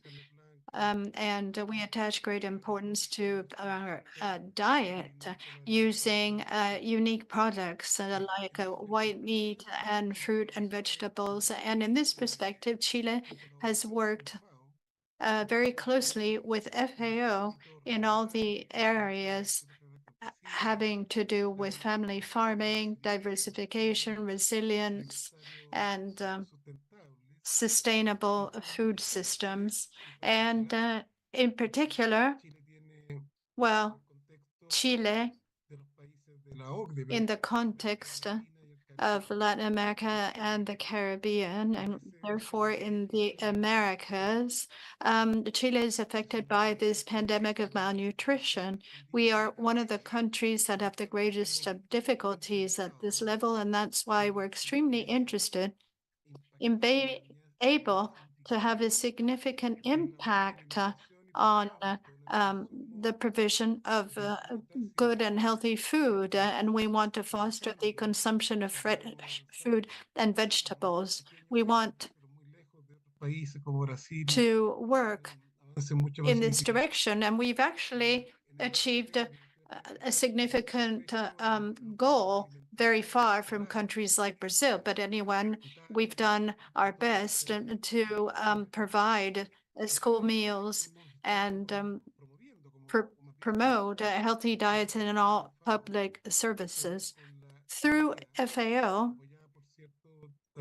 And with the support of the President of the Republic of Chile, and the President is extremely interested in this matter. Anyway, with FAO and with the support, we are trying to get FAO to determine a day in the year and proclaim it as the International Day of Fruit and Vegetables. This would be a significant contribution to generate a united space where we can communicate on an annual basis and where we can educate, show achievements, and work in this perspective to promote good nutrition among our peoples.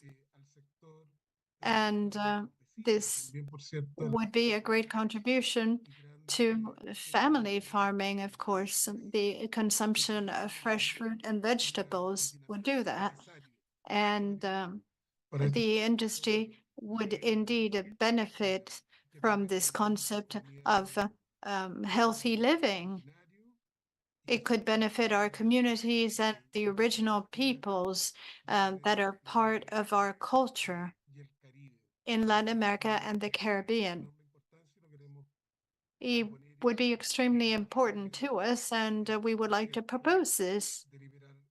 And of course, you can then make a decision on this strategic proposal that we would like to make. Thank you. Thank you very much, Minister. I now recognize the delegation of Bolivia.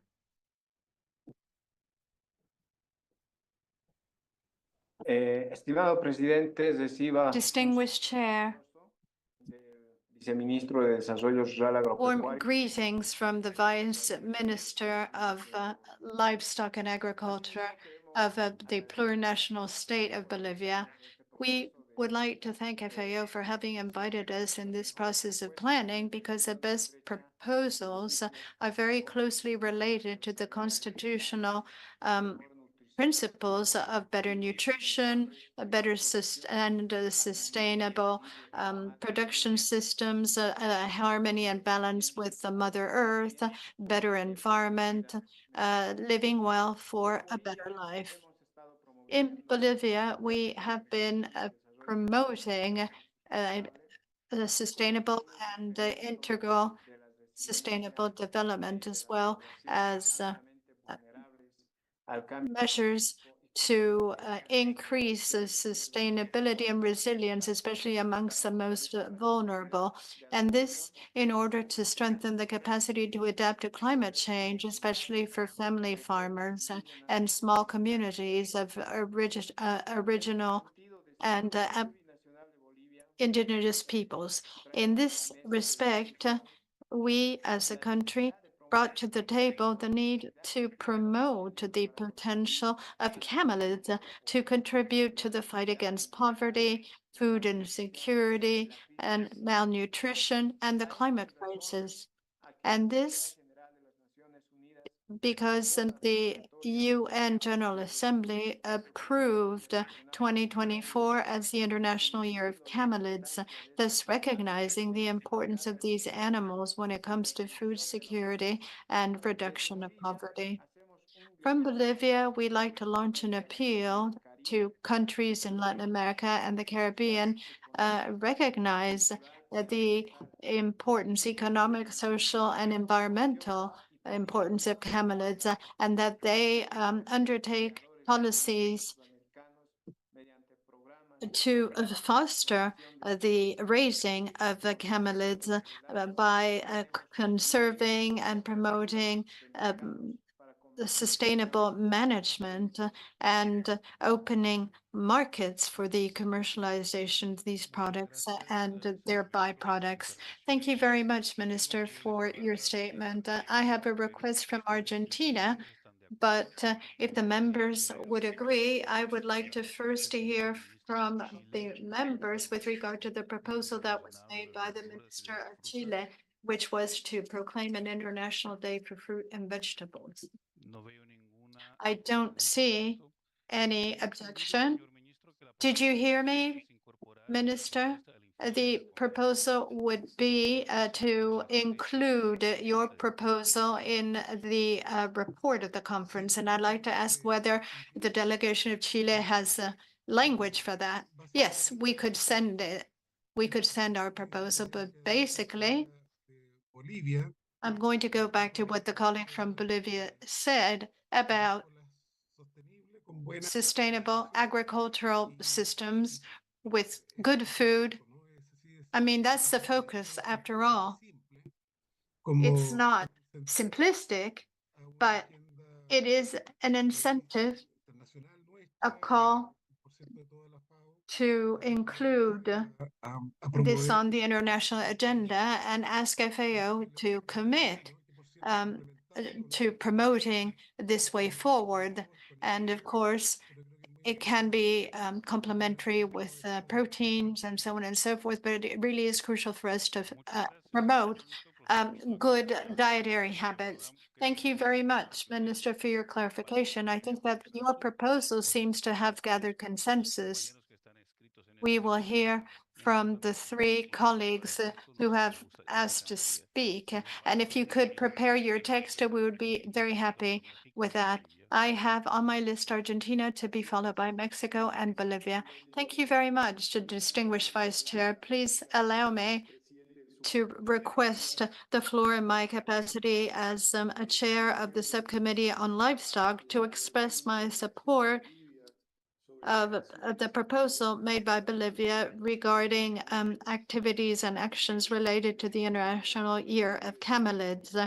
At the next meeting of the Bureau of the Subcommittee, the ambassador of Bolivia here in Rome, the permanent representative of Bolivia, and the ambassador of Saudi Arabia will lead the process of the International Year of Camelids, and the Bureau will represent all regions of the world recognized by FAO, and they will be able to update everyone on the activities and the process and the whole program so that they can indeed give visibility to the activity and the implications of the production of camelids in various countries throughout the world.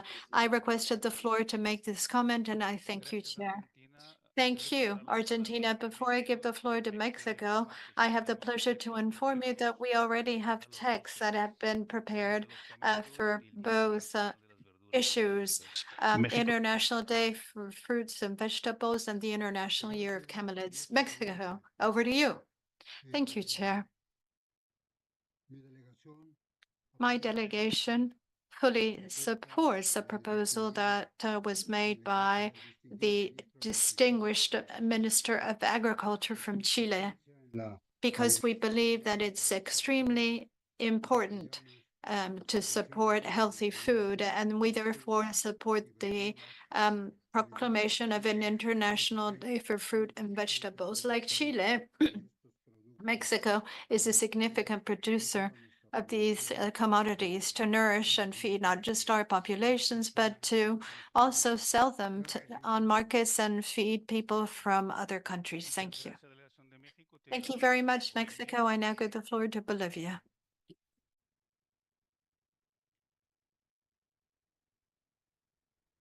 Muchas gracias, señor presidente. Thank you very much, Chair.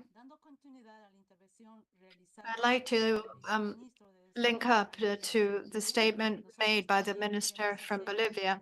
We too would like to make a statement from the Ministry of Affairs and say the following.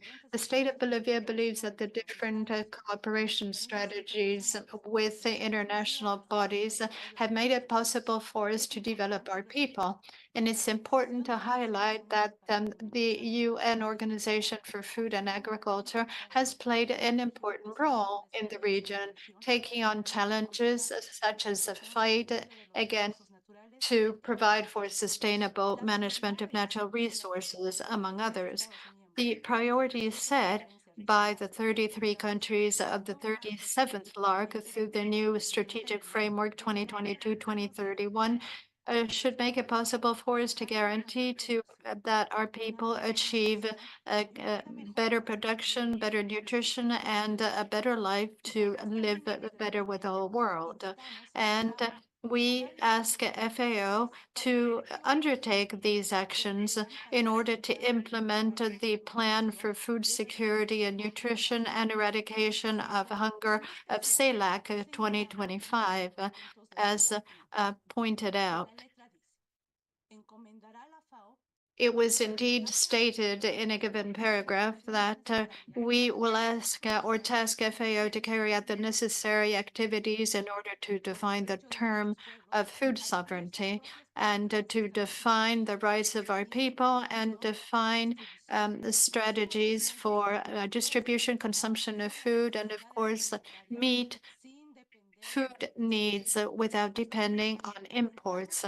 We therefore encourage FAO via member states to strengthen food systems based on traditional agriculture. Equally, we encourage FAO to consider the best way to achieve sustainable agriculture in Mesoamerica. This was adopted in our region. Equally, we would like to thank FAO for having led through the General Secretariat the International Year of Camelids 2024. We encourage it to continue to work in a coordinated fashion and continue to indeed provide for future cooperation. We'd like to highlight the importance of this International Year because our relationship with camelids goes beyond commonplace relationships. They are part and parcel of our common national identity.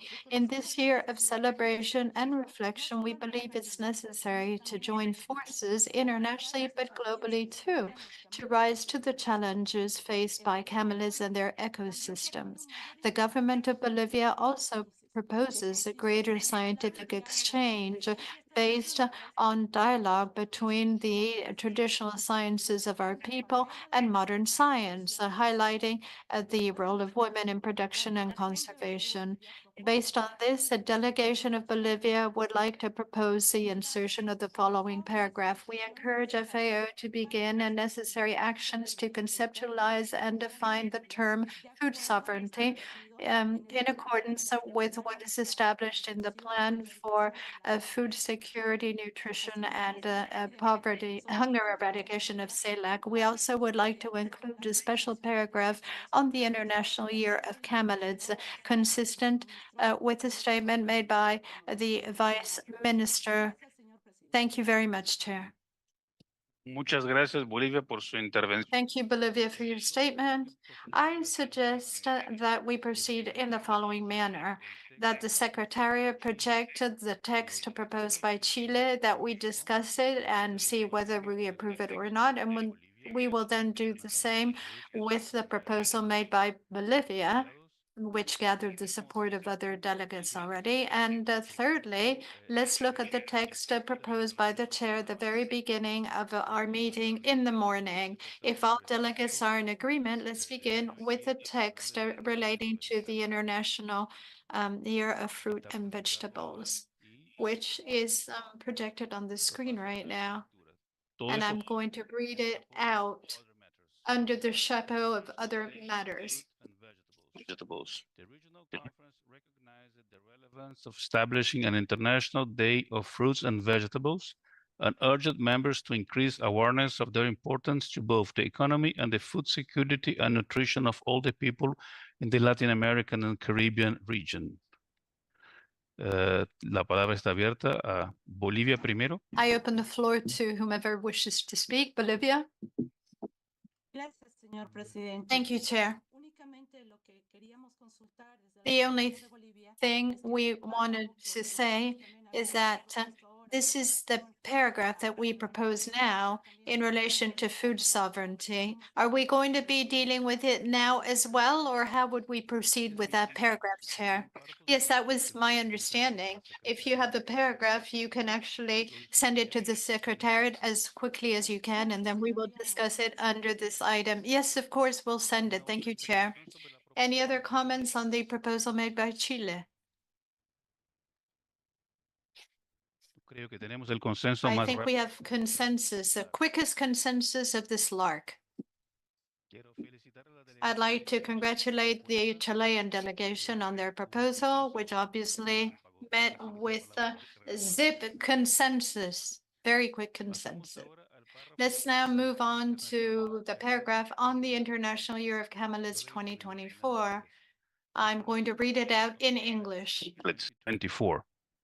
The regional conference took note of the United Nations General Assembly Resolution A-Res-72-210 on the International Year of the Camelids 2024 and urged members to support actions on the importance of these ancestral livestock systems for food security and nutrition, and to promote knowledge exchanges based on science, technology, and innovation, while highlighting the importance of traditional knowledge systems and the singular role of women and indigenous peoples. Do you have any comments from the floor? Do you have consensus on this text? Well, this is also was very express. So I understand these two paragraphs are adopted under all other matters. Now we move, while we wait for the test just suggested by Bolivia, I think we can move to the text that was proposed by the chair at the beginning of our session. If I am not very much mistaken, and I remain to be corrected, the chair has proposed a text to be inserted in other matters to be agreed by all members about the decentralization proposal. Do we have the text proposed by the chair, or any other delegation would like to propose a text on that?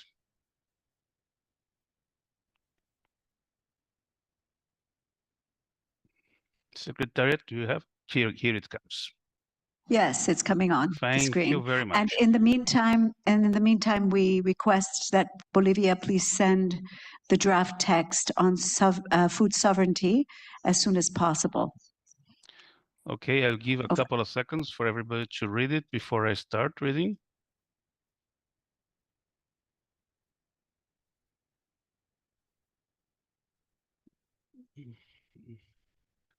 Decentralization. The regional conference supports FAO efforts to initiate the implementation of the proposal to reinforce the decentralization model, making more efficient and modern FAO country office network through open dialogue among members, and request FAO to organize an informal meeting to further discuss the proposal of modernization and making more efficient FAO country office network in order to discuss the matter on the council session.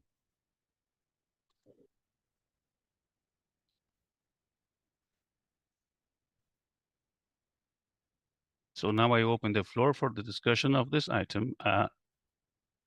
I don't have in my screen the other delegation, so I don't know if anyone has asked for the floor. Brazil and then Argentina.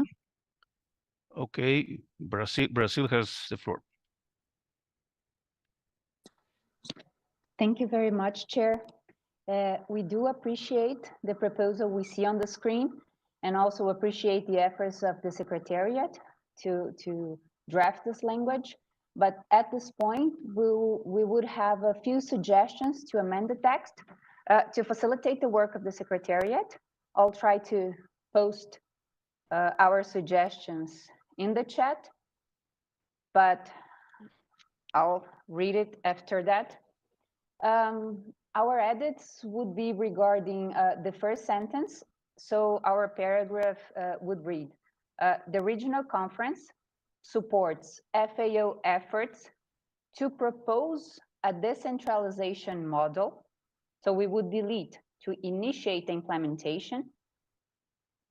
And the paragraph would go after the comma to achieve a more efficient and modern FAO country office network through open, transparent, and inclusive dialogue with Latin American and Caribbean members, and request FAO to organize formal meetings to further discuss and achieve consensus on the proposal of modernization to make a more efficient FAO country office network.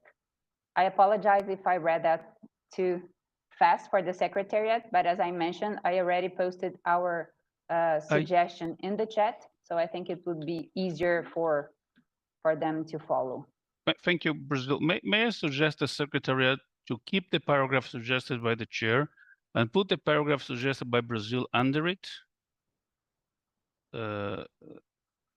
Otherwise, I think we lost too much time doing this. Since they already sent, I can see that Bolivia also sent theirs. Thank you. Just to confirm that the Secretariat, yes, is working on that. Brazil, this is the paragraph you sent? Yes, that's correct, Chair. Thank you very much. Perfect. Now I understand I have the request for the floor by Argentina. Gracias. Gracias, mi querido vicepresidente. Thank you, my dear Vice Chair. I'd like to say a couple of things on a preliminary basis. First of all, I greatly appreciate the proposal that was made by the chair of the conference, the Minister of Agriculture of Guyana. I believe that the spirit that motivated him to present this draft proposal is the idea that it's one thing that yesterday there was no consensus with respect to the document that was presented on decentralization, but it's a different matter that well, it doesn't really mean that members do not appreciate the process that can be initiated to discuss the matter in an inclusive and transparent manner in order to be able to implement the best decentralization models in coordination with FAO. I think that this is the sentiment behind the initiative of the chair of the conference. And I do, of course, appreciate it a great deal. But if you analyze what we discussed yesterday and the terms expressed by the membership in terms of a minimum common denominator, lowest common denominator of consensus in the text, and what Brazil is proposing as an alternative text, it would seem to be very reasonable as an elegant and inclusive, comprehensive way out, especially capturing the spirit expressed by the chair of the conference. I think that's what matters. If we really look at this, the idea is to advance in an open, inclusive, and transparent dialogue with all the members of the region in order for FAO to be able to organize meetings and future discussions with a view to achieving consensus, which is what we want, of course, in order to be able to modernize the model well, the FAO country office network and the model in the region. So I don't really see a lot of difference between the two. But the one paragraph that I think is able to capture the spirit of the chair of the conference and all the comments is the one proposed by Brazil. So as Mexico said at the beginning, I think it's important to have in mind that this document was received just before the conference. It was really very difficult to analyze it in great detail, and that's why we need more time to carry out the process. I think that the proposal made by Brazil captures this perfectly, but it does not contradict the proposal or the spirit behind the proposal suggested by my friend and brother, the chair of the conference, Minister of Agriculture of Guyana. Thank you, dear Vice Chair, and we endorse the paragraph mentioned by Brazil. Thank you very much, Argentina. I'd like to ask the plenary now, are there any other members who would like to make a comment on this item of the agenda?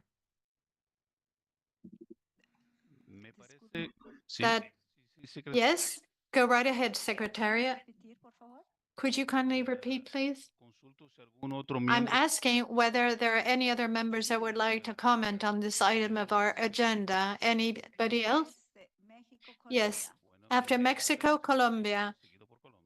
Fine, I give the floor to Mexico to be followed by Colombia. Thank you, Chair. We support the proposal that was made by Brazil. And we also appreciate the motivations provided by the distinguished ambassador of Argentina, Ambassador Cherniak. This is a really important issue, and both our proposals are not mutually exclusive because they're based on an issue that is absolutely essential to the operational matters of the organization and of the world. I think that we will have an opportunity to progressively deal with this matter and submit it to the subsidiary bodies of the governing bodies of FAO. I think that we will definitely have an opportunity to establish a dialogue with the country representatives of FAO in the countries and with the sub-regional and regional offices and with headquarters too, through our permanent representatives in Rome. Thank you very much, Mr. Chair. Thank you, Mexico, for the statement. We now have Colombia. Thank you, Vice Chairman.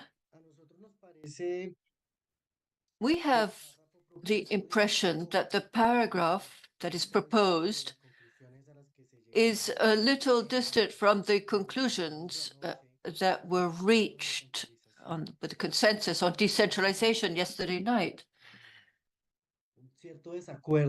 And we do not really agree with including the word support because we believe that in the discussion that we carried out, there wasn't any real consensus with the regional conference expressing its support to FAO's proposals for decentralization. So we'd like to know whether it would be possible to modify that verb and replace support with a verb that would suggest that the conference took note, listened carefully to FAO's proposal, but we don't think that it's right to say that the conference supported the proposal that was made by FAO regarding the model for decentralization. So this is a point we'd like to leave to the consideration of other members. Thank you, Colombia. I'd like to hear whether any other delegations have asking for the floor, and I see Chile.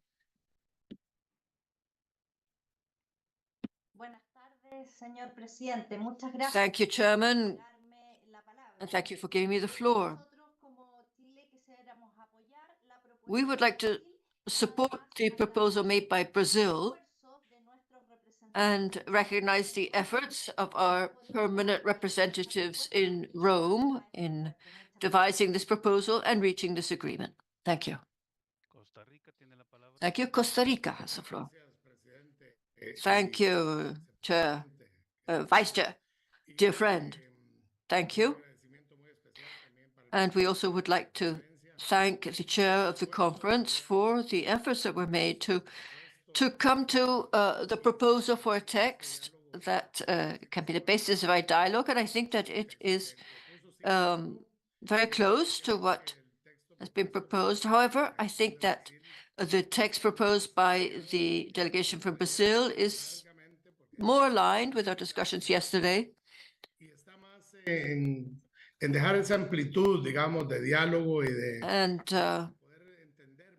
it gives greater amplitude and allows for better understanding of our discussion yesterday.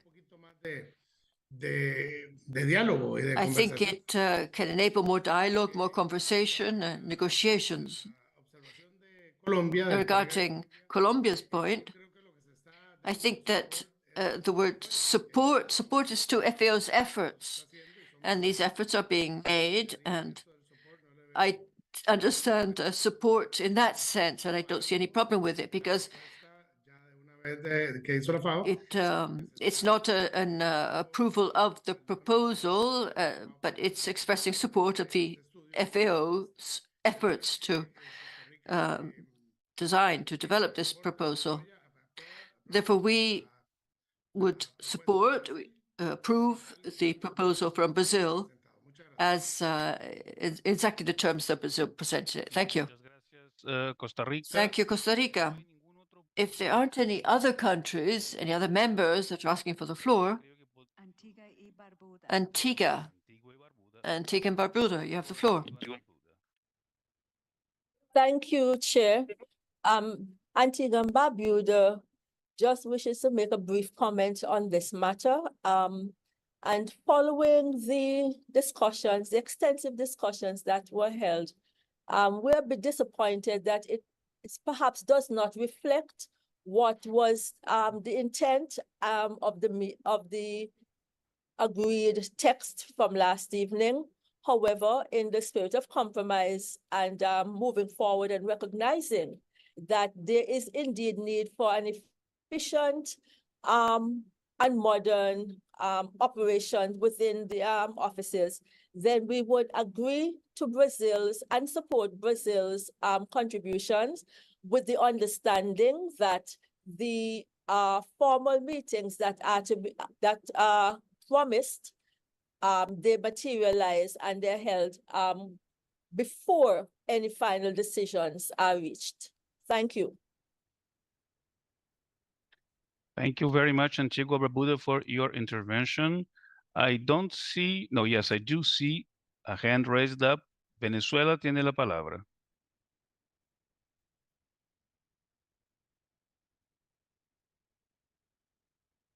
Venezuela. Venezuela quiere también apoyar la moción de Brasil en cuanto a un mayor nivel de consulta para la propuesta de descentralización. Regarding the proposal for decentralization. Thank you, Venezuela. Honduras tiene la palabra. Honduras. Muchísimas gracias. Thank you, Vice Chairman. Honduras would also like to join the group of friends who are supporting the initiative from Brazil.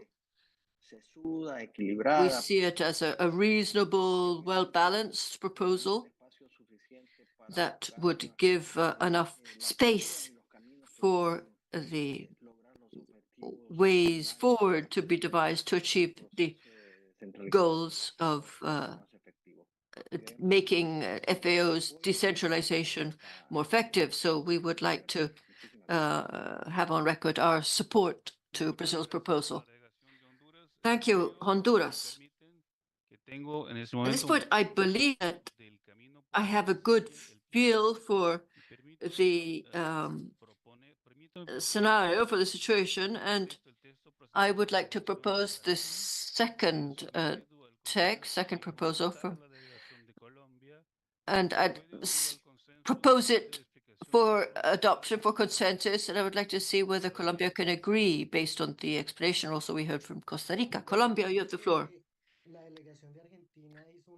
The delegation from Argentina made a proposal for alternative language in the chat, and Colombia could welcome, would suggest that this be considered. Welcome could be a word. I'd like to put that up to the members. We could replace support with welcomes. Barbados asked for the floor. Before we move the discussion, please, Barbados, you have the floor. Yes, Barbados is just a query. Which one is the Brazil proposal? Is it the first one or is the text in red? The red one. Okay, right. Well, Barbados sees that as a way forward in terms of supporting FAO's efforts to propose a decentralized model to achieve a better and a modern FAO office network. I'm not sure of the part about through open, transparent, and inclusive dialogue, or are we requesting that they have transparent and inclusive dialogue with Latin American and Caribbean members? I will leave it to the Brazilian delegation to answer to Barbados, please.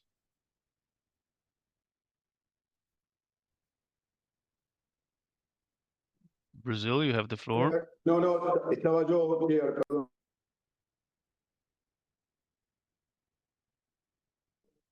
I don't see Brazil. If Brazil can answer to the ponderation of the delegation of Barbados on the open. Thank you. Yes, absolutely, Chair, but I think the ambassador of Argentina asked for the floor first. Okay, let's go to Argentina first and then back to Brazil. Gracias, mi querido vicepresidente. Quiero aclarar. Thank you, dear Vice Chair. I would like to clarify the proposal we put in the chat. We agree with the consensus that was reached on the word supports in Brazil's original proposal. Now, having listened to Colombia, and looking for alternative language that would not be support, we thought of welcome, but we're trying to be helpful. I have a constructive position here, as we all do, and if the spirit of consensus shows that the majority is supporting the original proposal of Brazil, we could certainly continue to support with that. Looking at it seriously, there's no change in the meaning with respect to what we agreed on yesterday. We are supporting a process for consultations to move forward in the best possible way in a decentralization initiative. And that is the point, I think. No one is in a disagreement with the idea of making progress in the process of decentralization. What needs to be clear is that it is a process, it is transparent, it is inclusive, it makes it possible for members to take part, and in this way achieve the best possible model. And that is the key aspect. So we are supporting FAO's taking the process forward. We're not supporting a document or which we may have differences. We're supporting moving forward in a process of dialogue. And I don't see any objection to the process of dialogue, initiating and carrying forward this dialogue. The region supports this process of dialogue. This region is not against any process of dialogue that aims at building together the best possible model. If we have clarity on that, and I think that it is well captured in Brazil's proposal, I would like to be assured that this is the thinking and understanding of both our members from the region and our colleagues at FAO. Thank you, Argentina. I have Brazil and Costa Rica. But before giving the floor to Brazil, I would like to remind you that the conclusions of yesterday on decentralization persist. So Brazil, you have the floor. Thank you, Vice Chairman. I believe that the distinguished ambassadors of Argentina and Costa Rica have expressed very well the idea that undergirds the process of Brazil. We were trying to capture the different perspectives and also the points made by the ambassador from Argentina. This point made by Colombia is important, and it has been taken into consideration. But it is clear that we are supporting the efforts of FAO. We are not advancing an assessment and evaluation or anything of the sort.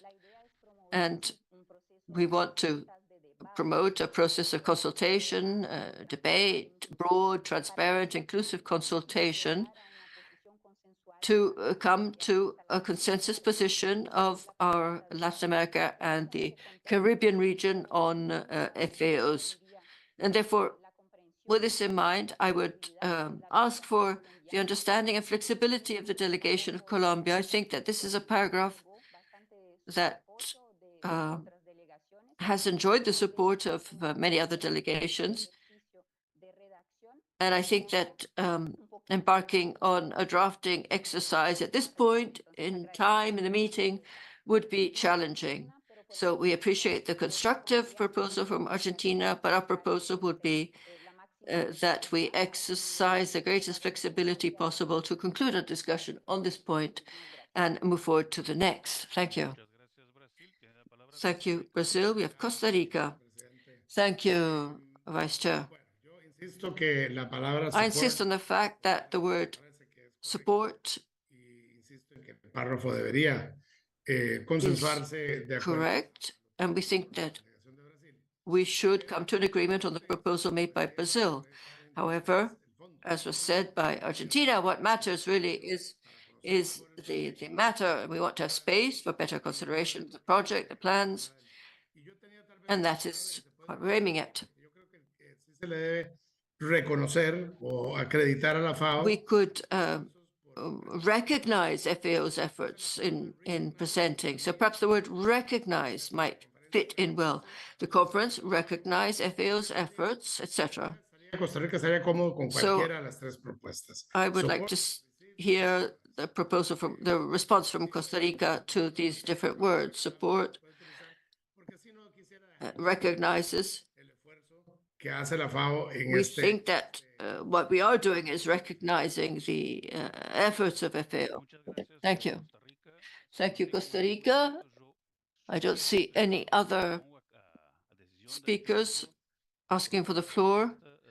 At this point, I would ask for the approval of Brazil's text as it is now. But if there isn't any consensus in the plenary, then we can discuss the text and the proposal made by Colombia. Do we have consensus? I'll give the floor now to the delegation from Peru, but I would invite all delegations to reflect on this proposal, on the choice of the word. Peru. Thank you. Señor presidente, desde Perú. Sí, lo escuchamos. Muchas gracias. He escuchado atentamente las. Thank you. I've listened carefully to the opinions of the members of this region.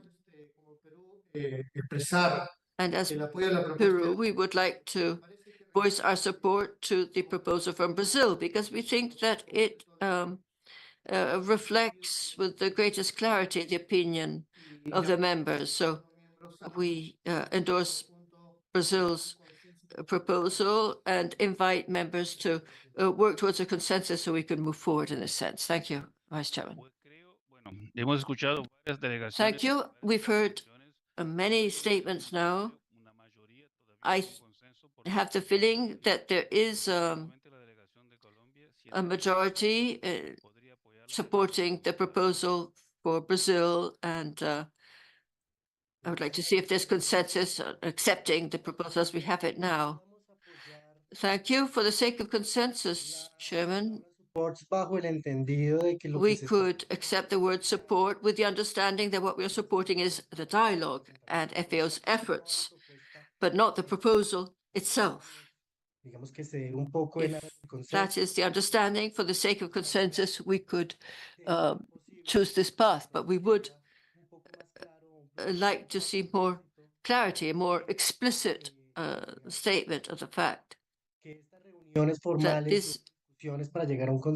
these meetings and the seek for consensus needs to be taken before any real decision is made. And here we see implicitly that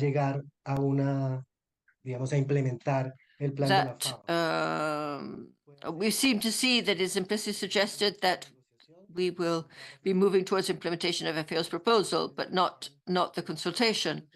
Whereas we are making a point that consultations need to take place before any decision is taken. So I don't know if this can be included in the paragraph.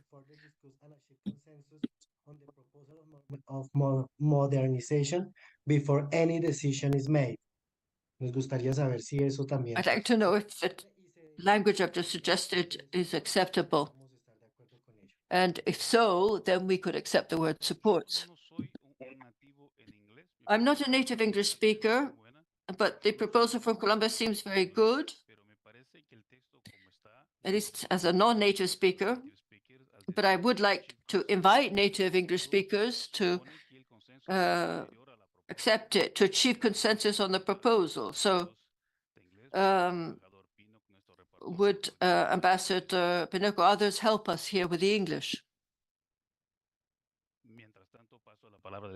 They're thinking about it. Barbados has a problem.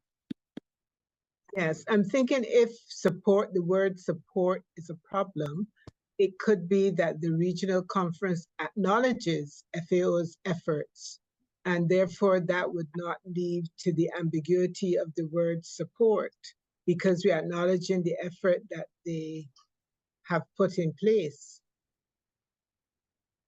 I think the delegation of Barbados, I understand that we have already, Colombia, that was the one that was disagreeing, has already agreed to the support and have suggested to add some text to the end of the paragraph.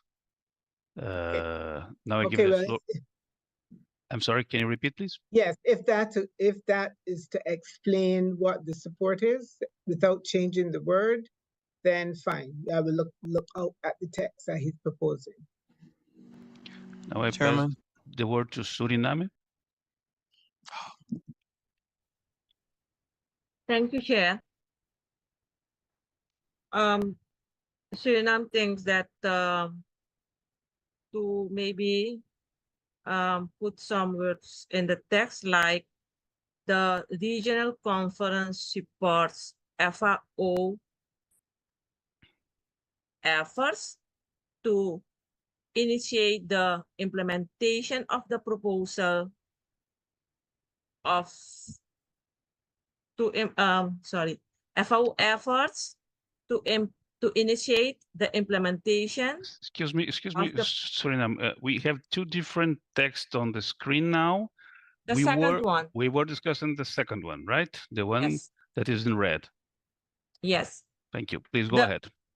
The regional conference supports FAO efforts to initiate the implementation of the proposal of decentralization model to achieve more efficient and modern FAO country office network. The rest is the same. So what Suriname is proposing is that we return to the beginning of the text proposed at the morning. Only the first part. The first part of the text proposed by the chair. I think, well, I put it to the plenary, but I have the feeling that most of the members were in favor of the text proposed, which is now in red. And that is looks to be a significant difference between both texts. I think if Suriname can leave with the second text, would be easier to reach consensus. If not, we could continue discussing. Okay.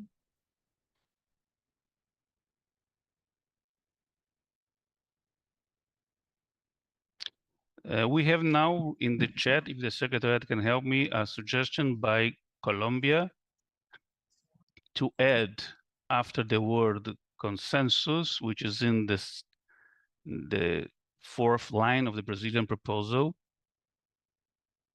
before any decision. If the Secretary could add that in brackets, I would like to submit that text to the plenary again.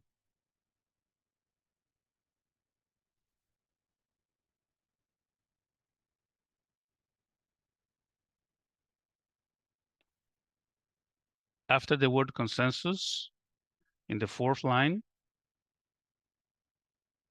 yes, add before any decision.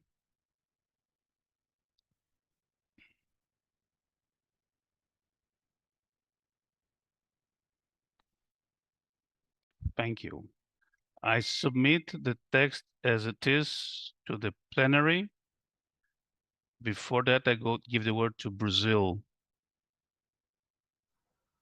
Gracias, vicepresidente, y agradezco también a Colombia por Thank you, Chairman. I'd like to thank Colombia for this proposal.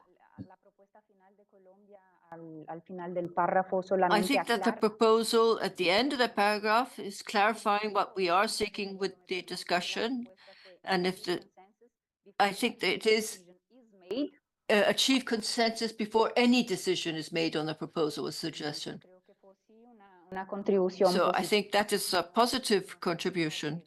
And I think it's bringing us closer to a consensus outcome for this paragraph.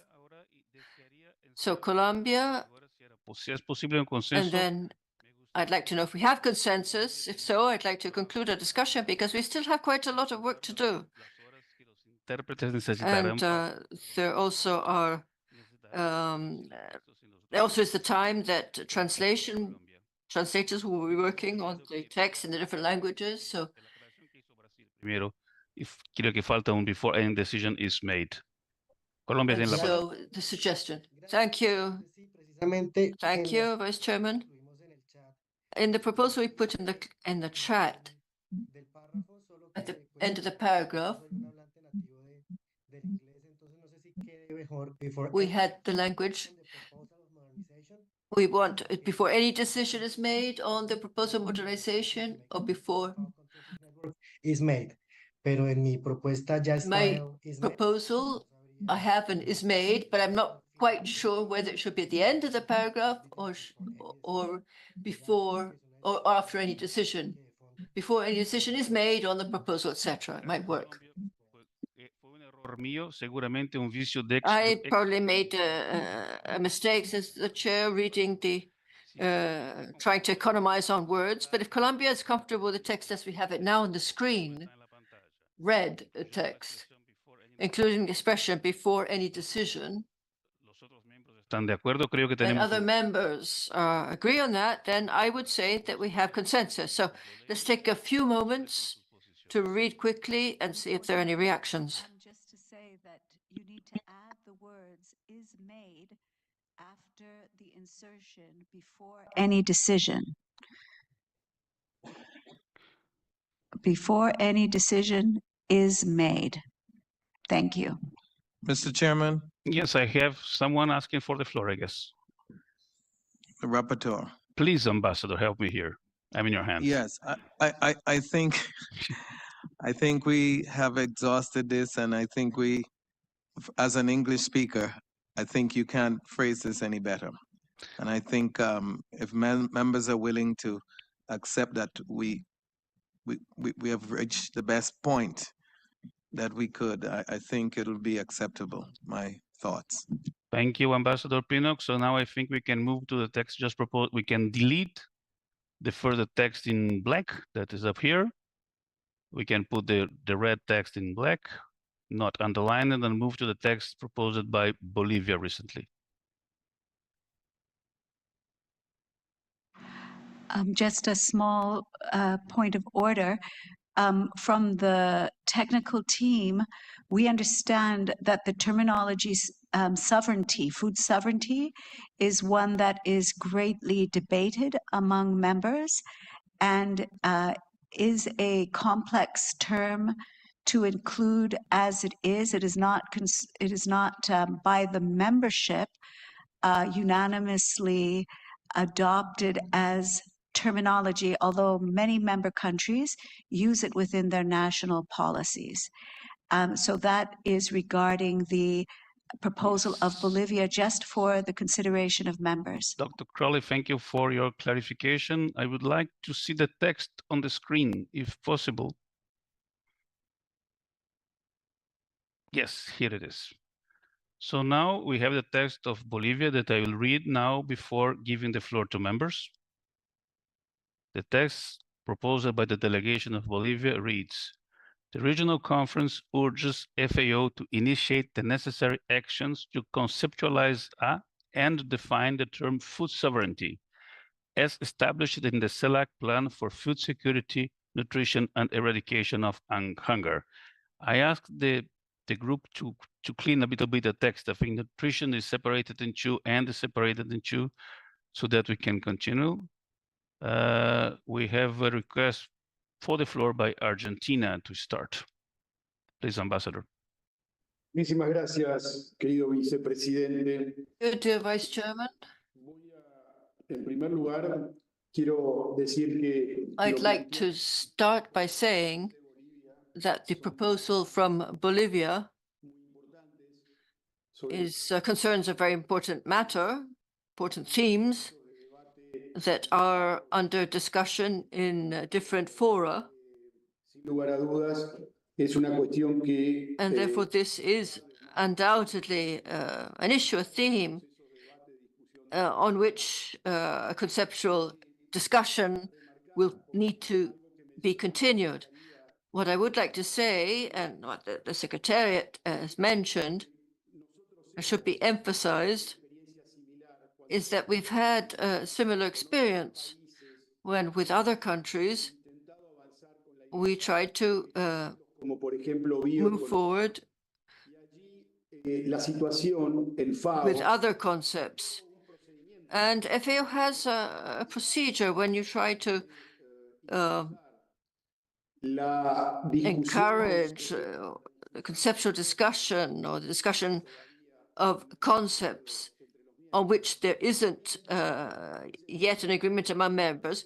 There is a procedure that takes place, which is what we're doing in different technical committees too, or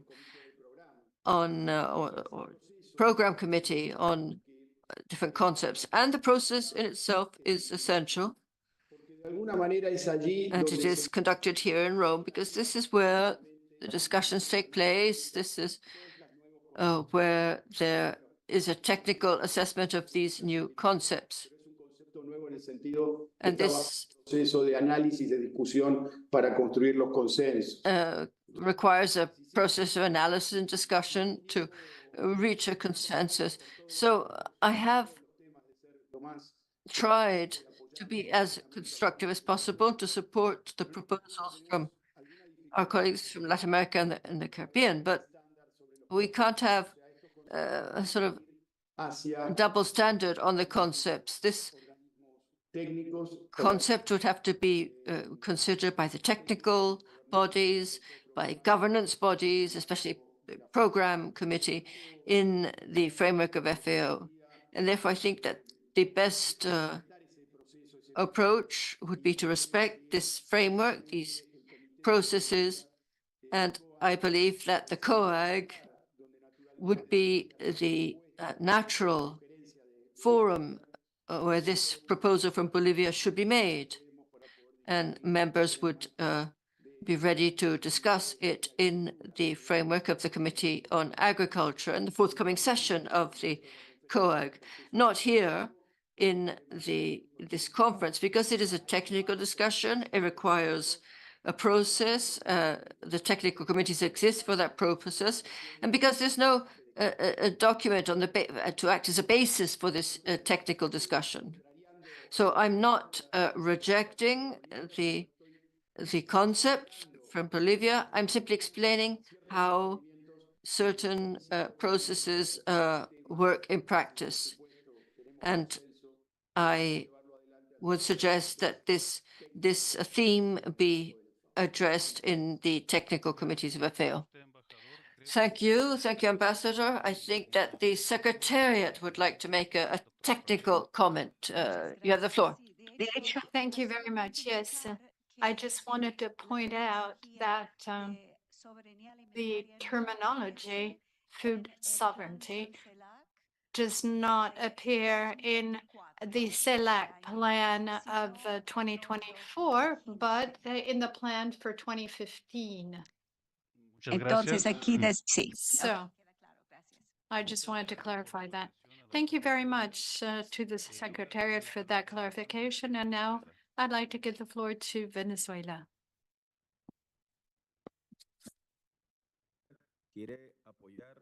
Venezuela would like to support the proposal that was made by the delegation of Bolivia, and we endorse the comments made on Monday, the 11th, namely la alimentación mundial. that Y es un concepto que debe ser this estudiado. is a concept that needs to be studied in the commission, and we would like for this to be to go down in the record. Thank you to the delegation of Venezuela. I'm sorry, but I didn't quite understand your proposal. Do you have a proposed language to include in this point? We support the proposal made by Bolivia.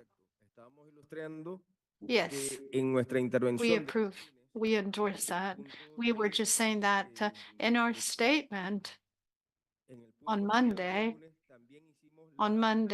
we also made a proposal that this concept of food sovereignty be taken into account and that the vision of food security be converted into the perspective of food sovereignty. Thank you. Colombia now has the floor. Thank you very much.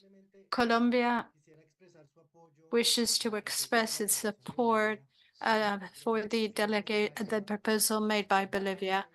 It's necessary for several countries to continue to work with this term, and because they do, then they are currently using food sovereignty. We'd like FAO to continue to support us in the conceptualization of the term. It's not a matter of imposing agreed language, but it's a matter of starting to work on the concept, on conceptualizing this term, which has not yet been well defined. So we support the proposal of Bolivia. And going back to what the Secretariat said, that this is not part of the CELAC plan, then maybe it could be removed from the proposal. Thank you.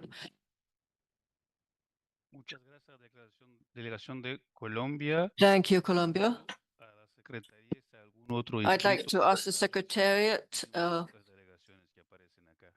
We only have a small number of delegations appearing here. Any other? That's all we have. All right. Right. Thank you, Secretariat. So we have a proposal from Bolivia on the screen. And we've heard from the Secretariat that the existing select plan does not include this word, but it was included in the 2015 plan. We have a counter proposal from Argentina that is to not include this. So I'd like to hear from members if there are any comments that would like to be made in response to Argentina, which has opposed the inclusion. So do any other delegations want to take the floor? I have Mexico. Chair, we would like to support the motivations provided by the distinguished ambassador of Argentina. I believe that the concept is very valid when we speak about a sub-region or countries. But in this case, the ambassador of Argentina said something which is really true. We need to make sure that concepts taken on board at the sub-regional level contradict terms used in other fora, for example, FAO headquarters in Rome, and that might lead to challenges in the governing bodies of the organization. Because I don't think it's a COAG that should be involved. Maybe the Committee on Commodity Problems, and maybe even the Committee on Constitutional and Legal Matters. The concept is very valid, but there is no shared definition here. There is no shared definition when it comes to this very vital concept. And therefore, I think that we need to be very cautious with this. I do believe that the concern voiced by Bolivia is a valid one, but I think we need to consider the multilateral way in which the term would be used. Thank you. Muchas gracias a la delegación de México. Thank you, Mexico. Estamos claramente en algo que los franceses llamarían Clearly, we are in an impasse. The proposal made by Bolivia, supported by Colombia and Venezuela, has not reached consensus. Traditionally, in this organization, we try to approve everything by consensus. Bolivia, you have the floor. Thank you very much, Chair. And I'd like to thank the previous delegations. Indeed, we agree with many of the ideas pointed out by the various delegations. Among them, there is something that is absolutely true, and that is it's important for a specialized body that is specialized in the area of food to begin to define and conceptualize food sovereignty as such. There are many countries like ours that have legislation in place and that includes or it regulates food sovereignty. Not only that, we're already undertaking activities in the area of food sovereignty, and that is helping us to eradicate hunger and malnutrition.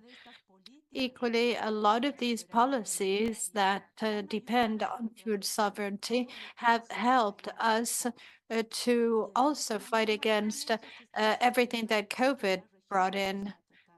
Equally, this is something that is being dealt with not just at the regional level, but globally and multilaterally. Because of this, we have a UN decision on the part of peasants and farmers, which recognizes what food sovereignty is all about.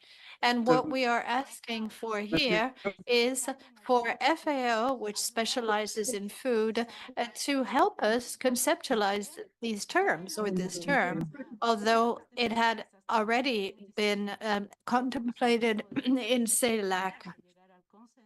What we can do to reach consensus, as suggested by the delegation of Colombia, is to remove the last part.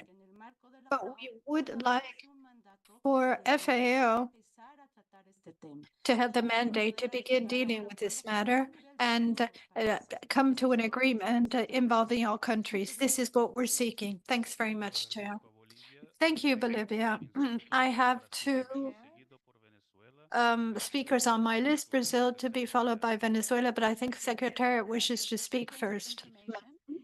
In 2013, following the conference of 2012, FAO published a study of the concept of food sovereignty that is entitled Food Security and Food Sovereignty, base document for discussion. For your information, and we would be happy to circulate it for your information. Over. Muchas gracias al secretariado. Pido que si tienen el link. Please, could you post the link in the chat box, and let's move on to Brazil and Venezuela. Thank you, Chair. I wish to support the proposal made by Bolivia. I think that it's really important for the regional conference to support this process as well as FAO. Of course, it was part of the CELAC plan for 2015. At that time, we had a discussion, not just within our region, but also with the governing bodies of FAO, because we really feel that it's important to come to an agreement on the meaning of food sovereignty. But there already is a concept, and Bolivia mentioned this, UNDROP, or the Declaration on the Rights of Peasants and Farmers, which is adopted by the UNGA. And in 2021, in Article 2, there already is a definition of food sovereignty. I have the text in English, which I could read.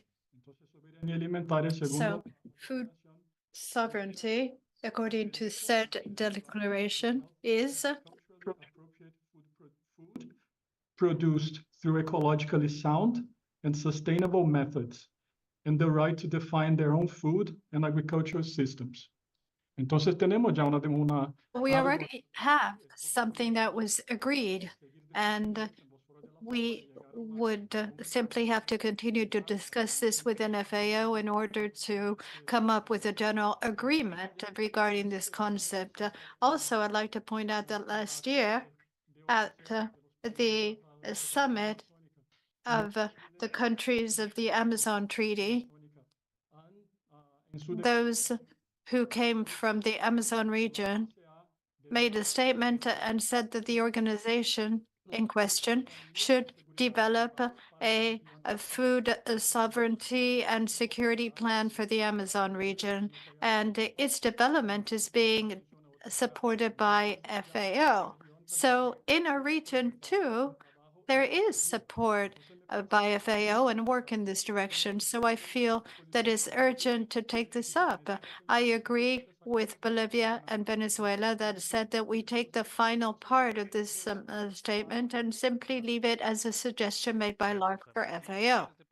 Thank you, Brazil. Before I give the floor to the next speaker, I'd like to ask the Secretariat to please remove the red part on the screen, please.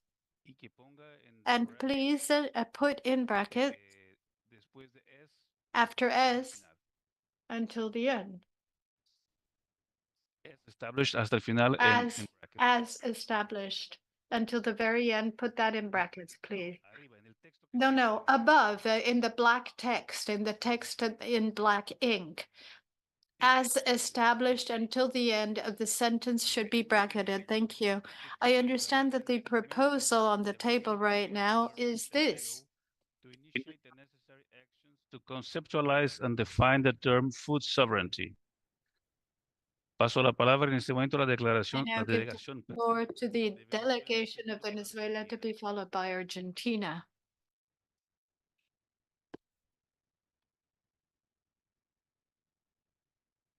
Venezuela quiere ratificar Venezuela wishes to support desarrollo, al inicio de estudios sobre the development of studies on the concept of agri-food sovereignty. And as others said, there is a background. There are documents published by FAO that express the reality of this concept. Indeed, in Latin America and in the Caribbean, a lot of our countries have incorporated this higher concept in their own domestic legislation. So we believe that a que avancemos a un concepto superior. There should be no objection to the proposal of advancing, of moving forward and not being static. We need to move steadily. It was like the move that was made to family farming, which was such a crucial element in feeding people. According to this concept, all the hindrances to a global nutrition that we have heard, not just here in LAC, but in the organization. All these hindrances and obstacles should be overcome with the resources of each country, based on internal and domestic production, essentially. We said this when we made a statement on item 3 when it came to regional and global prospects for food security and nutrition. If FAO really does wish to take firm action and move ahead steadily to guarantee food for all people, we have to be capable of going beyond concepts. We're not saying that the concept of food security is bad, but we need to seek food sovereignty based on our domestic resources rather than depending on imported models. This is an important issue. We, after all, are discussing the establishment of FAO for different items, and so Venezuela feels that we should establish a forum in order to continue to discuss the concept of food sovereignty, which is a reality and which is a part of the domestic law of many of our countries. Delegación de Venezuela. Thank you very much to Venezuela. Before I give the floor to Argentina, which is next on my list, we are almost an hour behind schedule, and I wanted to flag that. Argentina, you have the floor. Sinceramente, me parece que a veces es importante escucharse. Argentina believes it's really important to listen to one another and to go back to certain issues just to confirm that we have heard each other. I think that all those who have spoken have alluded to the importance of discussing the concept of food sovereignty. We never oppose that. On the contrary, what we're saying is obviously we know that countries are using this concept already, and each country is sovereign, and each one uses this concept as it feels fit. That's for sure. Equally, there are international organizations other than FAO, not FAO rather, that have used this concept with agreed language among the members, but that's not the case of FAO. FAO does not have that agreed language. So it seems to me that this is a technical matter, and we don't believe that we need to create a space or a forum for discussion because the committees have already been created to discuss this matter. I remember the whole question of bioeconomy that came up, especially considering that one of the countries that was most behind a bioeconomy was Brazil. Brazil started a discussion on bioeconomy using committees existing within FAO, and a lot of us understood that technically these discussions should take place in those committees, in those structures. What am I trying to say with this? Well, I'm trying to say that if we agree that the countries that have a special interest in proposing this concept are going to raise this in technical committees, they are welcome, and we will have those discussions. We should not underestimate the importance of concepts. Substantive matters are essential, but concepts are those that reflect the consensus of countries in an intergovernmental organization. This is no minor issue. It's not a minor issue to ensure that there's sufficient consensus over certain concepts, because we all should interpret the concepts we use in the same way. And the concepts used in academia do not reflect a consensus in an intergovernmental organization. And on the other hand, national plans or regional plans that use concepts like food sovereignty with the support of international bodies do not necessarily reflect a consensus within FAO or its mandate. This is a procedural matter, and therefore, I think that COAG ought to be involved, as well as CCP, as well as COFO, and all the technical bodies, because as Mexico rightly said, this is not an issue that is monodimensional. We're not saying whether we think we should go ahead or not, but rather where we should be having this discussion. That is the core issue here. Thank you, Argentina, for your statement. Is there any other request for the floor? Can the secretary help me here, perhaps?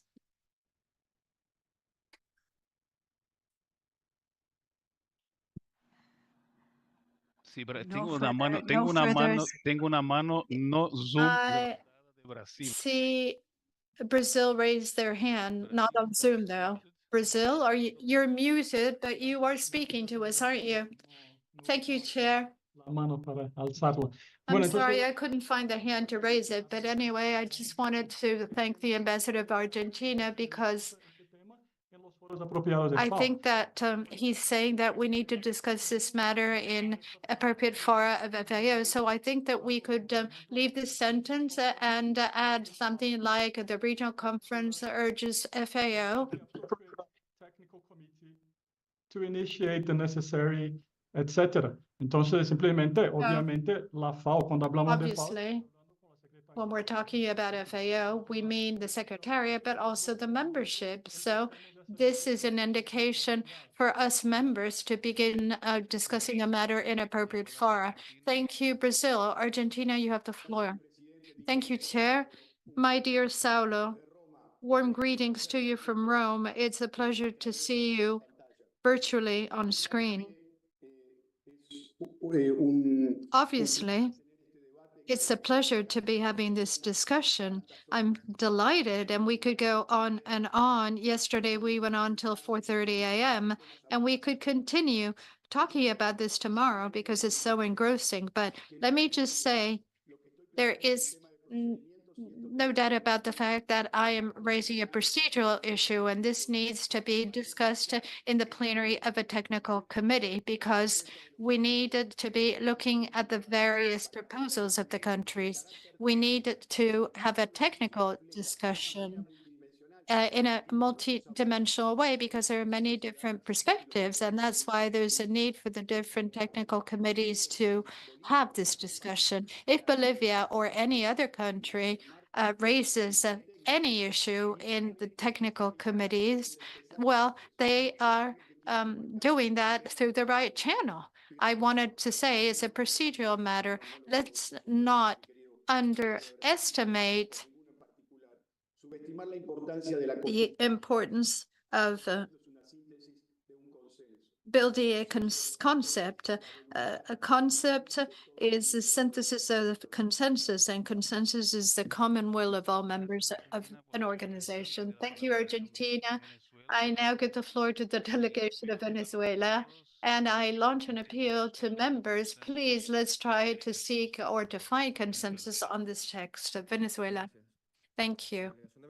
The delegation of Venezuela wishes to endorse the complement suggested by the delegation of Brazil, i.e., that we initiate this discussion in technical committees, and the Bolivarian Republic of Venezuela is going to be or remain very watchful when it comes to extending this discussion in any other fora. We think that it's extremely important to have this concept clear in the interest of achieving the goals of the 2030 agenda. Thank you, Venezuela. Bolivia, you have the floor. Thank you very much, Chair. We'd like to thank our distinguished delegate from Brazil for making that proposal, and we believe that with this proposal, we would indeed be catering to the concern por el raised propósito. by our distinguished ambassador of Argentina. We'd like to thank him because he's the one who raised the issue about working on food sovereignty.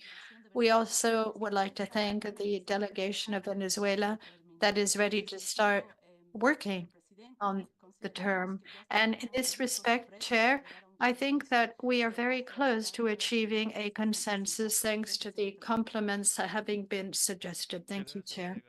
Thank you to the delegation of Bolivia. Obviously, we do not have a consensus on this point. I think everybody realizes that. Are there any other well, I ask, is there anybody who wishes to express consensus? Otherwise, according to FAO tradition, I don't think we're going to be able to include this text in conclusions of any other matters. I'm going to give you a couple of more minutes to think about this and ask the same questions in a couple of minutes.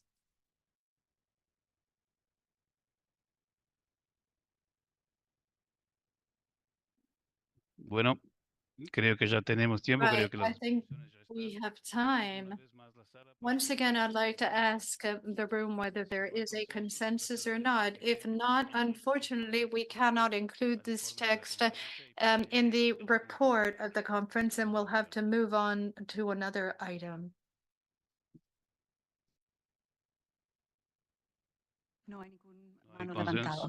There is no consensus and no one has raised their hand. So I realize that there is no consensus on this point. We will have to move on to the next item of the meeting. In principle, we will now ask the non-state actors and observers whether they have any comments that they would like to make. If that is not the case, we'll move on to the next item on our agenda.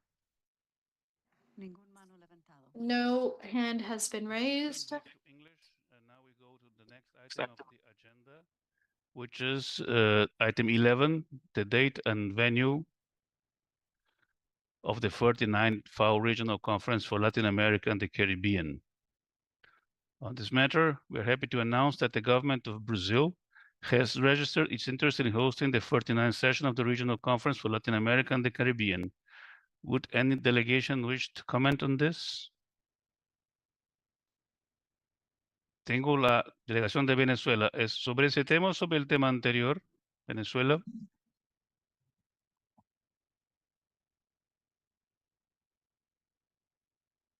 Venezuela.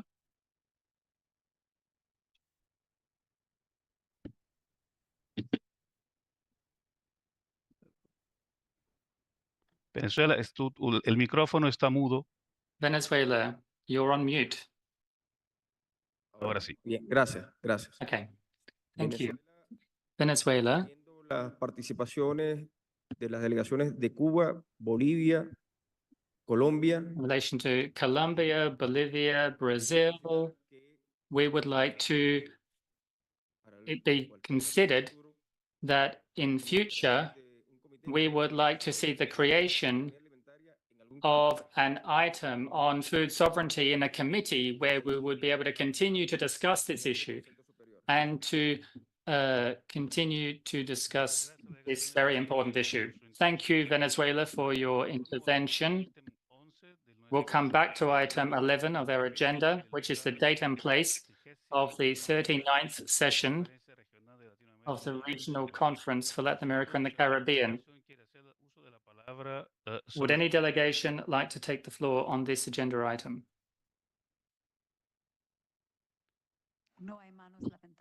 There are no hands raised. If that's not the case, I think we have a consensus to accept Brazil's proposal. I would like to ask the delegation of Brazil if they would like to take the floor.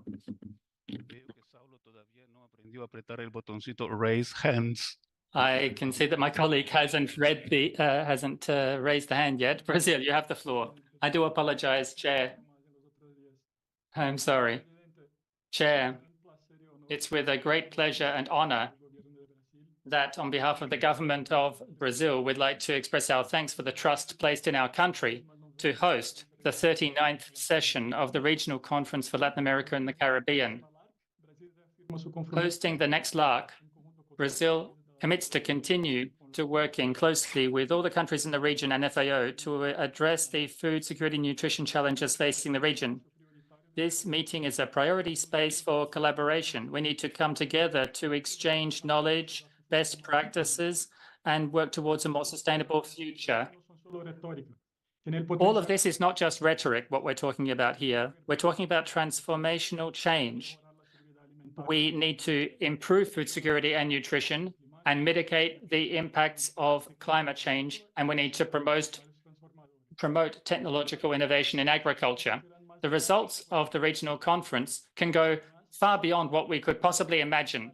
Hosting the regional conference, Brazil stands ready to contribute with experiences and to work together with our brothers and sisters in the region towards a common goal, making sure agriculture is more resilient, inclusive, and sustainable in our region.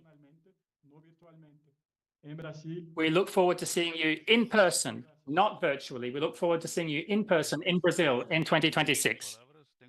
Thank you, Brazil. I have a request for the floor from Mexico. Mexico, you have the floor.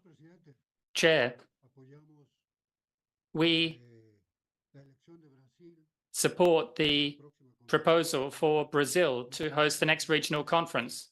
We think that this is an emblematic choice, a symbolic choice, because in the last council, there was the presentation of a book on the work of Suel de Castro in FAO. Many years ago, he was the ICC at FAO.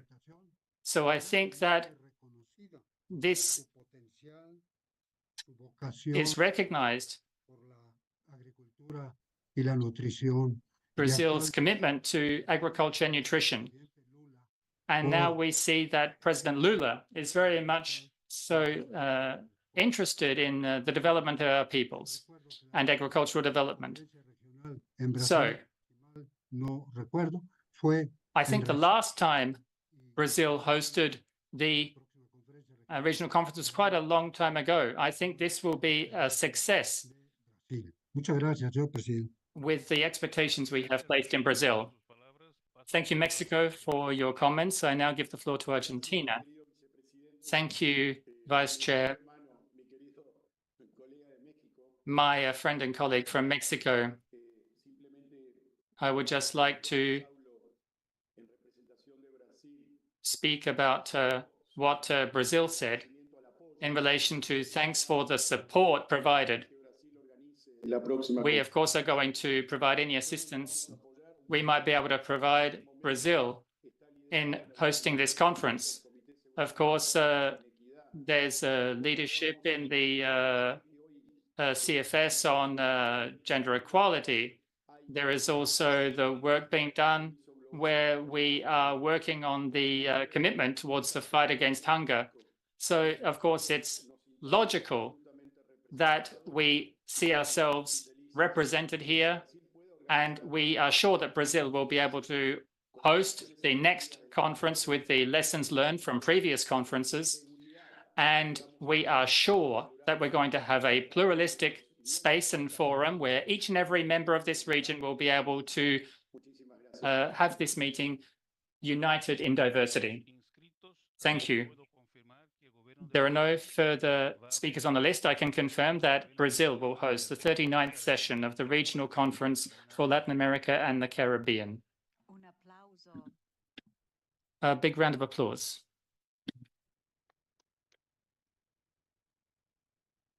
I think that virtual applauses are more complicated than presential ones. I have one last speaker, which is Bolivia, after we take a break. Bolivia, you have the floor.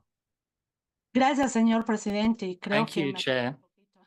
I think I was a bit late in raising my hand.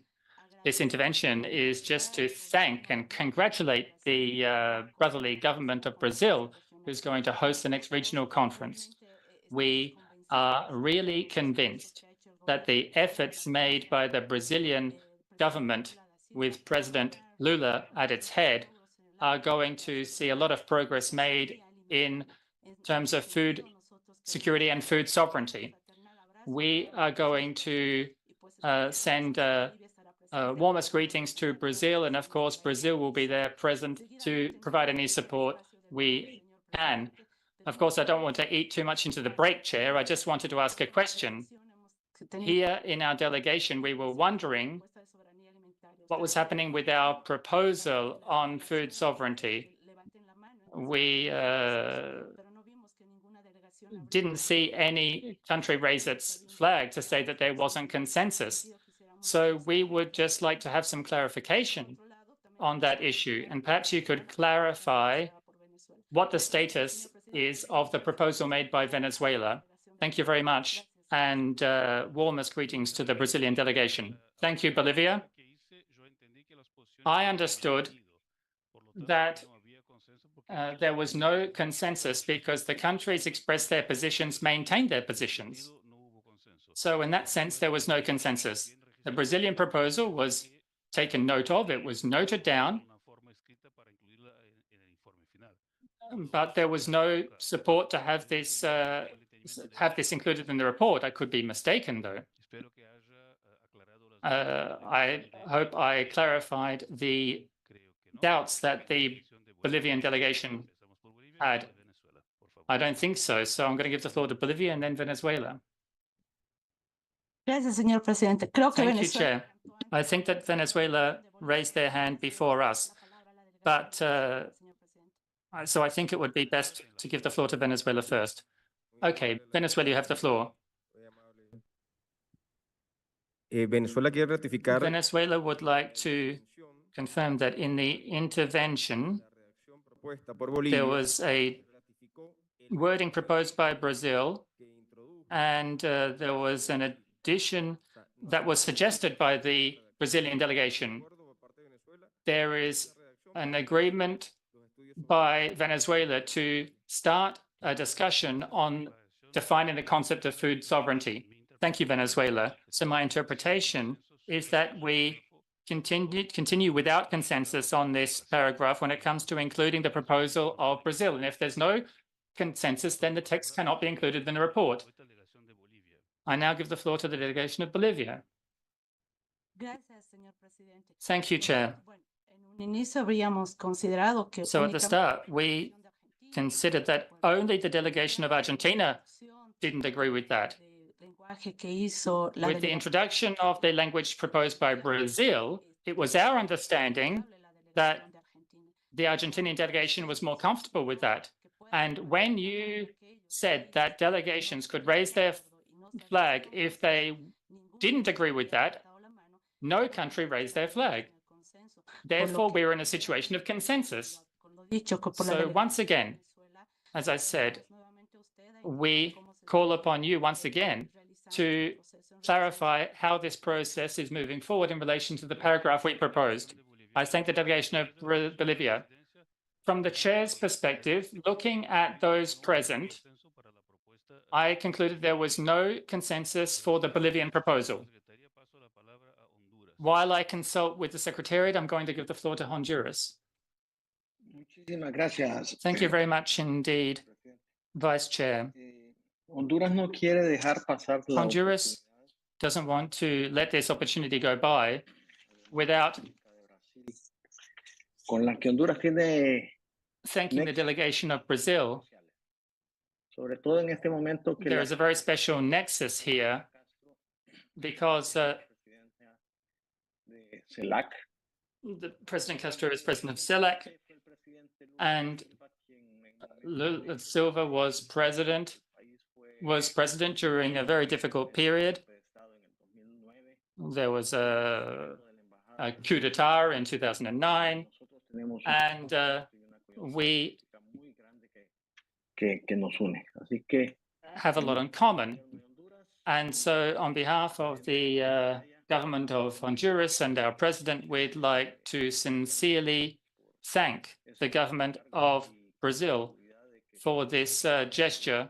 And of course, we will support them throughout the whole process. Thank you very much indeed. I thank the delegation of Honduras. I have a few requests for the floor. Cuba to be followed by Mexico. Thank you, Chair.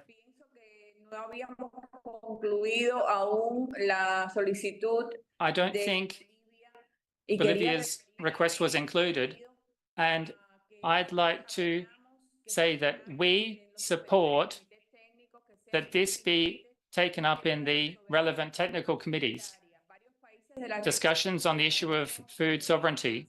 Several countries in our region have made progress in this matter. We have laws on food sovereignty, and we need to work on this request from Bolivia. And we think that this is a major issue, and we think it should be included in the final report. On Brazil hosting the next conference, we'd like to thank Brazil and congratulate them. We'd like to thank FAO as well for all their support and all the other countries in the region. We think that the 39th conference is going to be a very successful one. Thank you. Thank you very much, Cuba. Mexico has the floor now. Señor Presidente, Chair, no solo Argentina. Not just Argentina, it was also the delegation of Mexico that agreed with the delegation of Argentina. Food sovereignty is a very important issue, but it's not just an issue of definition here. Everyone has their own definition of sovereignty. The problem is that we're going to have one single definition of the concept, and we're going to encounter problems if that happens. So I'm not questioning the proposal of Venezuela or the proposal of Bolivia or Cuba's proposal, because they are very sovereign proposals. The question is to decide when and where and when to discuss concrete issues. So, Chair, I agree with you. I don't think that there's consensus, Chair, on an issue like sovereignty. Thank you, Mexico. I give the floor to Panama now. Thank you, Vice Chair. I would also like to join colleagues in congratulating Brazil and thanking Brazil for putting themselves forward to host the next regional conference. I agree with what Mexico said in relation to the issue of food sovereignty. This has led to lengthy debates in many fora, and it's difficult to agree on such a term.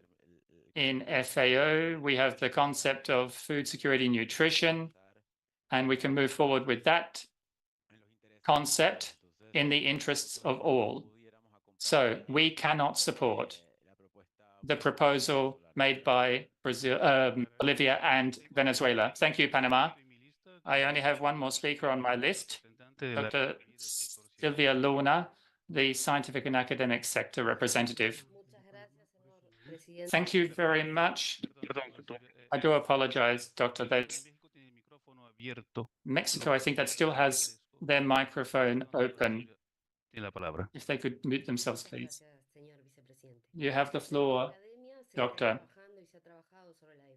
We have been working on definitions of concepts. As the Secretariat said, there are FAO documents, and therefore we understand that linguistically it would be included, everything that the delegates have said, the proposal from Venezuela, and of course, we would consider all the definitions proposed by the members. That's just an observation we have. Thank you. I thank the observer from the scientific and academic sector. Clearly, there is no consensus for this proposal from Bolivia and Venezuela, supported by Cuba and other members. Therefore, it's my duty as chair, if there are no further requests for the floor, to exclude this from the conclusions for this meeting. We have Peru next on the list.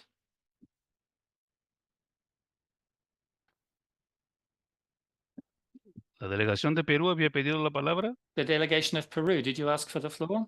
Yes, I apologize.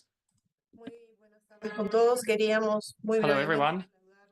Briefly, we'd just like to acoger la próxima support reunión. Brazil's proposal to host the next FAO regional conference. We are very pleased to see this, and we are very much looking forward to the next regional conference. Thank you very much.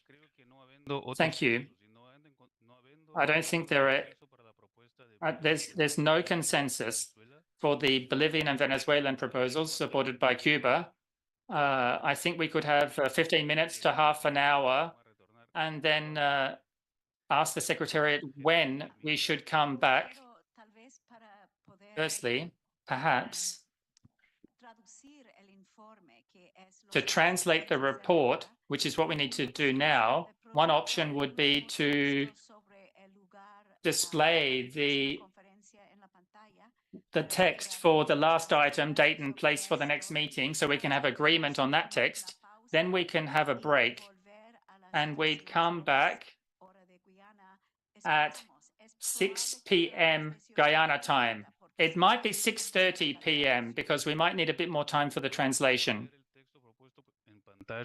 I'm going to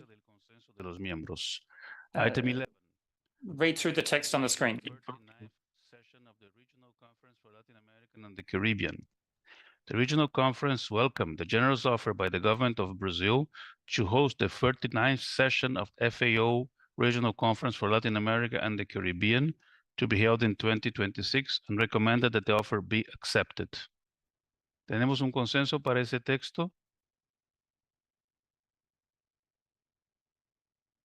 No veo ninguna mano levantada. La Secretaría, que ve más manos que yo, tampoco. Texto está aprobado. Soy informado que retornaremos a las 19 horas, hora de Guyana, para encerrar esta conferencia. Los acuerdos Adopted, and we will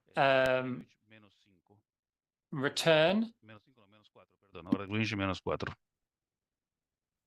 Perdón, hay una confusión acá. Sorry, there's a bit of a confusion going on here. ¿Cuánto tiempo los autores necesitan? So it's now 4:49. 19 hours Guyana time, 19 horas, hora de Guyana. Muchas gracias, está suspendida la sesión.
Welcome to the 38th FAO Regional Conference for Latin America and the Caribbean, an instance where the 33 countries of the region unite to achieve more efficient, inclusive, resilient, and sustainable agri-food systems. Today, we are thrilled to discuss FAO's regional priorities that align with our strategic framework of the 4 betters.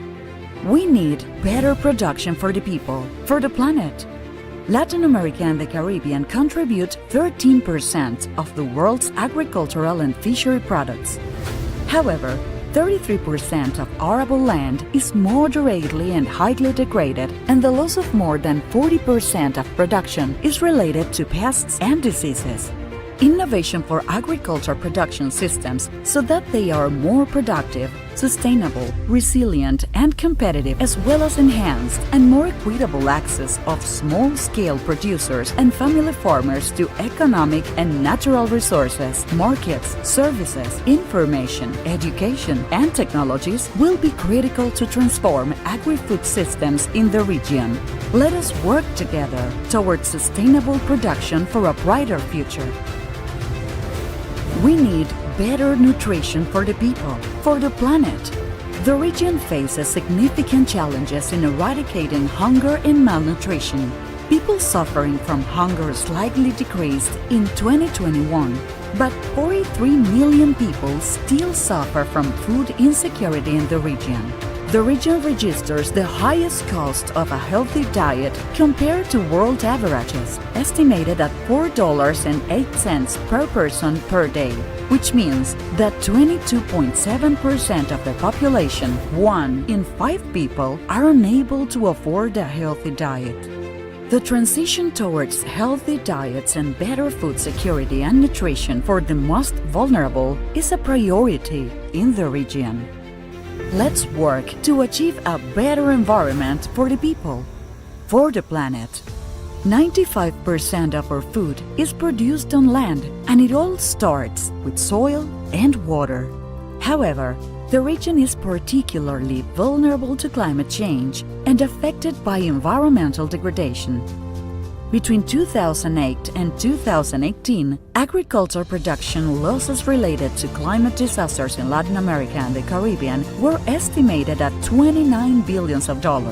In 2022, climate-related disasters affected 17 countries, and it is estimated that by 2030, climate change could push between 2.4 and 5.8 million people into extreme poverty.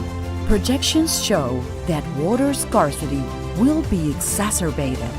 Improving climate and environmental conditions is possible by conserving, protecting, and restoring biodiversity and ecosystem services for food and agriculture, and integrating climate change adaptation and mitigation into agri-food systems. Our region, with its breathtaking biodiversity hotspots like the Amazon, the Andes, and the Mesoamerican corridor, plays a crucial role in this endeavor. Better life for the people, for the planet. Latin America and the Caribbean is the most unequal region, with persistent levels of rural poverty that disproportionately affect women and indigenous peoples. Exposure to multiple and rapidly increasing risks is making agri-food systems vulnerable to different crises and shocks, affecting rural livelihoods, especially in countries with high rural poverty and extreme poverty levels.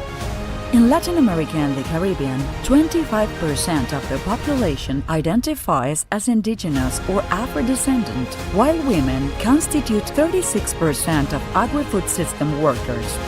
Inclusive rural transformation and enhanced resilience in agri-food systems are a priority. Together, we can achieve these priorities: better production, better nutrition, better environment, and a better life for all. Let us unite for a sustainable, inclusive, and brighter future in Latin America and the Caribbean.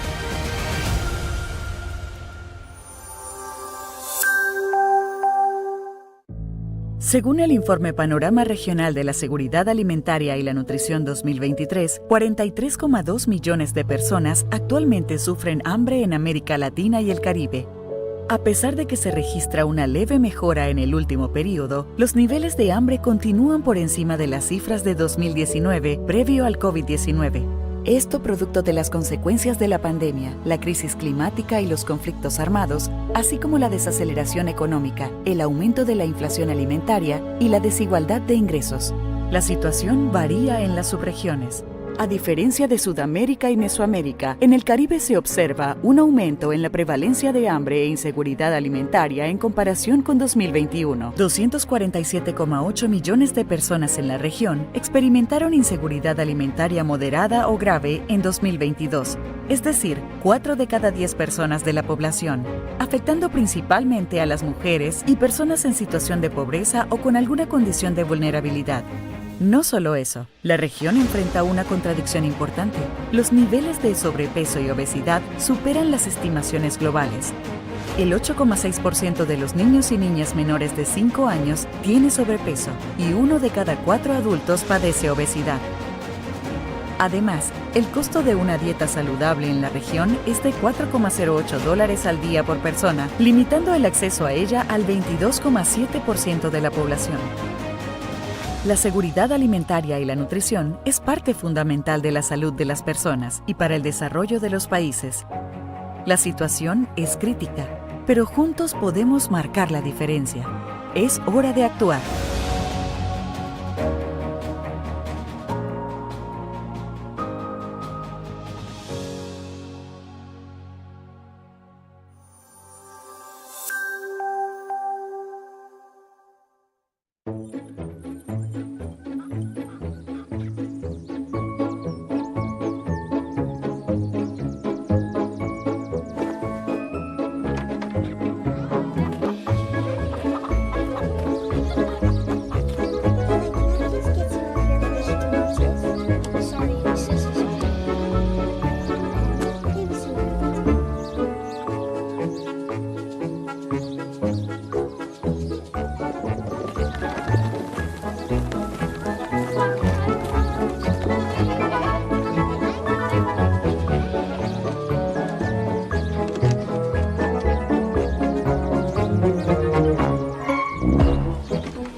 Déjate seducir por el verde esmeralda de sus pasturas y las aguas multicolor.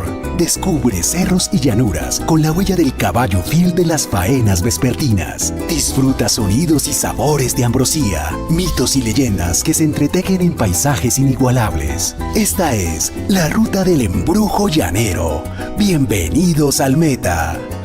Donde encontrarás música, folclore, flora, fauna, una gran biodiversidad, pero también su gente amable, su gente amorosa, con todos los productos de nuestra tierra llanera. El Meta me fascinó, me quedé aquí echando raíces.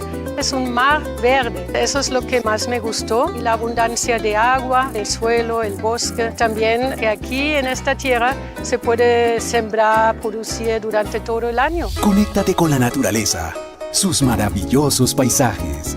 Vive y siente la cultura llanera y disfruta al máximo de productos únicos que brotan de esta tierra. El Meta, despensa agrícola colombiana, labrada por familias devotas a su tierra que se unen para impulsar el campo. Junto con la red de abastecimiento del Meta, donde somos alrededor de 25 asociaciones, 550 familias productoras de la región, tenemos canales de venta como lo son los mercados campesinos, como tenemos la red de abastecimiento que es nuestra plataforma digital para venta de productos a nivel nacional. Ya tenemos nuestro logo, nuestras redes sociales que es Facebook, Instagram, nuestra página web, nuestro empaque y etiquetado para nuestros productos. Y todo esto es muy importante porque estamos trabajando para tener una marca propia. Lo que buscamos es hacer el acercamiento con el turista para que conozcan de cerca nuestros procesos, para que se enamoren también del campo, de lo que hacemos con tanto amor y con esfuerzo. Las familias del Meta te esperan para compartir lo mejor de su tierra. Te invitamos a vivir experiencias únicas en la ruta del embrujo llanero, tierras fértiles, riqueza cultural, deporte extremo, gran biodiversidad y agroturismo. Te esperamos.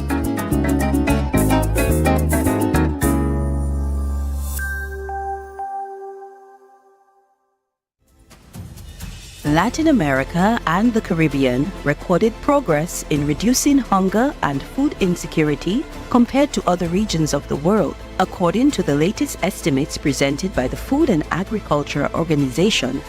However, the scenario continues to be worrisome, with 43.2 million people suffering from hunger. The reasons are multiple: poverty, climate change, the socio-economic consequences of the pandemic, and conflicts, among other factors, continue to affect the most vulnerable. It is time to move from commitment to action. In March 2024, the 38th FAO Regional Conference for Latin America and the Caribbean will be held in Georgetown, Guyana. For 3 days, heads of state and government, ministers, parliamentarians, representatives of civil society and the private sector from FAO's 33 member countries in Latin America and the Caribbean will meet to address regional priorities, translated into FAO's mandate as an objective, clear, and realistic response to combat hunger in the region. Multiple actors from across the region have forged synergies to contribute to national efforts towards more efficient, inclusive, resilient, and sustainable agri-food systems, and support the 2030 agenda promoting better production, better nutrition, a better environment, and a better life.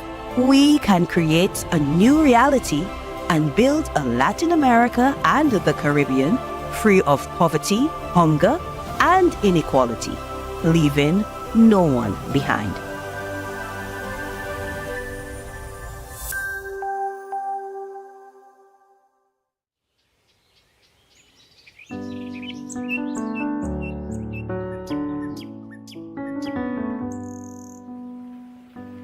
L'eau pour moi. 我是马颖，来自中国。 المياه بالنسبة لي. El agua para mí. Вода для меня это. Water to me is life.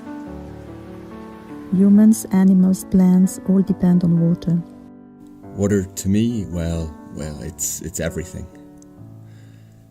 It's our food, our energy, and even the clothes that we wear. Water to me is a scarce resource. We need to use new technologies for rational use and water conservation. We need to recycle used water to reduce water scarcity. Water is fundamental to grow and produce our food. We need to produce more with less water.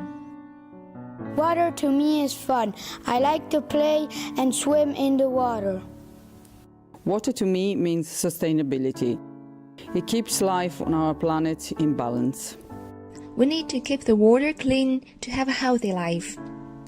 Water to me is a human right. In my region, people struggle to get water.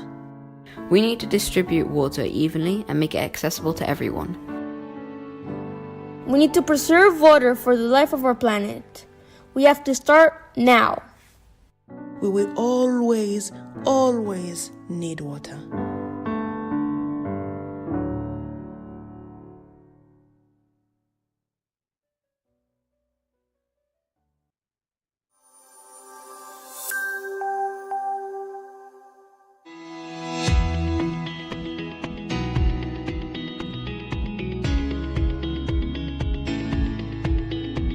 En su visita a Cuba en el marco de la cumbre del Grupo de los 77 y China, el director general de la FAO, Chu Dong-yu, recorrió la finca agroecológica Vista Hermosa, que produce hortalizas, leche, productos lácteos y carne, según los principios de sostenibilidad social y ambiental, en línea con las 4 mejoras promovidas por la FAO. La finca se beneficia de varios proyectos implementados por la FAO en el país y forma parte de la iniciativa 1000 Aldeas Digitales, que promueve la organización desde 2020 para ampliar el acceso y uso de herramientas digitales en los sistemas agroalimentarios. FAO nos permitió a nosotros, pues, de alguna manera, acceder a conocimiento, a capacitación y sobre todo también a recursos que nos han permitido a nosotros, pues, poder diversificar nuestras producciones, poder humanizar mucho el trabajo y poder dar un salto cuantitativo, incluso de concepto.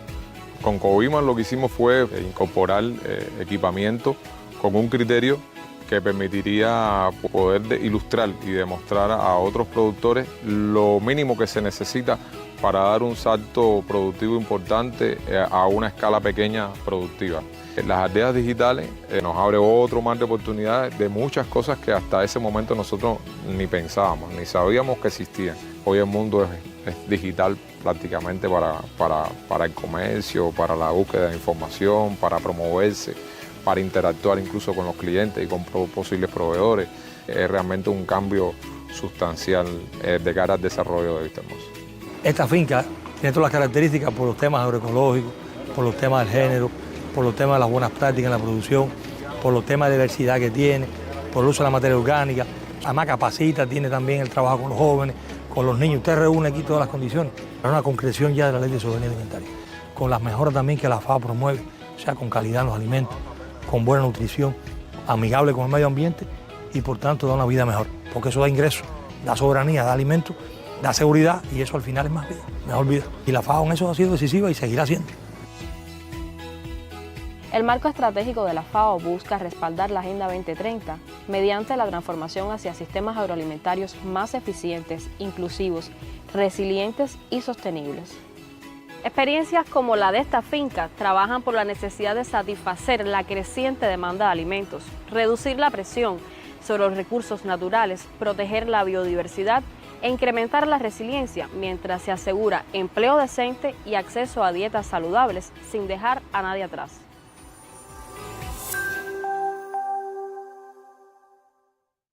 Desde el año 2018, el gobierno de Brasil impulsa la Red de Alimentación Escolar Sostenible, la RAES, en América Latina y el Caribe.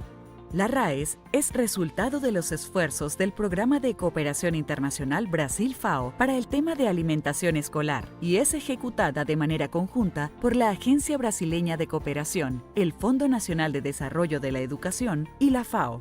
Para crear soluciones a los desafíos de la alimentación escolar en la región, la RAES emplea esfuerzos para promover el diálogo, desarrollar capacidades e intercambiar experiencias e información entre gestores y otros profesionales que actúan en los programas de alimentación escolar.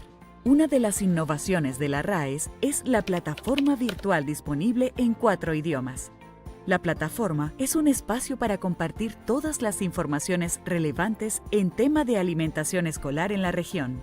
Son publicaciones, legislaciones, videos, cursos de capacitación, entrevistas, noticias, artículos y una serie de iniciativas exitosas de los países, entre otros. Todo esto desarrollado para promover más diálogo e intercambio entre los más de 20 países que forman parte de la RAES. Otra innovación impulsada por la RAES para fortalecer la alimentación escolar son las jornadas de capacitación de docentes. Estas jornadas están en marcha en más de 10 países para que los docentes puedan implementar acciones de educación alimentaria y nutricional junto a la población estudiantil. Una de las bases de este trabajo es la metodología de escuelas sostenibles desarrolladas por la Cooperación Brasil-FAO y gobiernos socios desde hace más de 10 años. Para ampliar la difusión de esta metodología que ya está presente en 23.000 escuelas de América Latina y el Caribe, la RAES lanzó en 2023 una serie de podcasts. La serie es una nueva estrategia de información y capacitación que ofrece la oportunidad de profundizar aún más las habilidades profesionales por medio de contenidos en formatos digitales, como es el caso de los podcasts. Agradecemos a la alianza entre ABC, FND, FAO y gobiernos de los países socios por el apoyo a estas iniciativas que contribuyen para mejorar las vidas de los niños y niñas de América Latina y el Caribe.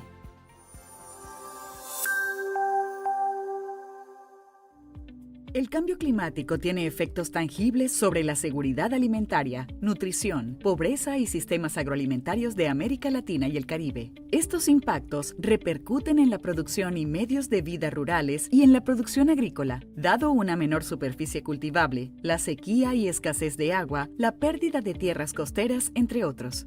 Hoy en día, se juega la capacidad de asegurar alimentos, erradicar la pobreza y lograr un desarrollo sostenible y resiliente en América Latina y el Caribe en un contexto de aumento de la población y de crisis climática. Es por ello que tanto la reducción de emisiones de gases de efecto invernadero como la adaptación a los impactos futuros en distintos niveles es clave.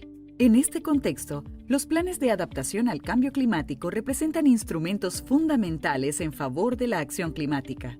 Chile ha avanzado integrando armoniosamente sus planes con las políticas públicas relevantes en materia climática, tales como la Estrategia Climática de Largo Plazo 2050, la contribución determinada a nivel nacional y la Ley Marco de Cambio Climático. Este proceso comenzó hace más de 10 años con la primera generación de planes de adaptación, incluyendo un plan nacional y 6 planes sectoriales.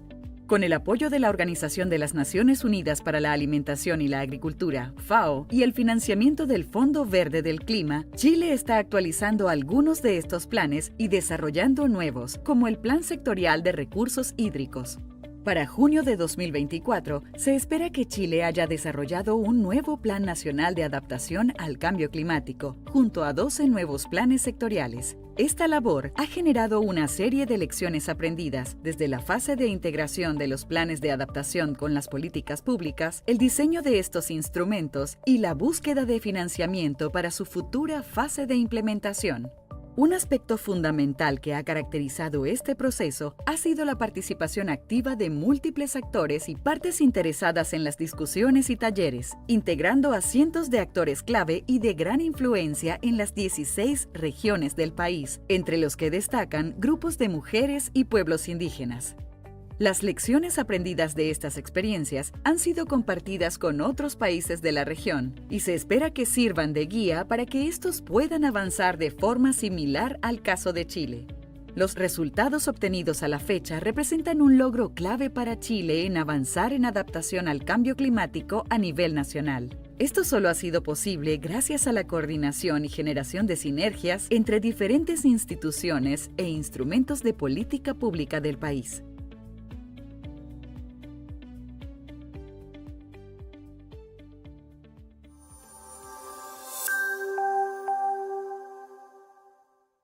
Más de 1.700 familias pescadoras de la región autónoma Costa Caribe Norte de Nicaragua han mejorado sus condiciones con el proyecto Apoyo a la Recuperación de Medios de Vida y Generación de Ingresos de Pescadores Artesanales afectados por los huracanes ETA e IOTA en noviembre de 2020. Los huracanes afectaron a casi 5.000 pescadores de la zona. La FAO en Nicaragua pudo llegar a 17 comunidades indígenas de la región, ayudarlas a superar la ola de la emergencia y enfocar sus esfuerzos en la recuperación de la cadena de valor de la pesca artesanal en las zonas afectadas.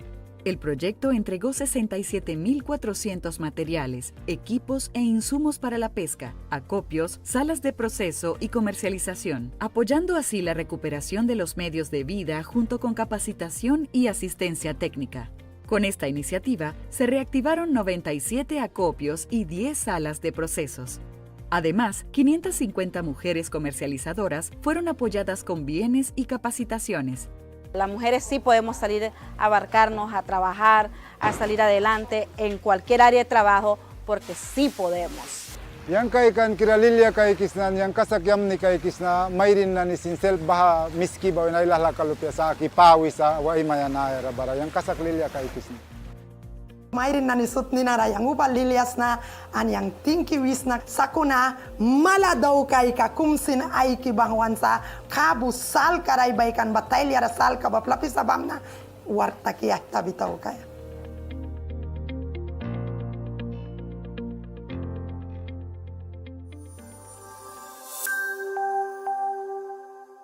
Mi nombre es Araceli Jiménez Mora, soy la presidenta de Copemolusco Chomes. Vivimos en Chomes, Punta Arenas, en la costa pacífica de Costa Rica, y les vamos a mostrar cómo es nuestra labor diaria en la extracción de moluscos. Recolectamos mejillones, pianguas, almejas y choras. Estos productos se comercializan en la comunidad y esto nos ha ayudado, ¿verdad?, llevarle sustento a nuestras familias. Entre el año 2017 y el 2018, mediante un proceso de capacitación y acompañamiento técnico, con apoyo de la FAO, junto al Gobierno de Costa Rica y Coop Solidar, las mujeres lograron asociarse y conformar la cooperativa compuesta por 40 mujeres y 12 hombres. Creo que uno de los retos más grandes que tenemos es poder comercializar el producto de una forma justa. Para complementar sus ventas y la captura diaria, las mujeres venden empanadas, ceviche, pescado y platos precocinados con productos locales. Reciben los pedidos a través de aplicaciones de mensajería o las redes sociales. Porque con esto no solamente nos alimentamos, no solamente tenemos un salario para comer y pagar nuestros gastos, también hemos podido ayudarle a nuestros hijos que se superen. En la actualidad, la cooperativa no solo depende de la riqueza del manglar, sino que también se dedica a la preservación y restauración de estos ecosistemas, avanzando hacia un enfoque de manejo sostenible y resiliente, tal como lo promueve la FAO. Nosotros comenzamos primeramente limpiando los manglares, construimos el vivero, después fuimos a buscar las plántulas y se deja alrededor de 1 mes y medio, 2 meses. Y después se va a reforestar a una zona donde no haya tanto mangle y que sea una zona apta, ¿verdad? El taller de trabajo y empleo decente cambió la perspectiva de las mujeres. Hemos comprendido que nosotras tenemos derecho a tener un trabajo decente, derecho a tener un trabajo digno, derecho a tener un seguro social, derecho a ser reconocidas, que nuestra actividad sea reconocida, y más aún que las mujeres creímos que nuestro trabajo era tan digno como cualquier otro tipo de trabajo.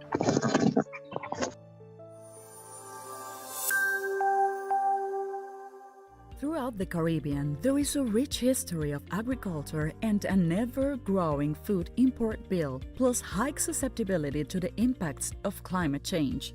By using a market-oriented approach for the sustainable development of food value chains, FAO is supporting Caribbean countries to reduce their food imports, increase exports, and attract private sector investment in high-potential value chains. In Belize, the Commonwealth of Dominica, the Cooperative Republic of Guyana, St. Lucia, and several other Caribbean countries, the FAO Sub-Regional Office for the Caribbean is working with government agencies, the private sector, and development partners to transform food and agriculture industries using this market-oriented approach to value chain development. The highly participatory and inclusive approach relies on the effective engagement and coordination between private and public sector value chain stakeholders to promote ownership of the development of high-potential value chains. It combines market research, a rapid production assessment, an examination of the roles of women and youth, and the risks of climate to identify the range of critical constraints and the opportunities to overcome them to build resilient industries. So far, using the approach has led to the design and implementation of industry upgrading strategies, selection of best fit solutions to improve production, which increases opportunities for formalizing agreements between buyers and farmers, as well as increased technical knowledge and capacity among public and private sector stakeholders. This multi-pronged approach also involves the development of business models to demonstrate the income-earning potential for farmers and is vital in securing investor buy-in. Investment and development finance in various industries will strengthen them and provide the requisite funding to ensure industry sustainability. Working on high-potential value chains offers direct economic benefits to those involved in these industries and to consumers who crave quality products originating from the Caribbean. FAO continues to support governments in transforming and building more resilient and competitive agriculture and food systems as we look to a future of lower food import bills, secure livelihoods, and thriving economies.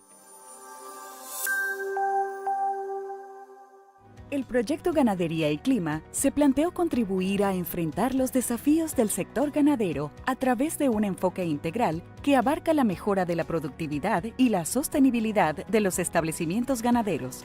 El objetivo del proyecto es promover el aumento sostenible de la productividad y el ingreso en la producción ganadera y a la vez contribuir a mitigar el cambio climático, restaurando tierras degradadas en pastizales naturales y mejorando la resiliencia de los sistemas a través de un proceso de coinnovación con enfoque de género. En 3 años de trabajo de campo, el proyecto logró el aumento del 28% del ingreso neto familiar, con un 2% de disminución de los costos, el aumento del 8% de la producción de carne vacuna y 17% de la producción de carne ovina. Aumentó 6% el porcentaje de destete y de preñez y aumentó 6% el peso al destete. Mejoró un 64% el índice de buenas prácticas ganaderas. Se redujeron un 7% las emisiones totales de gases de efecto invernadero y un 18% las emisiones GEI por kilo de carne producida. Aumentó un 35% la altura de pasto y 7,4% la biodiversidad vegetal en comparación con los vecinos. Estos resultados son los insumos para el desarrollo de una estrategia nacional de ganadería climáticamente inteligente y un plan de mitigación para la ganadería que está diseñando el gobierno del país.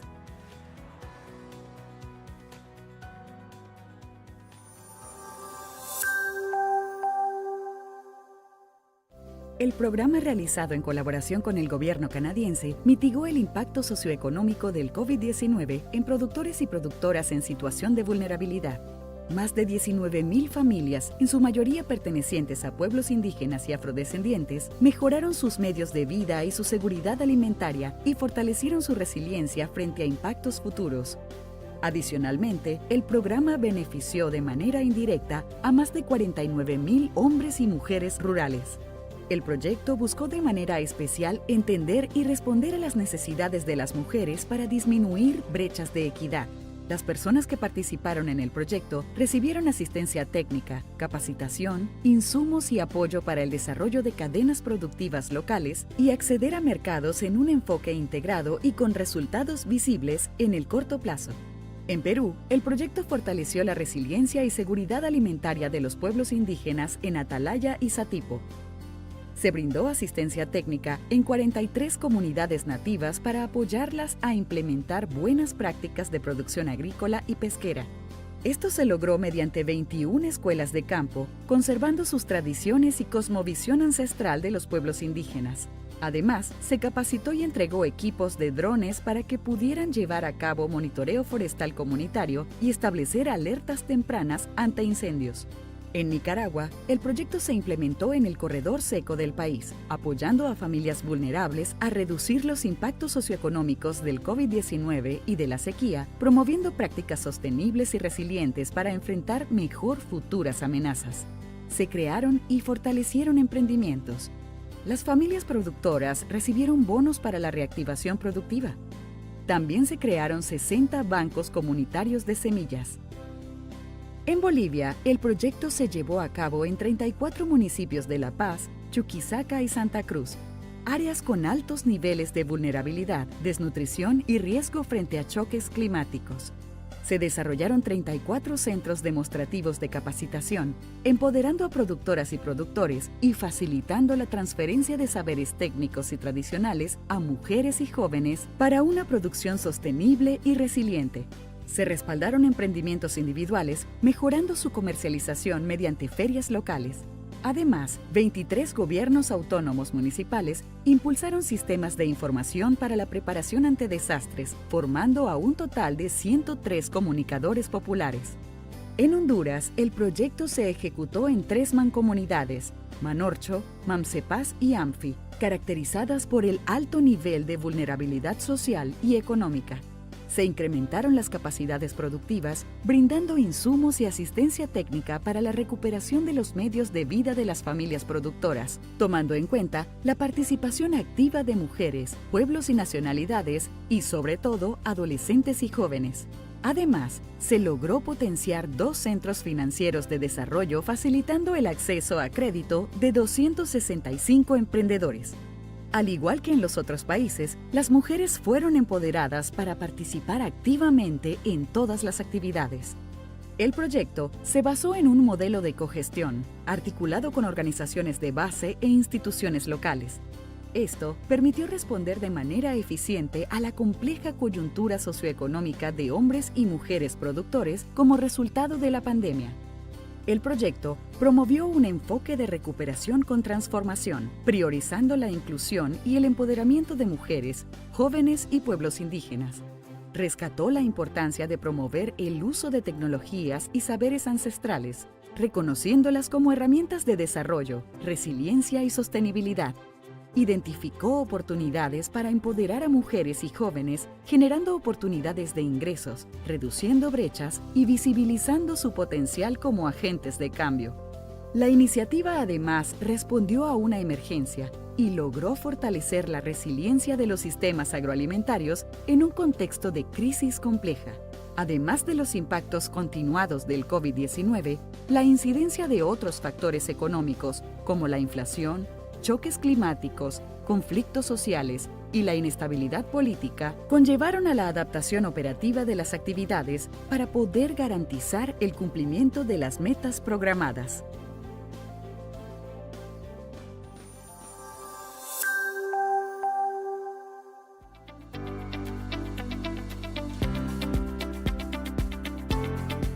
La red de gerentas y gerentes de FAO en América Latina y el Caribe surgió en julio de 2022 como un espacio para fortalecer las relaciones, el diálogo y el aprendizaje entre quienes dirigen proyectos en todas las áreas de acción de la FAO. Con más de 200 integrantes, la red congrega a responsables para la ejecución de $700 millones en proyectos FAO en toda la región.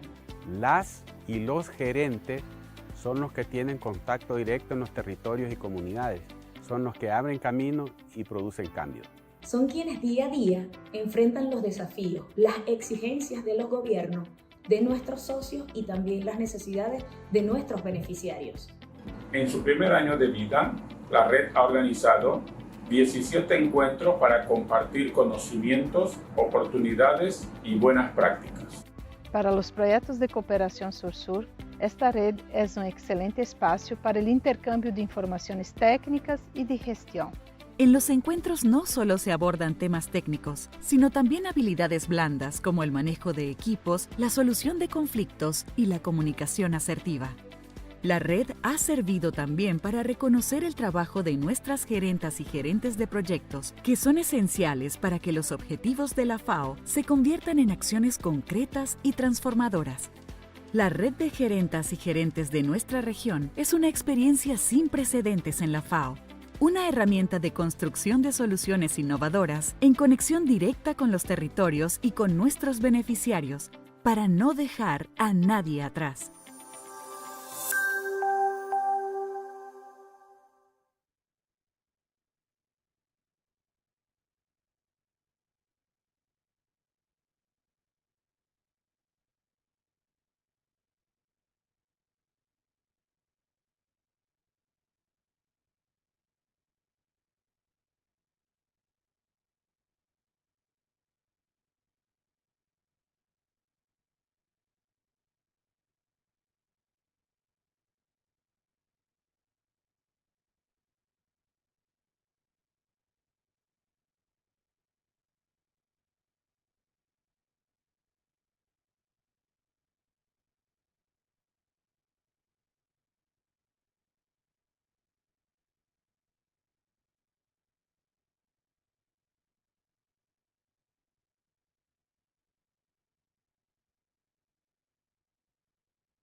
Señor Claudio.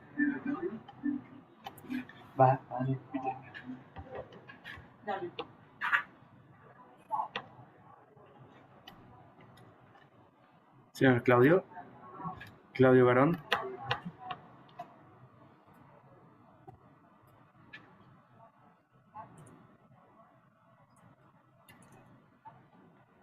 No me escucho todavía. Hello, this is Claudio. I'd like to test the connection, please. Mr. Claudio, yes. Lo escucho bien. I hear you very well. Señor Claudio.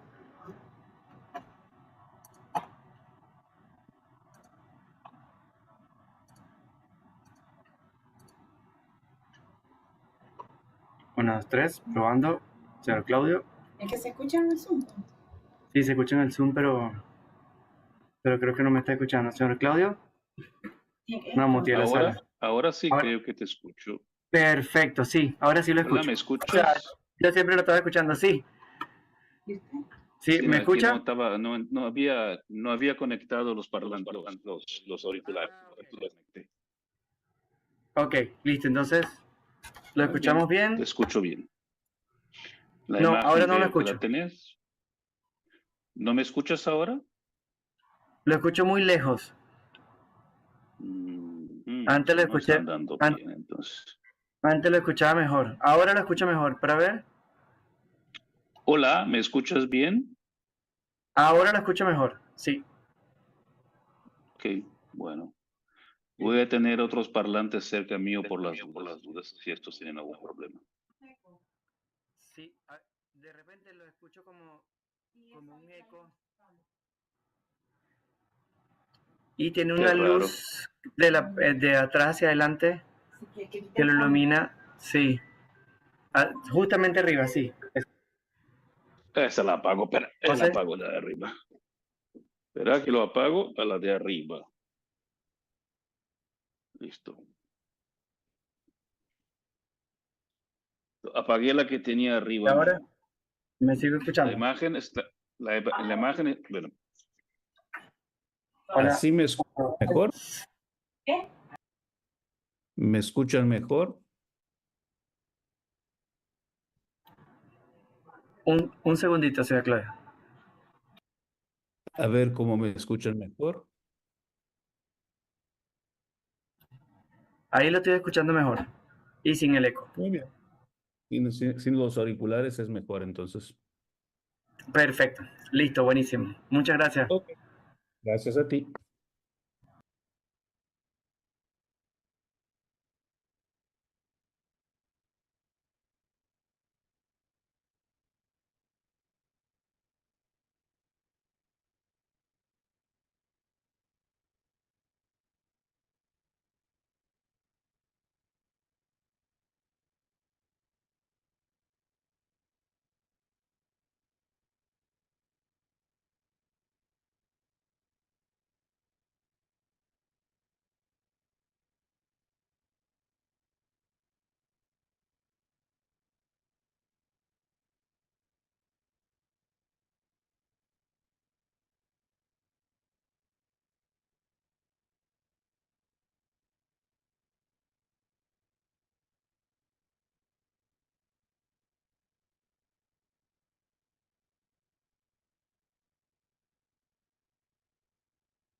Welcome to the 38th FAO Regional Conference for Latin America and the Caribbean, an instance where the 33 countries of the region unite to achieve more efficient, inclusive, resilient, and sustainable agri-food systems. Today, we are thrilled to discuss FAO's regional priorities that aligned with our strategic framework of the 4 betters.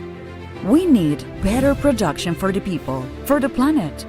Latin America and the Caribbean contribute 13% of the world's agricultural and fishery products. However, 33% of arable land is moderately and highly degraded, and the loss of more than 40% of production is related to pests and diseases. Innovation for agriculture production systems so that they are more productive, sustainable, resilient, and competitive, as well as enhanced and more equitable access of small-scale producers and family farmers to economic and natural resources, markets, services, information, education, and technologies will be critical to transform agri-food systems in the region. Let us work together towards sustainable production for a brighter future. We need better nutrition for the people, for the planet.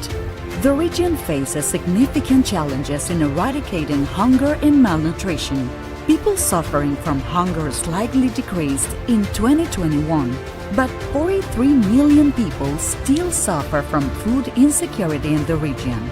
The region registers the highest cost of a healthy diet compared to world averages, estimated at $4.08 per person per day, which means that 22.7% of the population, 1 in 5 people, are unable to afford a healthy diet. The transition towards healthy diets and better food security and nutrition for the most vulnerable is a priority in the region. Let's work to achieve a better environment for the people, for the planet. 95% of our food is produced on land, and it all starts with soil and water. However, the region is particularly vulnerable to climate change and affected by environmental degradation. Between 2008 and 2018, agriculture production losses related to climate disasters in Latin America and the Caribbean were estimated at $29 billion. In 2022, climate-related disasters affected 17 countries, and it is estimated that by 2030, climate change could push between 2.4 and 5.8 million people into extreme poverty. Projections show that water scarcity will be exacerbated. Improving climate and environmental conditions is possible by conserving, protecting, and restoring biodiversity and ecosystem services for food and agriculture, and integrating climate change adaptation and mitigation into agri-food systems. Our region, with its breathtaking biodiversity hotspots like the Amazon, the Andes, and the Mesoamerican corridor, plays a crucial role in this endeavor. Better life for the people, for the planet. Latin America and the Caribbean is the most unequal region, with persistent levels of rural poverty that disproportionately affect women and indigenous peoples. Exposure to multiple and rapidly increasing risks is making agri-food systems vulnerable to different crises and shocks, affecting rural livelihoods, especially in countries with high rural poverty and extreme poverty levels. In Latin America and the Caribbean, 25% of the population identifies as indigenous or Afro-descendant, while women constitute 36% of agri-food system workers. Inclusive rural transformation and enhanced resilience in agri-food systems are a priority. Together, we can achieve these priorities: better production, better nutrition, better environment, and a better life for all. Let us unite for a sustainable, inclusive, and brighter future in Latin America and the Caribbean.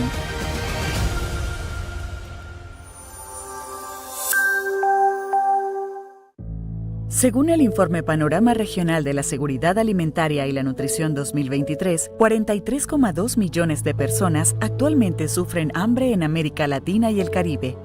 A pesar de que se registra una leve mejora en el último periodo, los niveles de hambre continúan por encima de las cifras de 2019 previo al COVID-19. Esto producto de las consecuencias de la pandemia, la crisis climática y los conflictos armados, así como la desaceleración económica, el aumento de la inflación alimentaria y la desigualdad de ingresos. La situación varía en las subregiones. A diferencia de Sudamérica y Mesoamérica, en el Caribe se observa un aumento en la prevalencia de hambre e inseguridad alimentaria en comparación con 2021. 247,8 millones de personas en la región experimentaron inseguridad alimentaria moderada o grave en 2022, es decir, 4 de cada 10 personas de la población, afectando principalmente a las mujeres y personas en situación de pobreza o con alguna condición de vulnerabilidad. No solo eso, la región enfrenta una contradicción importante. Los niveles de sobrepeso y obesidad superan las estimaciones globales. El 8,6% de los niños y niñas menores de 5 años tiene sobrepeso y 1 de cada 4 adultos padece obesidad. Además, el costo de una dieta saludable en la región es de $4,08 al día por persona, limitando el acceso a ella al 22,7% de la población. La seguridad alimentaria y la nutrición es parte fundamental de la salud de las personas y para el desarrollo de los países. La situación es crítica, pero juntos podemos marcar la diferencia. Es hora de actuar.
Déjate seducir por el verde esmeralda de sus pasturas y las aguas multicolor.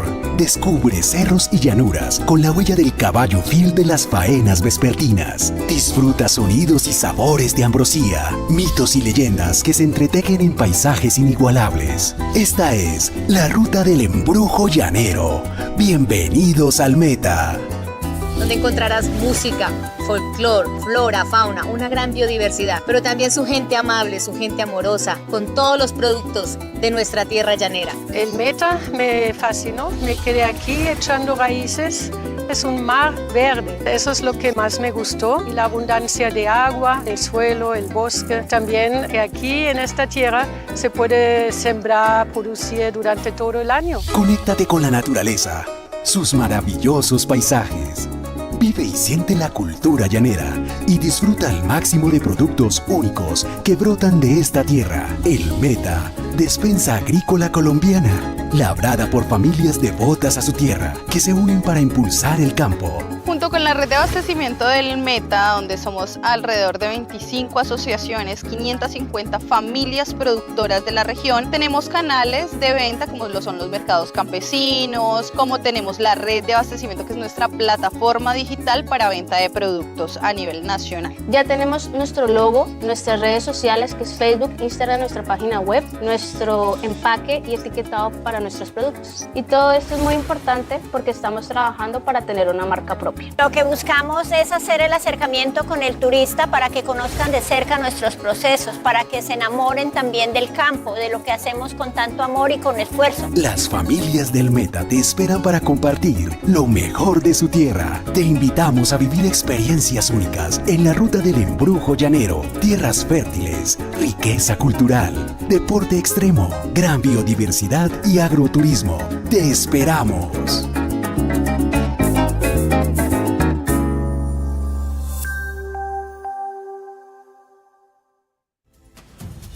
Latin America and the Caribbean recorded progress in reducing hunger and food insecurity compared to other regions of the world, according to the latest estimates presented by the Food and Agriculture Organization. However, the scenario continues to be worrisome, with 43.2 million people suffering from hunger. The reasons are multiple: poverty, climate change, the socio-economic consequences of the pandemic, and conflicts, among other factors, continue to affect the most vulnerable. It is time to move from commitment to action. In March 2024, the 38th FAO Regional Conference for Latin America and the Caribbean will be held in Georgetown, Guyana. For 3 days, heads of state and government, ministers, parliamentarians, representatives of civil society and the private sector from FAO's 33 member countries in Latin America and the Caribbean will meet to address regional priorities, translated into FAO's mandate as an objective, clear, and realistic response to combat hunger in the region. Multiple actors from across the region have forged synergies to contribute to national efforts towards more efficient, inclusive, resilient, and sustainable agri-food systems, and support the 2030 agenda promoting better production, better nutrition, a better environment, and a better life. We can create a new reality and build a Latin America and the Caribbean free of poverty, hunger, and inequality, leaving no one behind.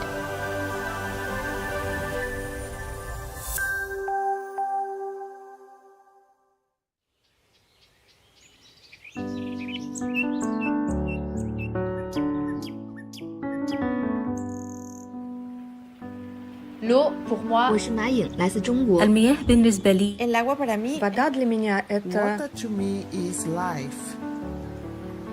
Humans, animals, plants all depend on water. Water to me, well, it's everything. It's our food, our energy, and even the clothes that we wear. Water to me is a scarce resource. We need to use new technologies for rational use and water conservation. We need to recycle used water to reduce water scarcity. Water is fundamental to grow and produce our food. We need to produce more with less water. Water to me is fun. I like to play and swim in the water. Water to me means sustainability. It keeps life on our planet in balance. We need to keep the water clean to have a healthy life. Water to me is a human right. In my region, people struggle to get water. We need to distribute water evenly and make it accessible to everyone. We need to preserve water for the life of our planet. We have to start now. We will always need water.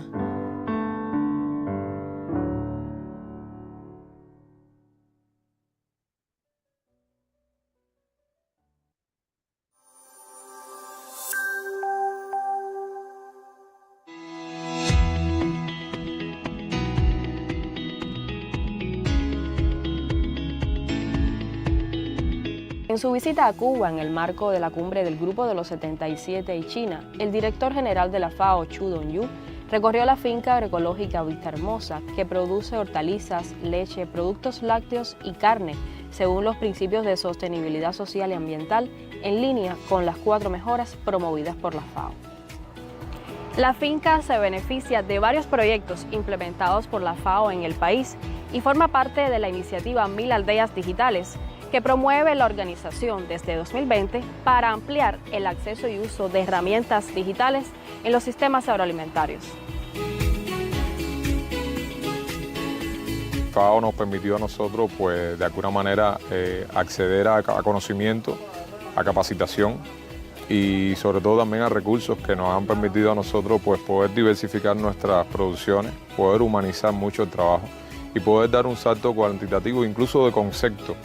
Con Coviman lo que hicimos fue incorporar equipamiento con un criterio que permitiría poder ilustrar y demostrar a otros productores lo mínimo que se necesita para dar un salto productivo importante a una escala pequeña productiva.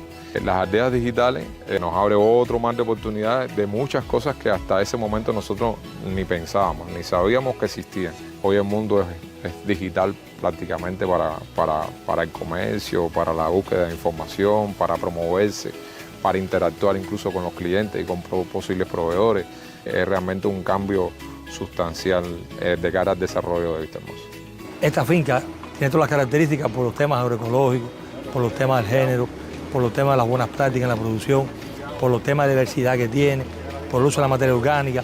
Además capacita, tiene también el trabajo con los jóvenes, con los niños. Usted reúne aquí todas las condiciones. Es una concreción ya de la ley de soberanía alimentaria, con las mejoras también que la FAO promueve, o sea, con calidad en los alimentos, con buena nutrición, amigable con el medio ambiente y por tanto da una vida mejor, porque eso da ingresos, da soberanía, da alimentos, da seguridad y eso al final es más vida, mejor vida. Y la FAO en eso ha sido decisiva y seguirá siendo.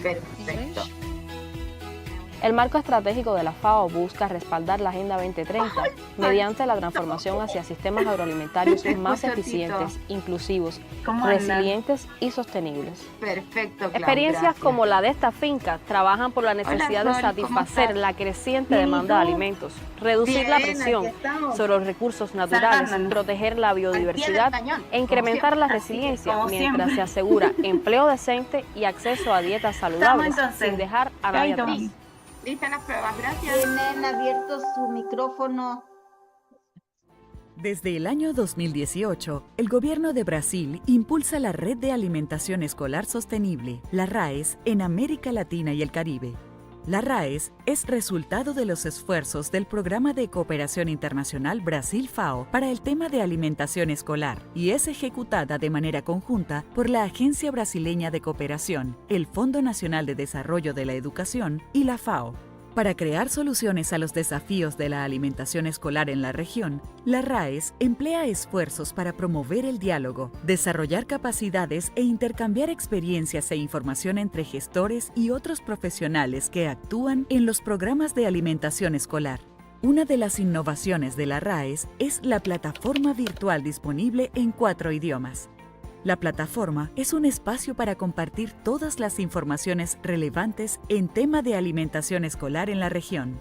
Son publicaciones, legislaciones, videos, cursos de capacitación, entrevistas, noticias, artículos y una serie de iniciativas exitosas de los países, entre otros.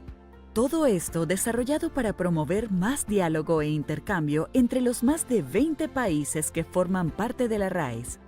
Otra innovación impulsada por la RAES para fortalecer la alimentación escolar son las jornadas de capacitación de docentes. Estas jornadas están en marcha en más de 10 países para que los docentes puedan implementar acciones de educación alimentaria y nutricional junto a la población estudiantil. Una de las bases de este trabajo es la metodología de escuelas sostenibles desarrolladas por la Cooperación Brasil-FAO y gobiernos socios desde hace más de 10 años. Para ampliar la difusión de esta metodología que ya está presente en 23.000 escuelas de América Latina y el Caribe, la RAES lanzó en 2023 una serie de podcasts.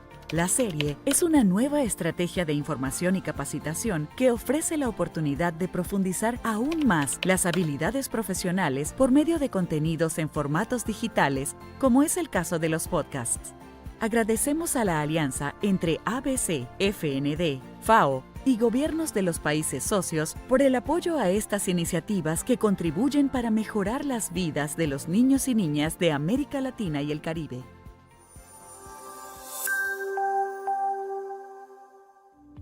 El cambio climático tiene efectos tangibles sobre la seguridad alimentaria, nutrición, pobreza y sistemas agroalimentarios de América Latina y el Caribe. Estos impactos repercuten en la producción y medios de vida rurales y en la producción agrícola, dado una menor superficie cultivable, la sequía y escasez de agua, la pérdida de tierras costeras, entre otros.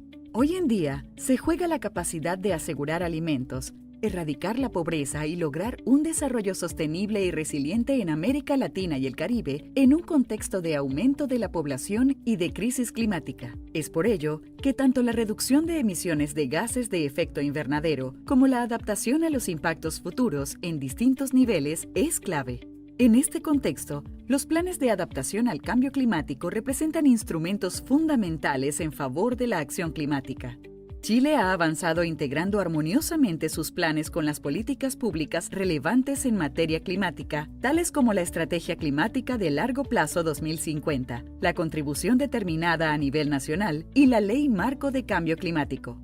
Este proceso comenzó hace más de 10 años con la primera generación de planes de adaptación, incluyendo un plan nacional y 6 planes sectoriales. Con el apoyo de la Organización de las Naciones Unidas para la Alimentación y la Agricultura, FAO, y el financiamiento del Fondo Verde del Clima, Chile está actualizando algunos de estos planes y desarrollando nuevos, como el Plan Sectorial de Recursos Hídricos. Para junio de 2024, se espera que Chile haya desarrollado un nuevo Plan Nacional de Adaptación al Cambio Climático, junto a 12 nuevos planes sectoriales. Esta labor ha generado una serie de lecciones aprendidas, desde la fase de integración de los planes de adaptación con las políticas públicas, el diseño de estos instrumentos y la búsqueda de financiamiento para su futura fase de implementación. Un aspecto fundamental que ha caracterizado este proceso ha sido la participación activa de múltiples actores y partes interesadas en las discusiones y talleres, integrando a cientos de actores clave y de gran influencia en las 16 regiones del país, entre los que destacan grupos de mujeres y pueblos indígenas. Las lecciones aprendidas de estas experiencias han sido compartidas con otros países de la región y se espera que sirvan de guía para que estos puedan avanzar de forma similar al caso de Chile. Los resultados obtenidos a la fecha representan un logro clave para Chile en avanzar en adaptación al cambio climático a nivel nacional. Esto solo ha sido posible gracias a la coordinación y generación de sinergias entre diferentes instituciones e instrumentos de política pública del país.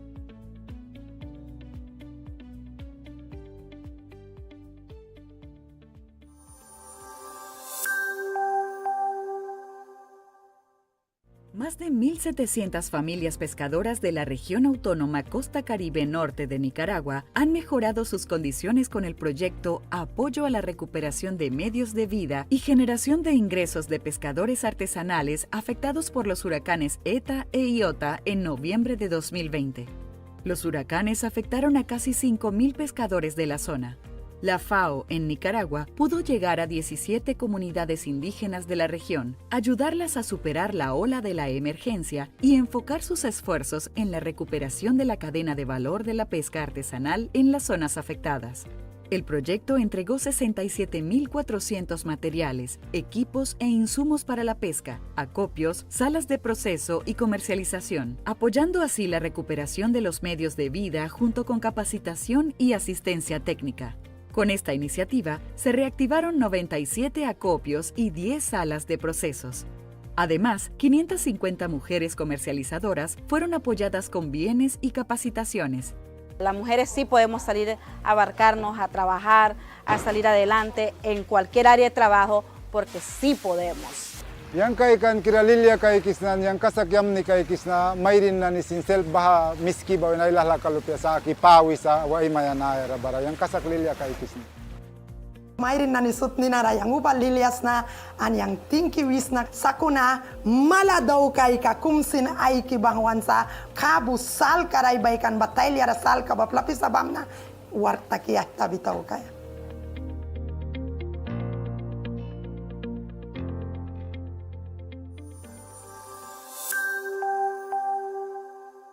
Mi nombre es Araceli Jiménez Mora, soy la presidenta de Copemolusco Chomes. Vivimos en Chomes Punta Arenas, en la costa pacífica de Costa Rica, y les vamos a mostrar cómo es nuestra labor diaria en la extracción de moluscos. Recolectamos mejillones, pianguas, almejas y choras.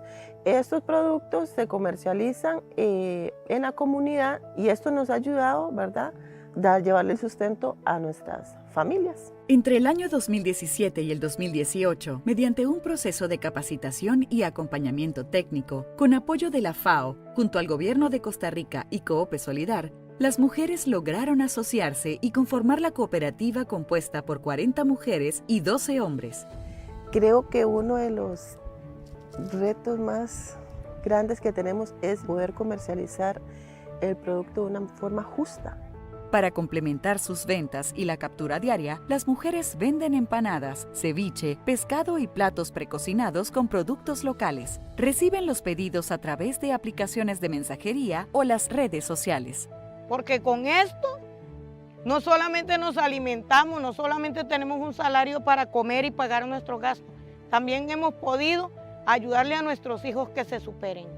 En la actualidad, la cooperativa no solo depende de la riqueza del manglar, sino que también se dedica a la preservación y restauración de estos ecosistemas, avanzando hacia un enfoque de manejo sostenible y resiliente, tal como lo promueve la FAO. Nosotros comenzamos primeramente limpiando los manglares, construimos el vivero, después fuimos a buscar las plántulas y se deja alrededor de 1 mes y medio, 2 meses. Y después se va a reforestar a una zona donde no haya tanto mangle y que sea una zona apta, ¿verdad? El taller de trabajo y empleo decente cambió la perspectiva de las mujeres. Hemos comprendido que nosotras tenemos derecho a tener un trabajo decente, derecho a tener un trabajo digno, derecho a tener un seguro social, derecho a ser reconocidas, que nuestra actividad sea reconocida, y más aún que las mujeres creímos que nuestro trabajo era tan digno como cualquier otro tipo de trabajo.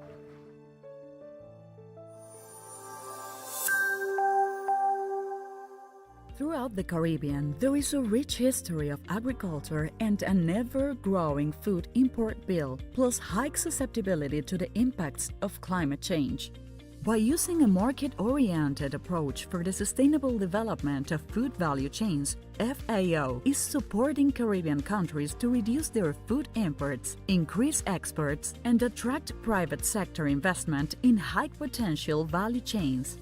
In Belize, the Commonwealth of Dominica, the Cooperative Republic of Guyana, St. Lucia, and several other Caribbean countries, the FAO Sub-Regional Office for the Caribbean is working with government agencies, the private sector, and development partners to transform food and agriculture industries using this market-oriented approach to value chain development.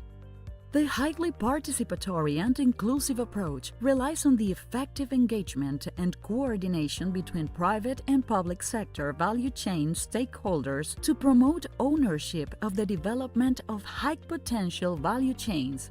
It combines market research, a rapid production assessment, an examination of the roles of women and youth, and the risks of climate to identify the range of critical constraints and the opportunities to overcome them to build resilient industries. So far, using the approach has led to the design and implementation of industry upgrading strategies, selection of best fit solutions to improve production, which increases opportunities for formalizing agreements between buyers and farmers, as well as increased technical knowledge and capacity among public and private sector stakeholders.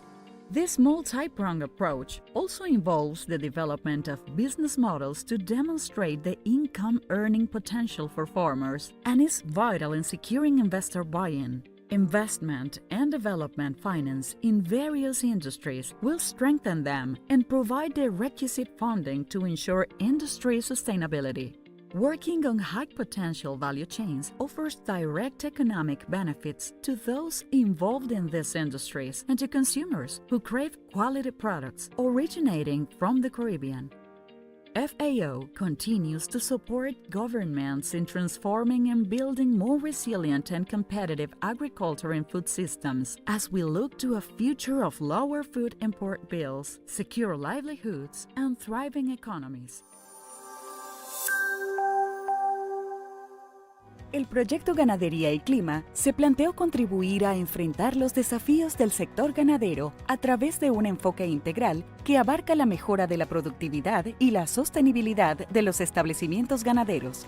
El objetivo del proyecto es promover el aumento sostenible de la productividad y el ingreso en la producción ganadera y a la vez contribuir a mitigar el cambio climático, restaurando tierras degradadas en pastizales naturales y mejorando la resiliencia de los sistemas a través de un proceso de coinnovación con enfoque de género.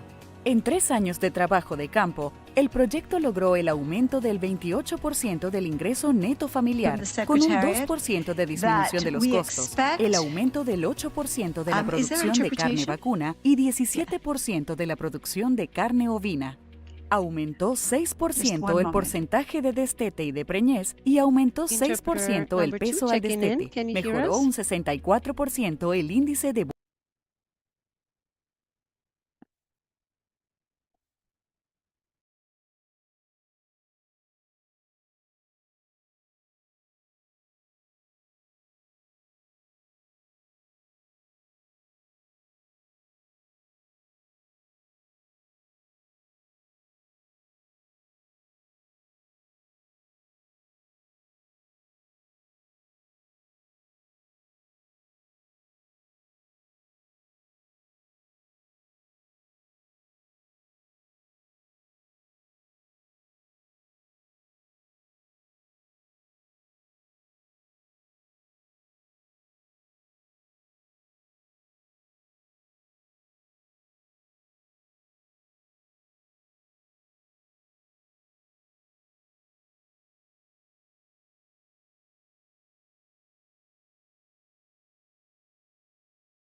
buenas prácticas ganaderas, se redujeron un 7% las emisiones totales de gases de efecto invernadero y un 18% las emisiones GEI por kilo de carne producida.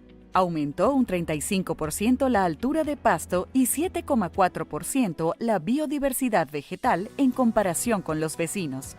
Estos resultados son los insumos para el desarrollo de una estrategia nacional de ganadería climáticamente inteligente y un plan de mitigación para la ganadería que está diseñando el gobierno del país.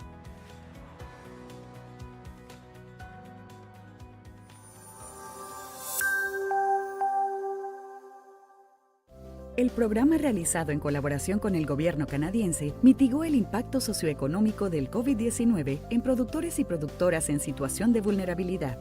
Más de 19.000 familias, en su mayoría pertenecientes a pueblos indígenas y afrodescendientes, mejoraron sus medios de vida y su seguridad alimentaria y fortalecieron su resiliencia frente a impactos futuros. Adicionalmente, el programa benefició de manera indirecta a más de 49.000 hombres y mujeres rurales. El proyecto buscó de manera especial entender y responder a las necesidades de las mujeres para disminuir brechas de equidad. Las personas que participaron en el proyecto recibieron asistencia técnica, capacitación, insumos y apoyo para el desarrollo de cadenas productivas locales y acceder a mercados en un enfoque integrado y con resultados visibles en el corto plazo. En Perú, el proyecto fortaleció la resiliencia y seguridad alimentaria de los pueblos indígenas en Atalaya y Satipo. Se brindó asistencia técnica en 43 comunidades nativas para apoyarlas a implementar buenas prácticas de producción agrícola y pesquera. Esto se logró mediante 21 escuelas de campo, conservando sus tradiciones y cosmovisión ancestral de los pueblos indígenas. Además, se capacitó y entregó equipos de drones para que pudieran llevar a cabo monitoreo forestal comunitario y establecer alertas tempranas ante incendios. En Nicaragua, el proyecto se implementó en el corredor seco del país, apoyando a familias vulnerables a reducir los impactos socioeconómicos del COVID-19 y de la sequía, promoviendo prácticas sostenibles y resilientes para enfrentar mejor futuras amenazas. Se crearon y fortalecieron emprendimientos. Las familias productoras recibieron bonos para la reactivación productiva. También se crearon 60 bancos comunitarios de semillas. En Bolivia, el proyecto se llevó a cabo en 34 municipios de La Paz, Chuquisaca y Santa Cruz, áreas con altos niveles de vulnerabilidad, desnutrición y riesgo frente a choques climáticos. Se desarrollaron 34 centros demostrativos de capacitación, empoderando a productoras y productores y facilitando la transferencia de saberes técnicos y tradicionales a mujeres y jóvenes para una producción sostenible y resiliente. Se respaldaron emprendimientos individuales, mejorando su comercialización mediante ferias locales. Además, 23 gobiernos autónomos municipales impulsaron sistemas de información para la preparación ante desastres, formando a un total de 103 comunicadores populares.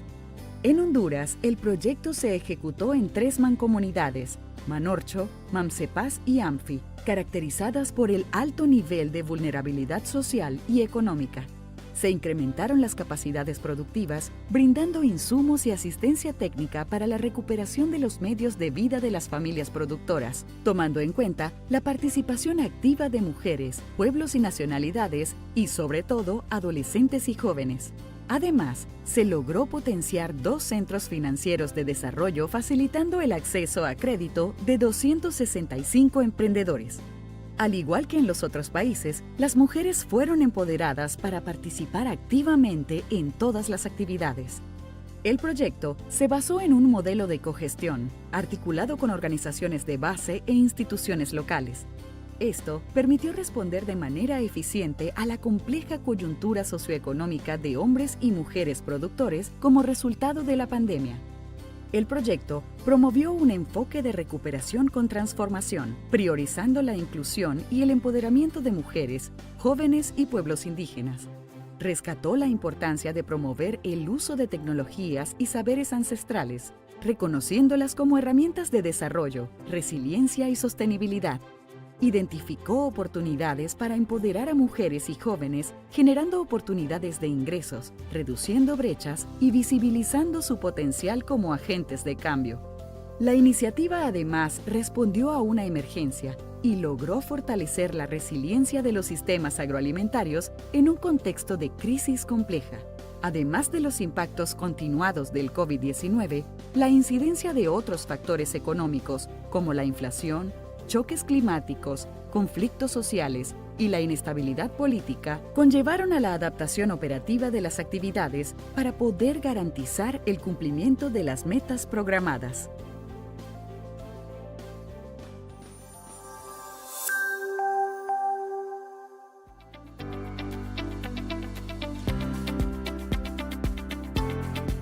La red de gerentas y gerentes de FAO en América Latina y el Caribe surgió en julio de 2022 como un espacio para fortalecer las relaciones, el diálogo y el aprendizaje entre quienes dirigen proyectos en todas las áreas de acción de la FAO. Con más de 200 integrantes, la red congrega a responsables para la ejecución de $700 millones en proyectos FAO en toda la región. Las y los gerentes son los que tienen contacto directo en los territorios y comunidades, son los que abren camino y producen cambios. Son quienes día a día enfrentan los desafíos, las exigencias de los gobiernos, de nuestros socios y también las necesidades de nuestros beneficiarios. En su primer año de vida, la red ha organizado 17 encuentros para compartir conocimientos, oportunidades y buenas prácticas. Para los proyectos de cooperación Sur-Sur, esta red es un excelente espacio para el intercambio de informaciones técnicas y de gestión. En los encuentros no solo se abordan temas técnicos, sino también habilidades blandas como el manejo de equipos, la solución de conflictos y la comunicación asertiva. La red ha servido también para reconocer el trabajo de nuestras gerentas y gerentes de proyectos, que son esenciales para que los objetivos de la FAO se conviertan en acciones concretas y transformadoras. La red de gerentas y gerentes de nuestra región es una experiencia sin precedentes en la FAO, una herramienta de construcción de soluciones innovadoras en conexión directa con los territorios y con nuestros beneficiarios, para no dejar a nadie atrás.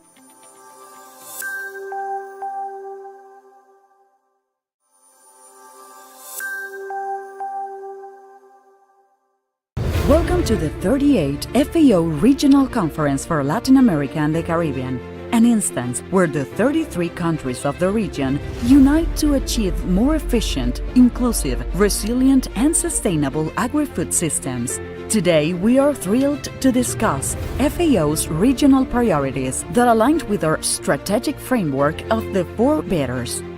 We need better production for the people, for the planet.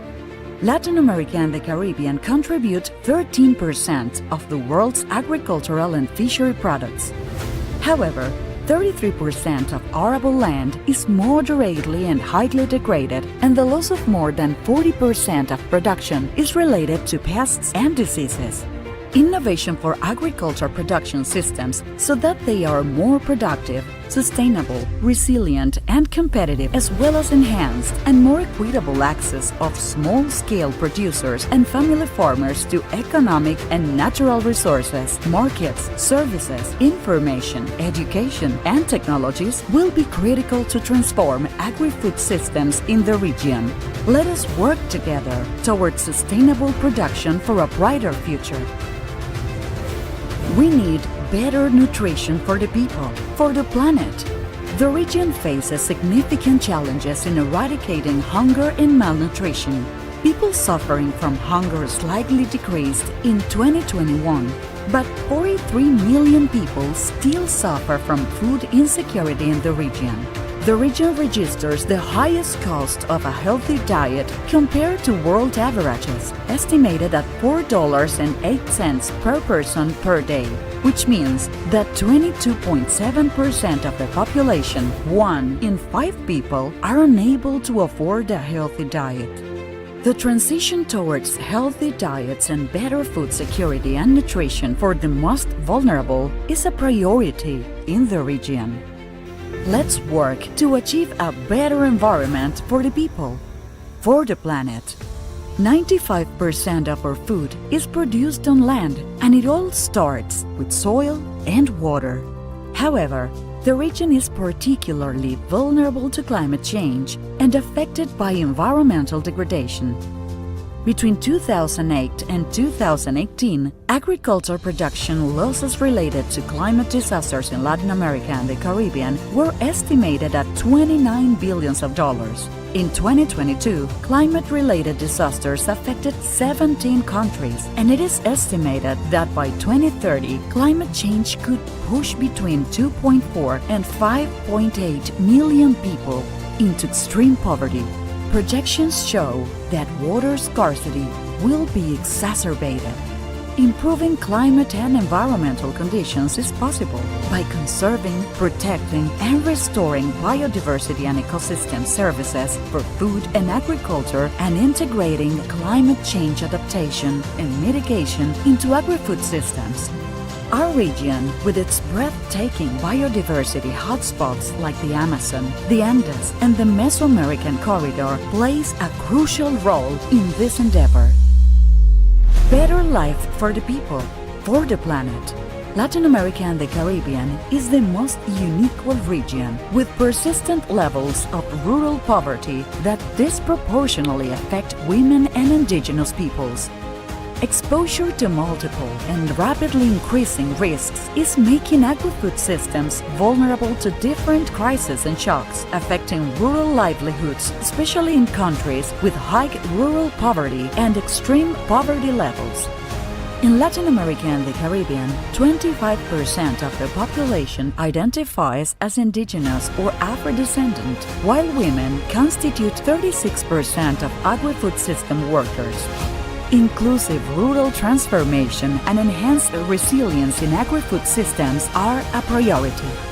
Together, we can achieve these priorities: better production, better nutrition, better environment, and a better life for all. Let us unite for a sustainable, inclusive, and brighter future in Latin America and the Caribbean.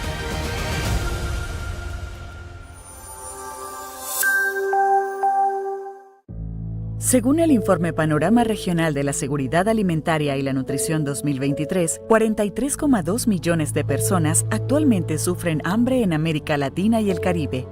A pesar de que se registra una leve mejora en el último periodo, los niveles de hambre continúan por encima de las cifras de 2019, previo al COVID-19.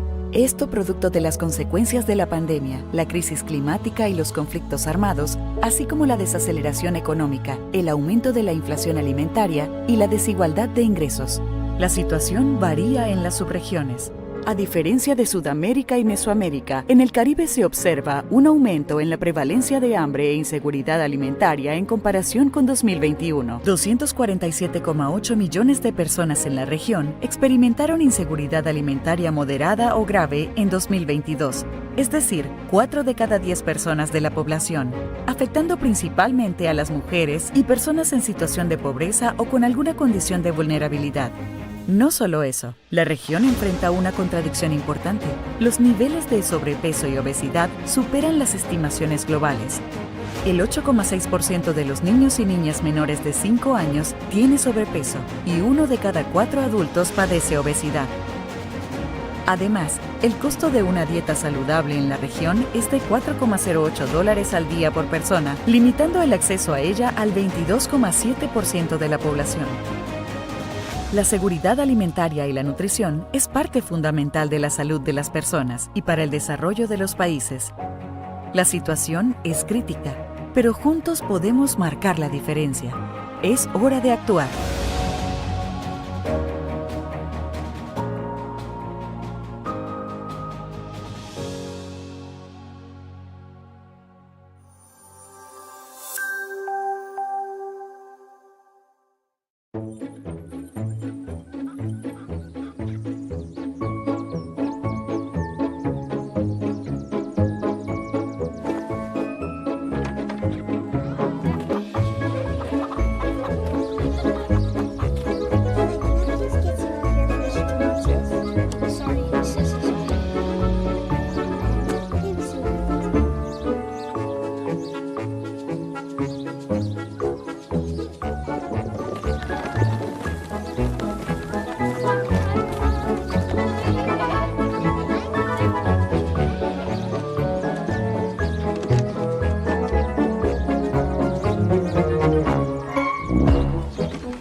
Déjate seducir por el verde esmeralda de sus pasturas y las aguas multicolor.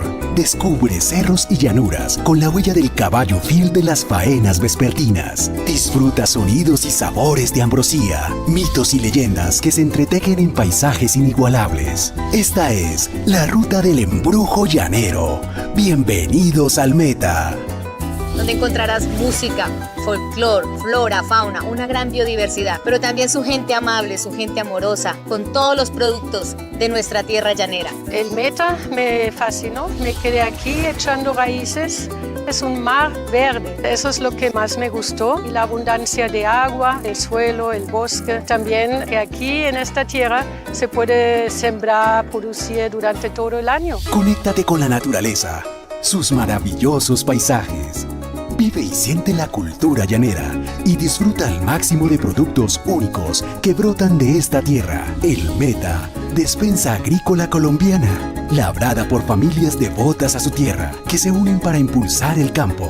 Junto con la red de abastecimiento del Meta, donde somos alrededor de 25 asociaciones, 550 familias productoras de la región, tenemos canales de venta como lo son los mercados campesinos, como tenemos la red de abastecimiento que es nuestra plataforma digital para venta de productos a nivel nacional. Ya tenemos nuestro logo, nuestras redes sociales que es Facebook, Instagram, nuestra página web, nuestro empaque y etiquetado para nuestros productos. Y todo esto es muy importante porque estamos trabajando para tener una marca propia. Lo que buscamos es hacer el acercamiento con el turista para que conozcan de cerca nuestros procesos, para que se enamoren también del campo, de lo que hacemos con tanto amor y con esfuerzo. Las familias del Meta te esperan para compartir lo mejor de su tierra. Te invitamos a vivir experiencias únicas en la ruta del embrujo llanero, tierras fértiles, riqueza cultural, deporte extremo, gran biodiversidad y agroturismo.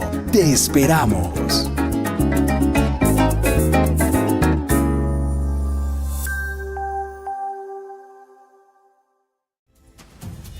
Latin America and the Caribbean recorded progress in reducing hunger and food insecurity compared to other regions of the world, according to the latest estimates presented by the Food and Agriculture Organization. However, the scenario continues to be worrisome, with 43.2 million people suffering from hunger. The reasons are multiple: poverty, climate change, the socio-economic consequences of the pandemic, and conflicts, among other factors, continue to affect the most vulnerable. It is time to move from commitment to action.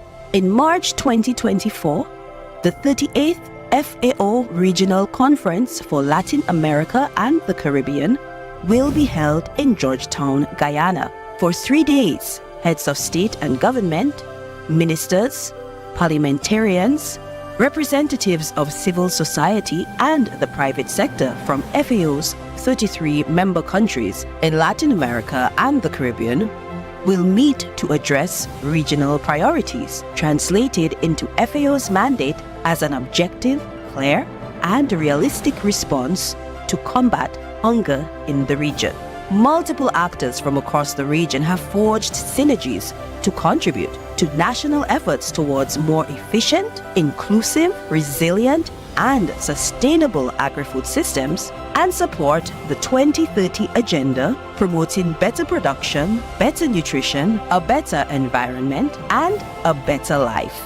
We can create a new reality and build a Latin America and the Caribbean free of poverty, hunger, and inequality, leaving no one behind.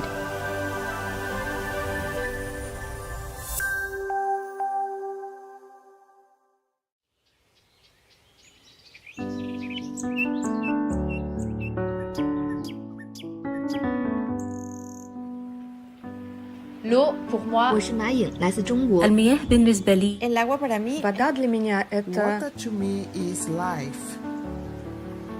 Humans, animals, plants all depend on water. Water to me, well, it's everything. It's our food, our energy, and even the clothes that we wear. Water to me is a scarce resource. We need to use new technologies for rational use and water conservation. We need to recycle used water to reduce water scarcity. Water is fundamental to grow and produce our food. We need to produce more with less water. Water to me is fun. I like to play and swim in the water. Water to me means sustainability. It keeps life on our planet in balance. We need to keep the water clean to have a healthy life. Water to me is a human right. In my region, people struggle to get water. We need to distribute water evenly and make it accessible to everyone. We need to preserve water for the life of our planet. We have to start now. We will always need water.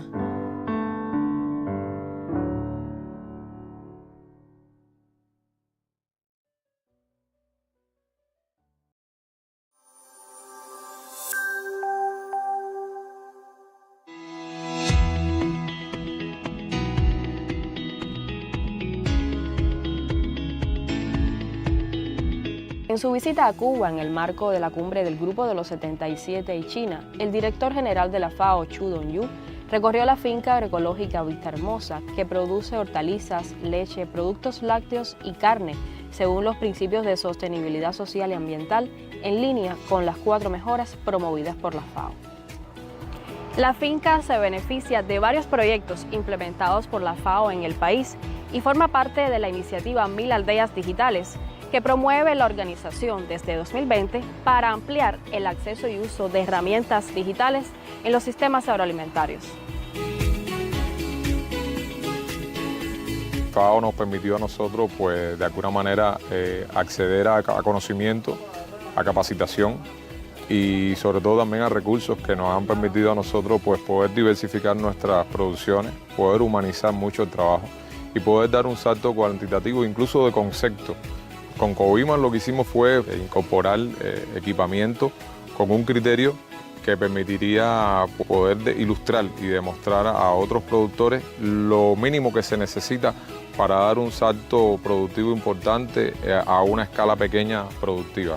Las aldeas digitales nos abre otro mar de oportunidades de muchas cosas que hasta ese momento nosotros ni pensábamos, ni sabíamos que existían. Hoy el mundo es digital prácticamente para el comercio, para la búsqueda de información, para promoverse, para interactuar incluso con los clientes y con posibles proveedores. Es realmente un cambio sustancial de cara al desarrollo de Vista Hermosa. Esta finca tiene todas las características por los temas agroecológicos, por los temas del género, por los temas de las buenas prácticas en la producción, por los temas de diversidad que tiene, por el uso de la materia orgánica. Además capacita, tiene también el trabajo con los jóvenes, con los niños. Usted reúne aquí todas las condiciones para una concreción ya de la ley de soberanía alimentaria, con las mejoras también que la FAO promueve, o sea, con calidad en los alimentos, con buena nutrición, amigable con el medio ambiente y por tanto da una vida mejor, porque eso da ingresos, da soberanía, da alimentos, da seguridad y eso al final es más vida, mejor vida. Y la FAO en eso ha sido decisiva y seguirá siendo. El marco estratégico de la FAO busca respaldar la Agenda 2030 mediante la transformación hacia sistemas agroalimentarios más eficientes, inclusivos, resilientes y sostenibles. Experiencias como la de esta finca trabajan por la necesidad de satisfacer la creciente demanda de alimentos, reducir la presión sobre los recursos naturales, proteger la biodiversidad e incrementar la resiliencia mientras se asegura empleo decente y acceso a dietas saludables sin dejar a nadie atrás.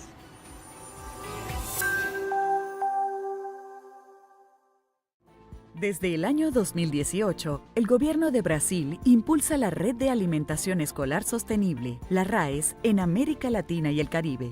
La RAES es resultado de los esfuerzos del Programa de Cooperación Internacional Brasil-FAO para el tema de alimentación escolar y es ejecutada de manera conjunta por la Agencia Brasileña de Cooperación, el Fondo Nacional de Desarrollo de la Educación y la FAO.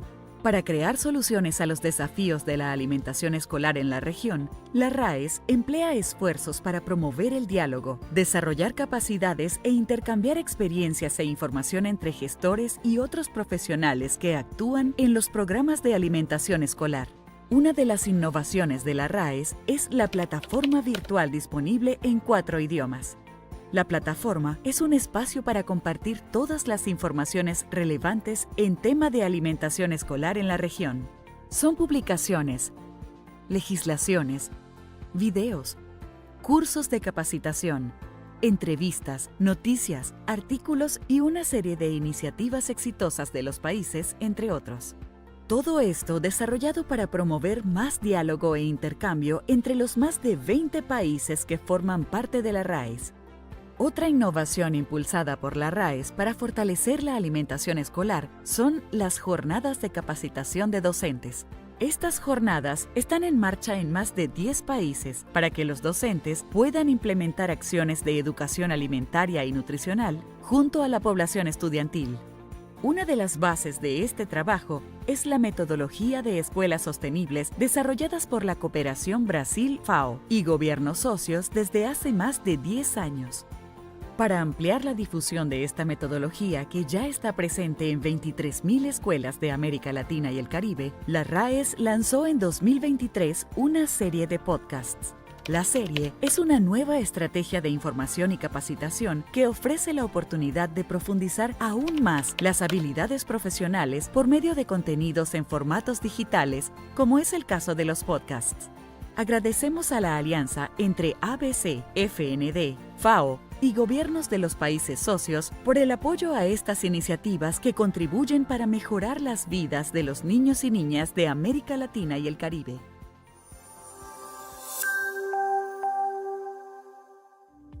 El cambio climático tiene efectos tangibles sobre la seguridad alimentaria, nutrición, pobreza y sistemas agroalimentarios de América Latina y el Caribe. Estos impactos repercuten en la producción y medios de vida rurales y en la producción agrícola, dado una menor superficie cultivable, la sequía y escasez de agua, la pérdida de tierras costeras, entre otros.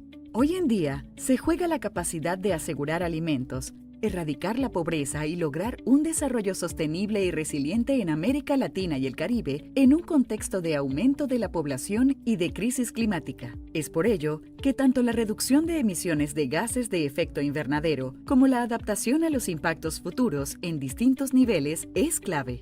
En este contexto, los planes de adaptación al cambio climático representan instrumentos fundamentales en favor de la acción climática.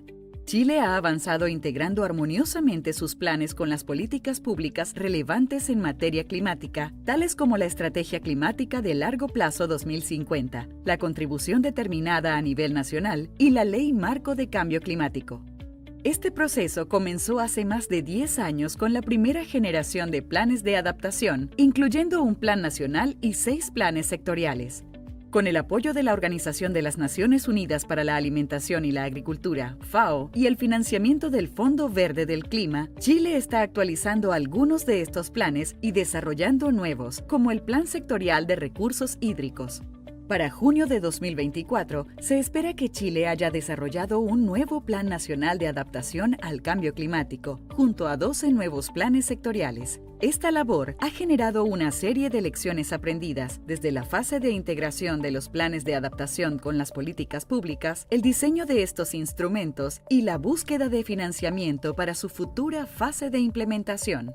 Un aspecto fundamental que ha caracterizado este proceso ha sido la participación activa de múltiples actores y partes interesadas en las discusiones y talleres, integrando a cientos de actores clave y de gran influencia en las 16 regiones del país, entre los que destacan grupos de mujeres y pueblos indígenas. Las lecciones aprendidas de estas experiencias han sido compartidas con otros países de la región y se espera que sirvan de guía para que estos puedan avanzar de forma similar al caso de Chile.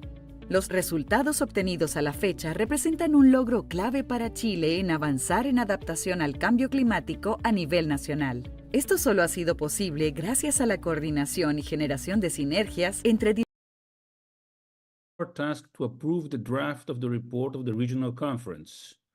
To facilitate this, delegates photographed the English version of the draft report of yesterday evening for any final editorial adjustment, and it was circulated for your review 15 minutes ago. Desgraciadamente, los traductores necesitan alrededor de 20 minutos más para concluir la versión. Unfortunately, the translators will need 20 more minutes to finish the translation. However, given we need to address the document, I'd like to ask the delegations whether you would like to start the discussions and address the document in English only. If there is no consensus to do so, we will wait. Considering this is a virtual environment, I'd like to ask for those who rather keep and wait for the Spanish version to please raise their hand, their virtual hand, if you want to wait for the Spanish version, please. No tenemos consenso para seguir. Entiendo que no teníamos. There is no consensus then to proceed with the English-only version. Is that correct? I would like to confirm with the Mexican delegate. Español, esperar español. Okay, I would like to wait for the Spanish version, please. Very well, we will wait for the Spanish version, which shall take at least 20 more minutes. As soon as we have it, we shall distribute it. I would also like to announce that Ambassador Pinot will have to leave us, and Lourdes from the City of Mexico will act as the second rapporteur on his behalf. Pinot for his extraordinary work leading as a rapporteur. Thank you, Ambassador Pinot.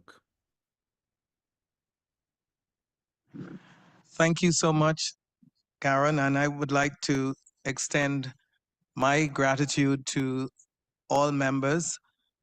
This is my first opportunity to play this role, but I certainly appreciate GRULAC for their appointment, the chairman of GRULAC, and the support I've received from the team.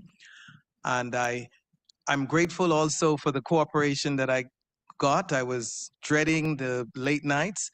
Unfortunately, Rome experienced that, but it wasn't too bad here in Chile. And so again, thanks for the opportunity and grateful. And we look forward to seeing you all in Guyana next week. Thank you, Ambassador. I'm now suspending the session pending the distribution of the Spanish version of the report. 15 minutes after this distribution, we will reconvene. Thank you very much. I see Argentina raising the hand. Sorry, Argentina, please, you have the floor. Gracias, querido vicepresidente. Thank you, dear Vice Chairman.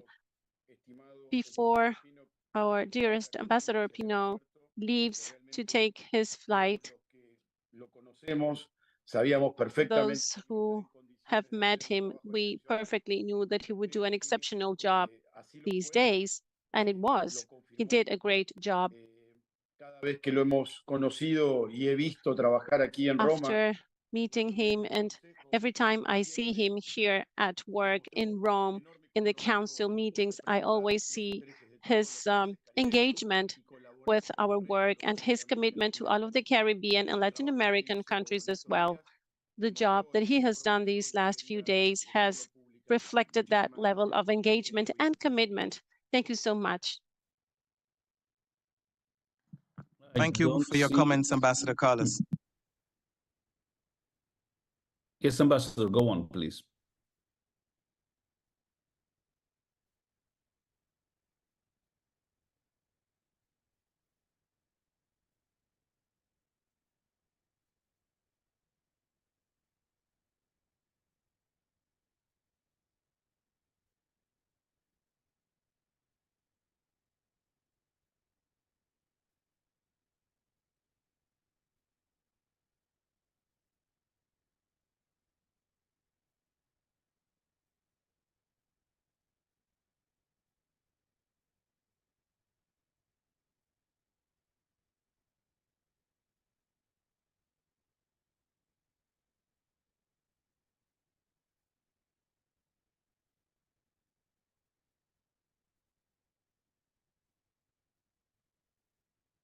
So I don't have any other requests for the floor, or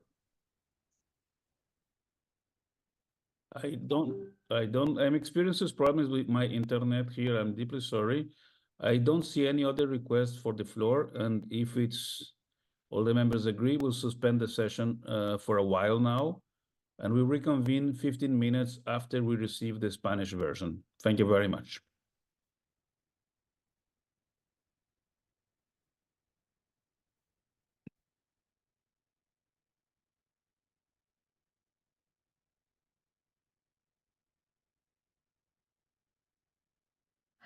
Nous espérons, si la délégation de Haïti est là, nous espérons que la version en français sera disponible aussi dans une quinzaine de minutes.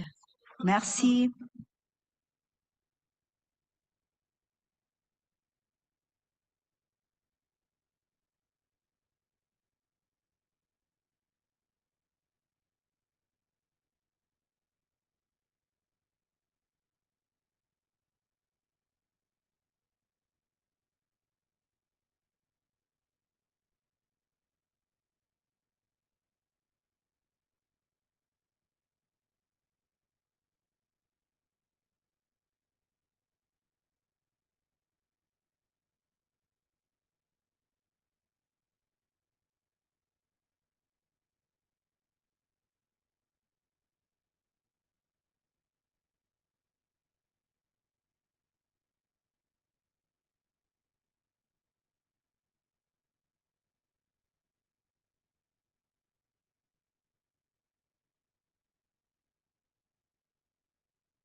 I would like to announce that the French and Spanish versions are in the process of being distributed for participants.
I would also like to announce that the Spanish and French versions are available on Zoom through the chat. So please take a look if you have not yet received it so that you can begin to review the document. Thank you.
We will resume in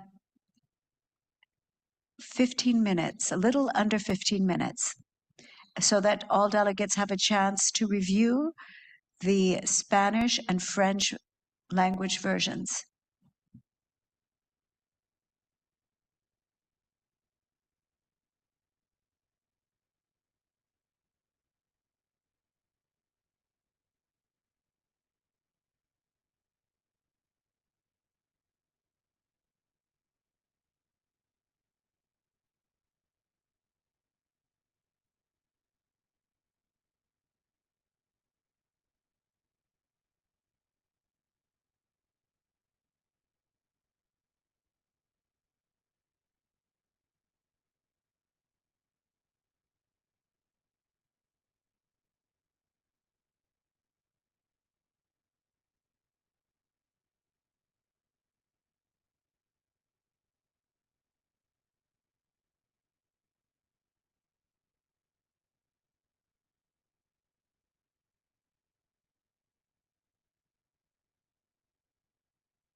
Me gustaría pedir a Lourdes de Ciudad de México, por May I favor, ask Lourdes from Ciudad de Mexico to contact me or the secretary.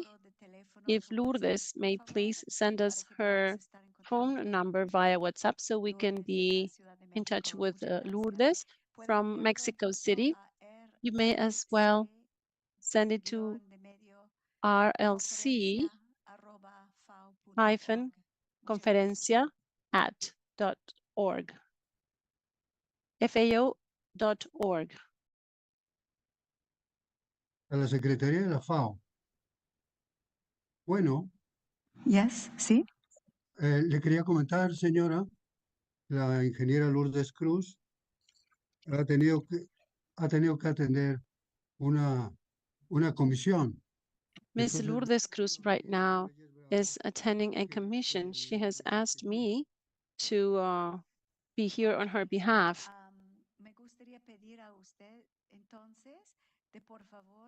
May I ask you then to please send me your contact information, your phone number,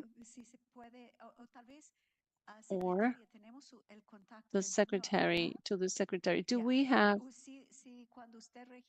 the delegates' personal information? Do we have your phone number? If you have shared it with us, we may contact you via WhatsApp. Unfortunately, the delegate has not shared his phone, and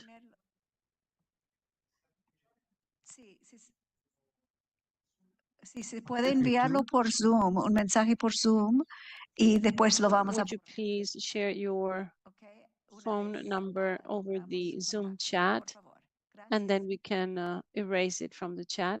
Thank you.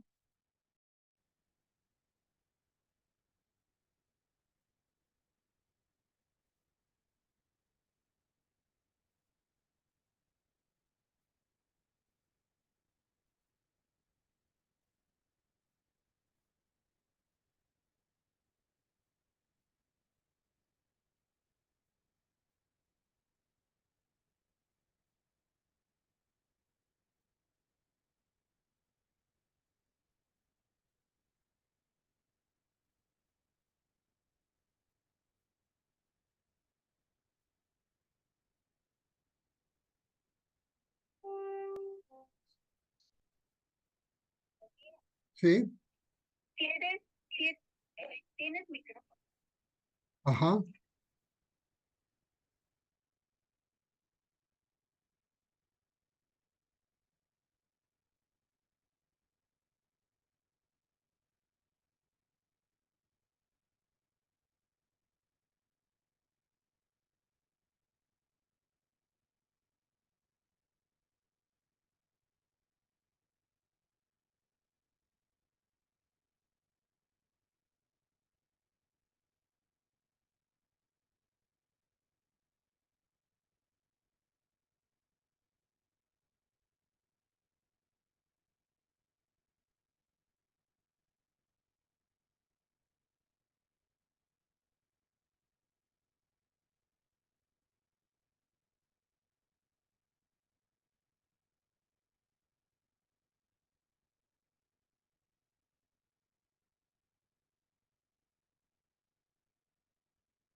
señor Reyes, dejé mi número de teléfono en el chat del Zoom.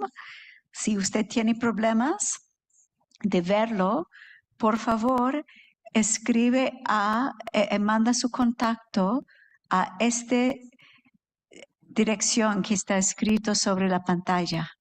Por favor. Espero que se entiende.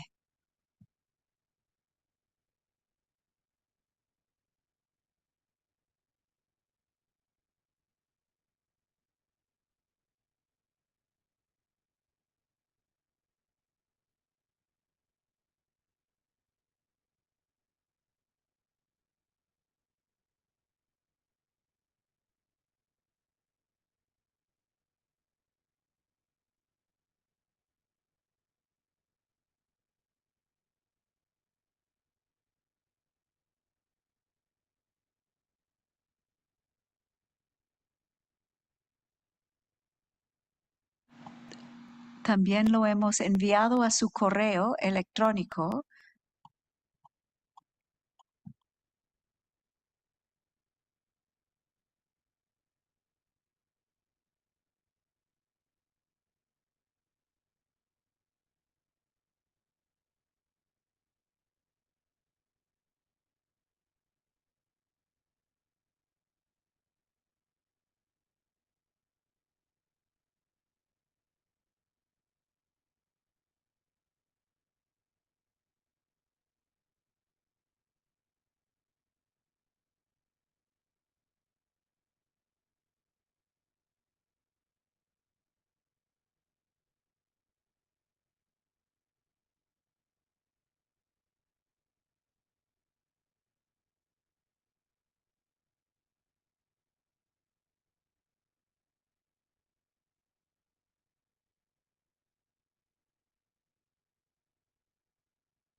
Sí. Señor Elías Reyes, bravo, por favor, excepcionalmente, ¿sería posible dictar por ahora, por audio, su número de teléfono? Por razones extraordinarias, estamos esperando un poquito para poder contactarnos con ustedes. Gracias. Sí, bueno, bueno. Estamos escuchando, ¿sí? Gracias. Ya se lo mandé a la dirección que me dio, ya le di mi teléfono celular. Muy bien, muchas gracias. Sí, de nada.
So I'm happy to report that we are ready to resume the session.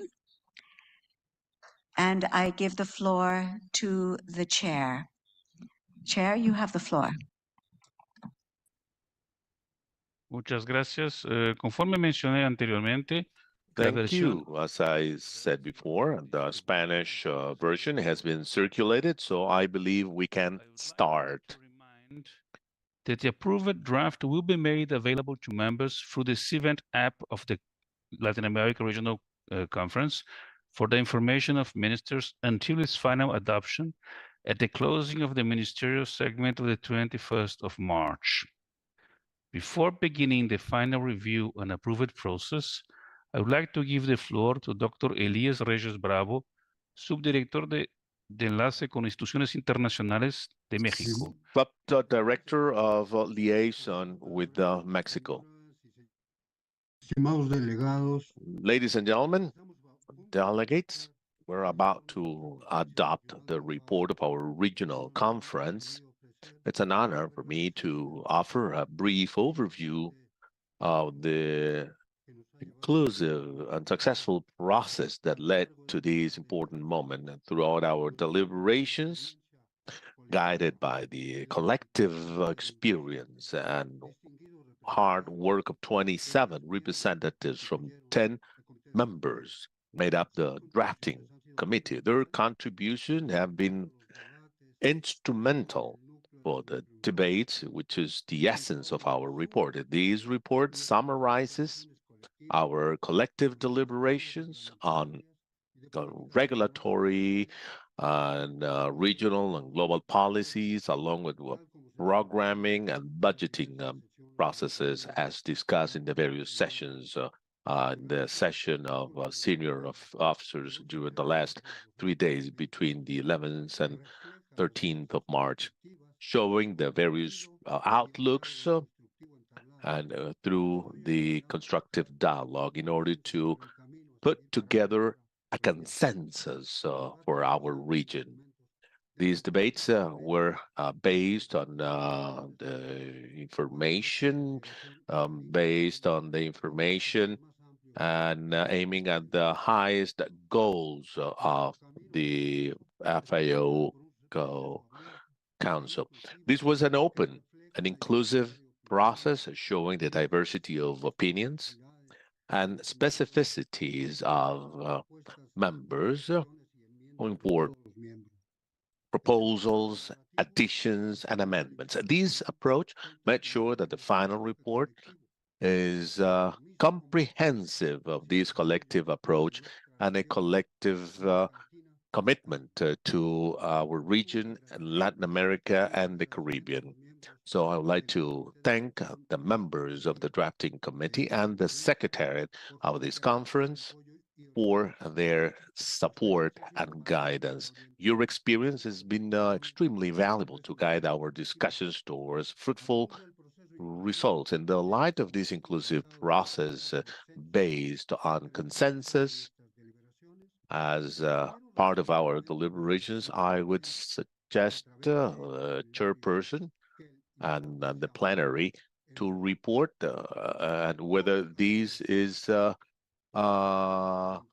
fully approved, given the intense and thorough review these texts have gone through. Thank you all for your commitment, for this collaboration spirit, part of our discussion. I believe this is our collective effort that will be the sound foundation for the outstanding work we have ahead together with FAO. Es cuanto, señor presidente. Those are my remarks, Mr. Chairman.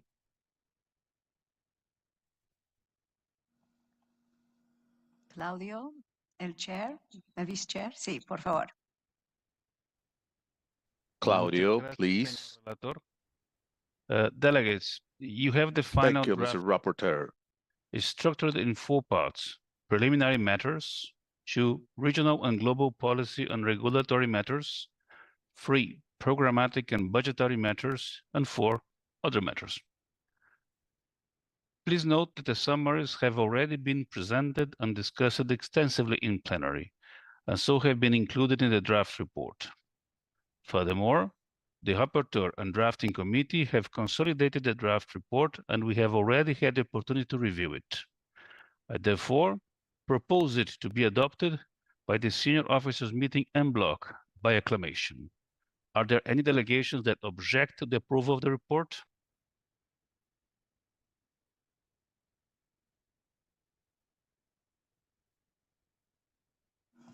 There appear to be no hands raised.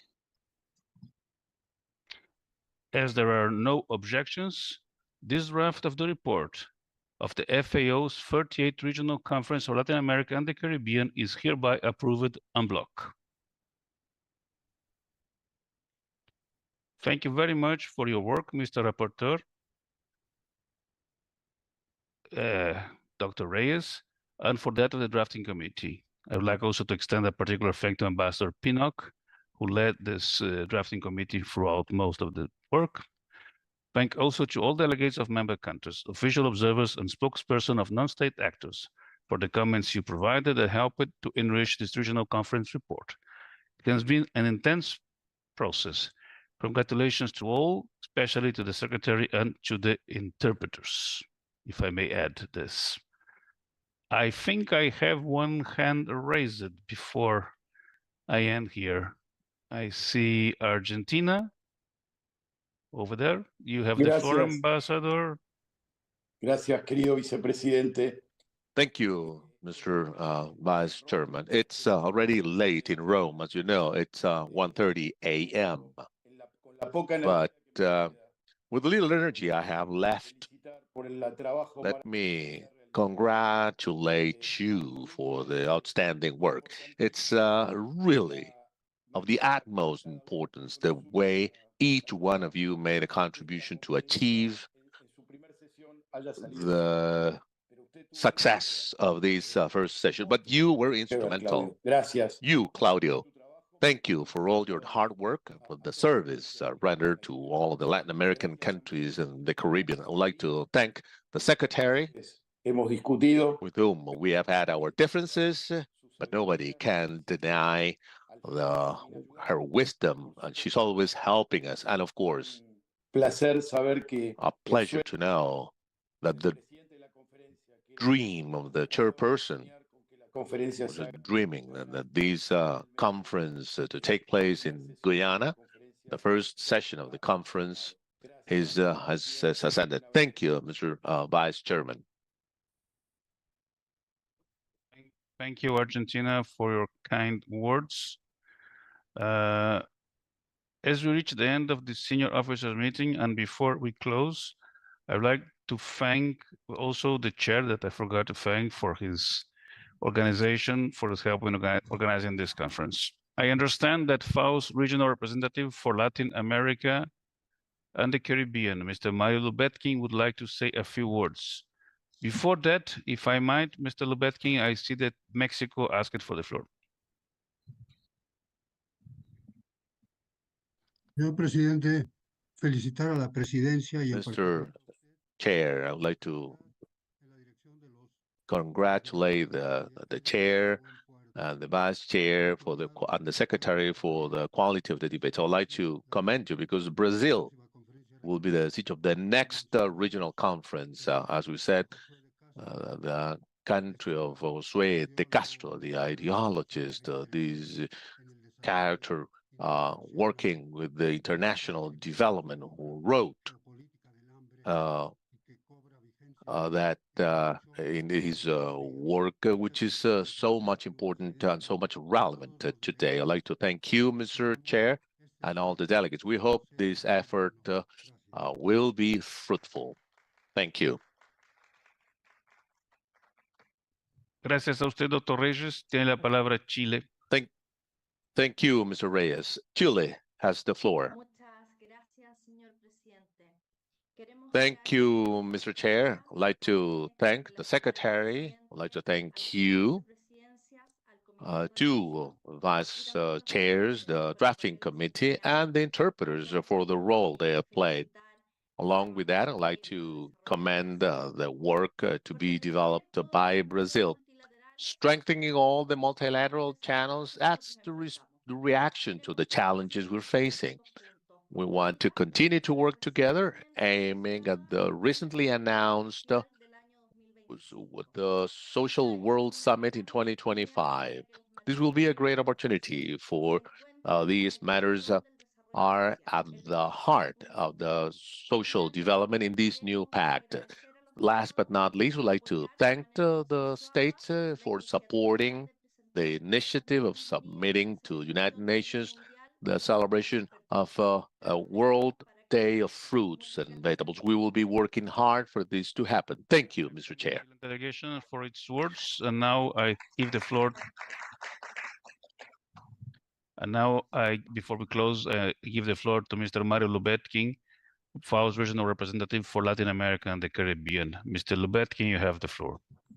Muchísimas gracias, señor presidente. Thank you, Mr. Chair and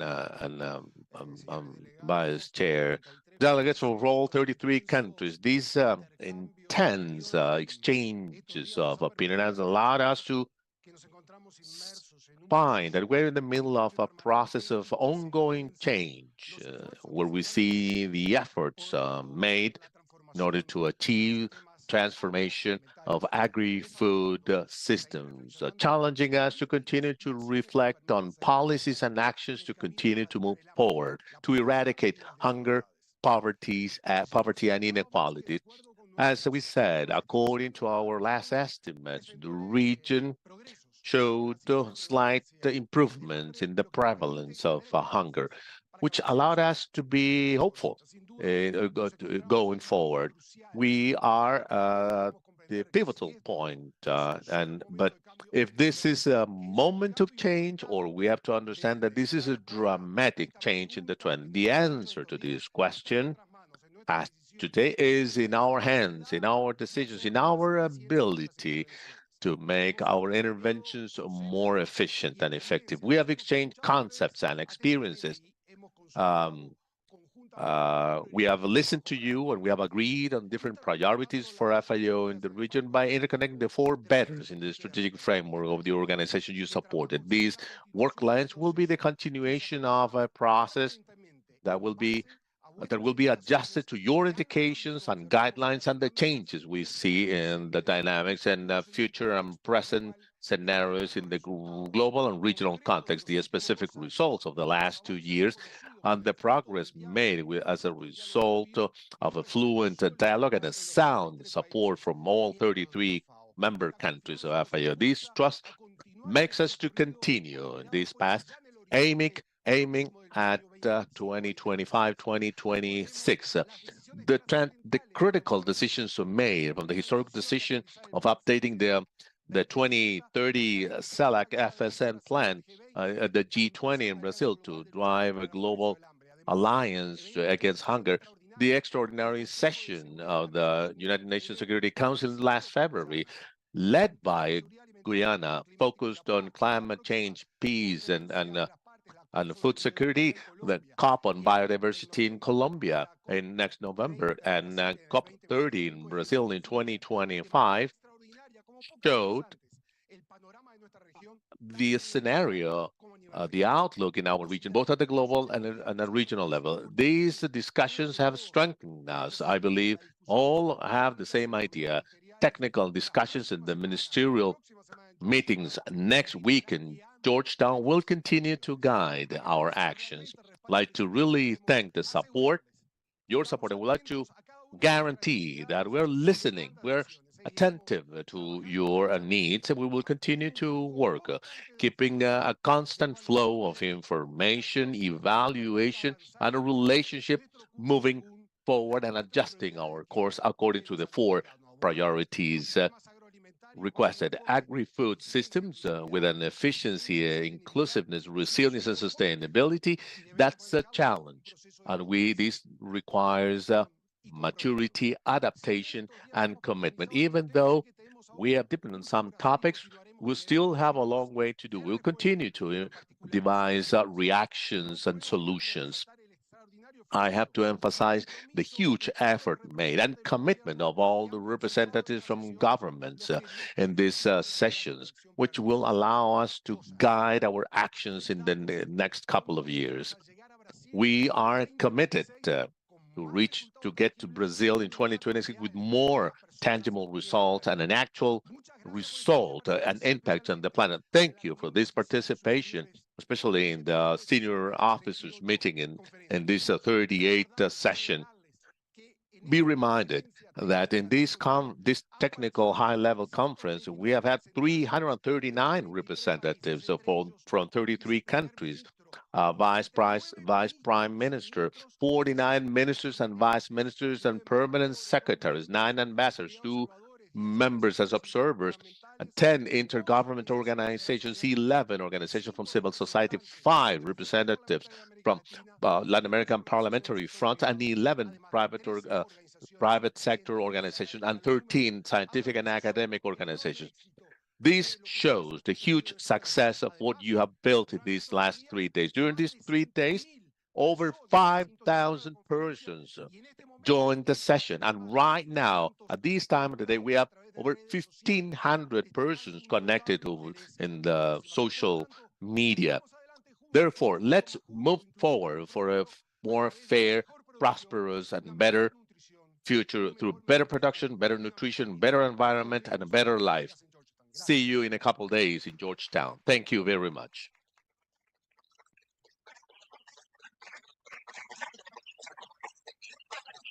Thank you. Thank you, Mr. Lubetkin. Dear friends, we have successfully concluded the senior officers meeting and fulfilled the mandate entrusted to us regarding this segment of the 38th Regional Conference for Latin America and the Caribbean. We'll proceed next week with the ministerial session, which will be held in hybrid modality from Georgetown, Guyana, beginning at 1:00 p.m. on Monday, 18th of March. We thank all of those involved in the senior officers meeting, delegates, observers, and FAO staff for their hard work. And on a personal note, for support to myself. I hereby declare the senior officers meeting of the 38th FAO Regional Conference for Latin America and the Caribbean closed.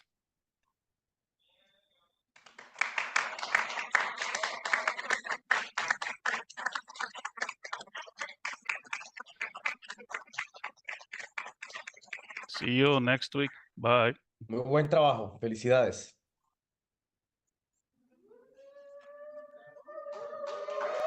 Good job. Congratulations, everybody. Thank you. Congratulations. These people in Santiago are going to have a party tonight, and we are here in Rome almost in the morning already.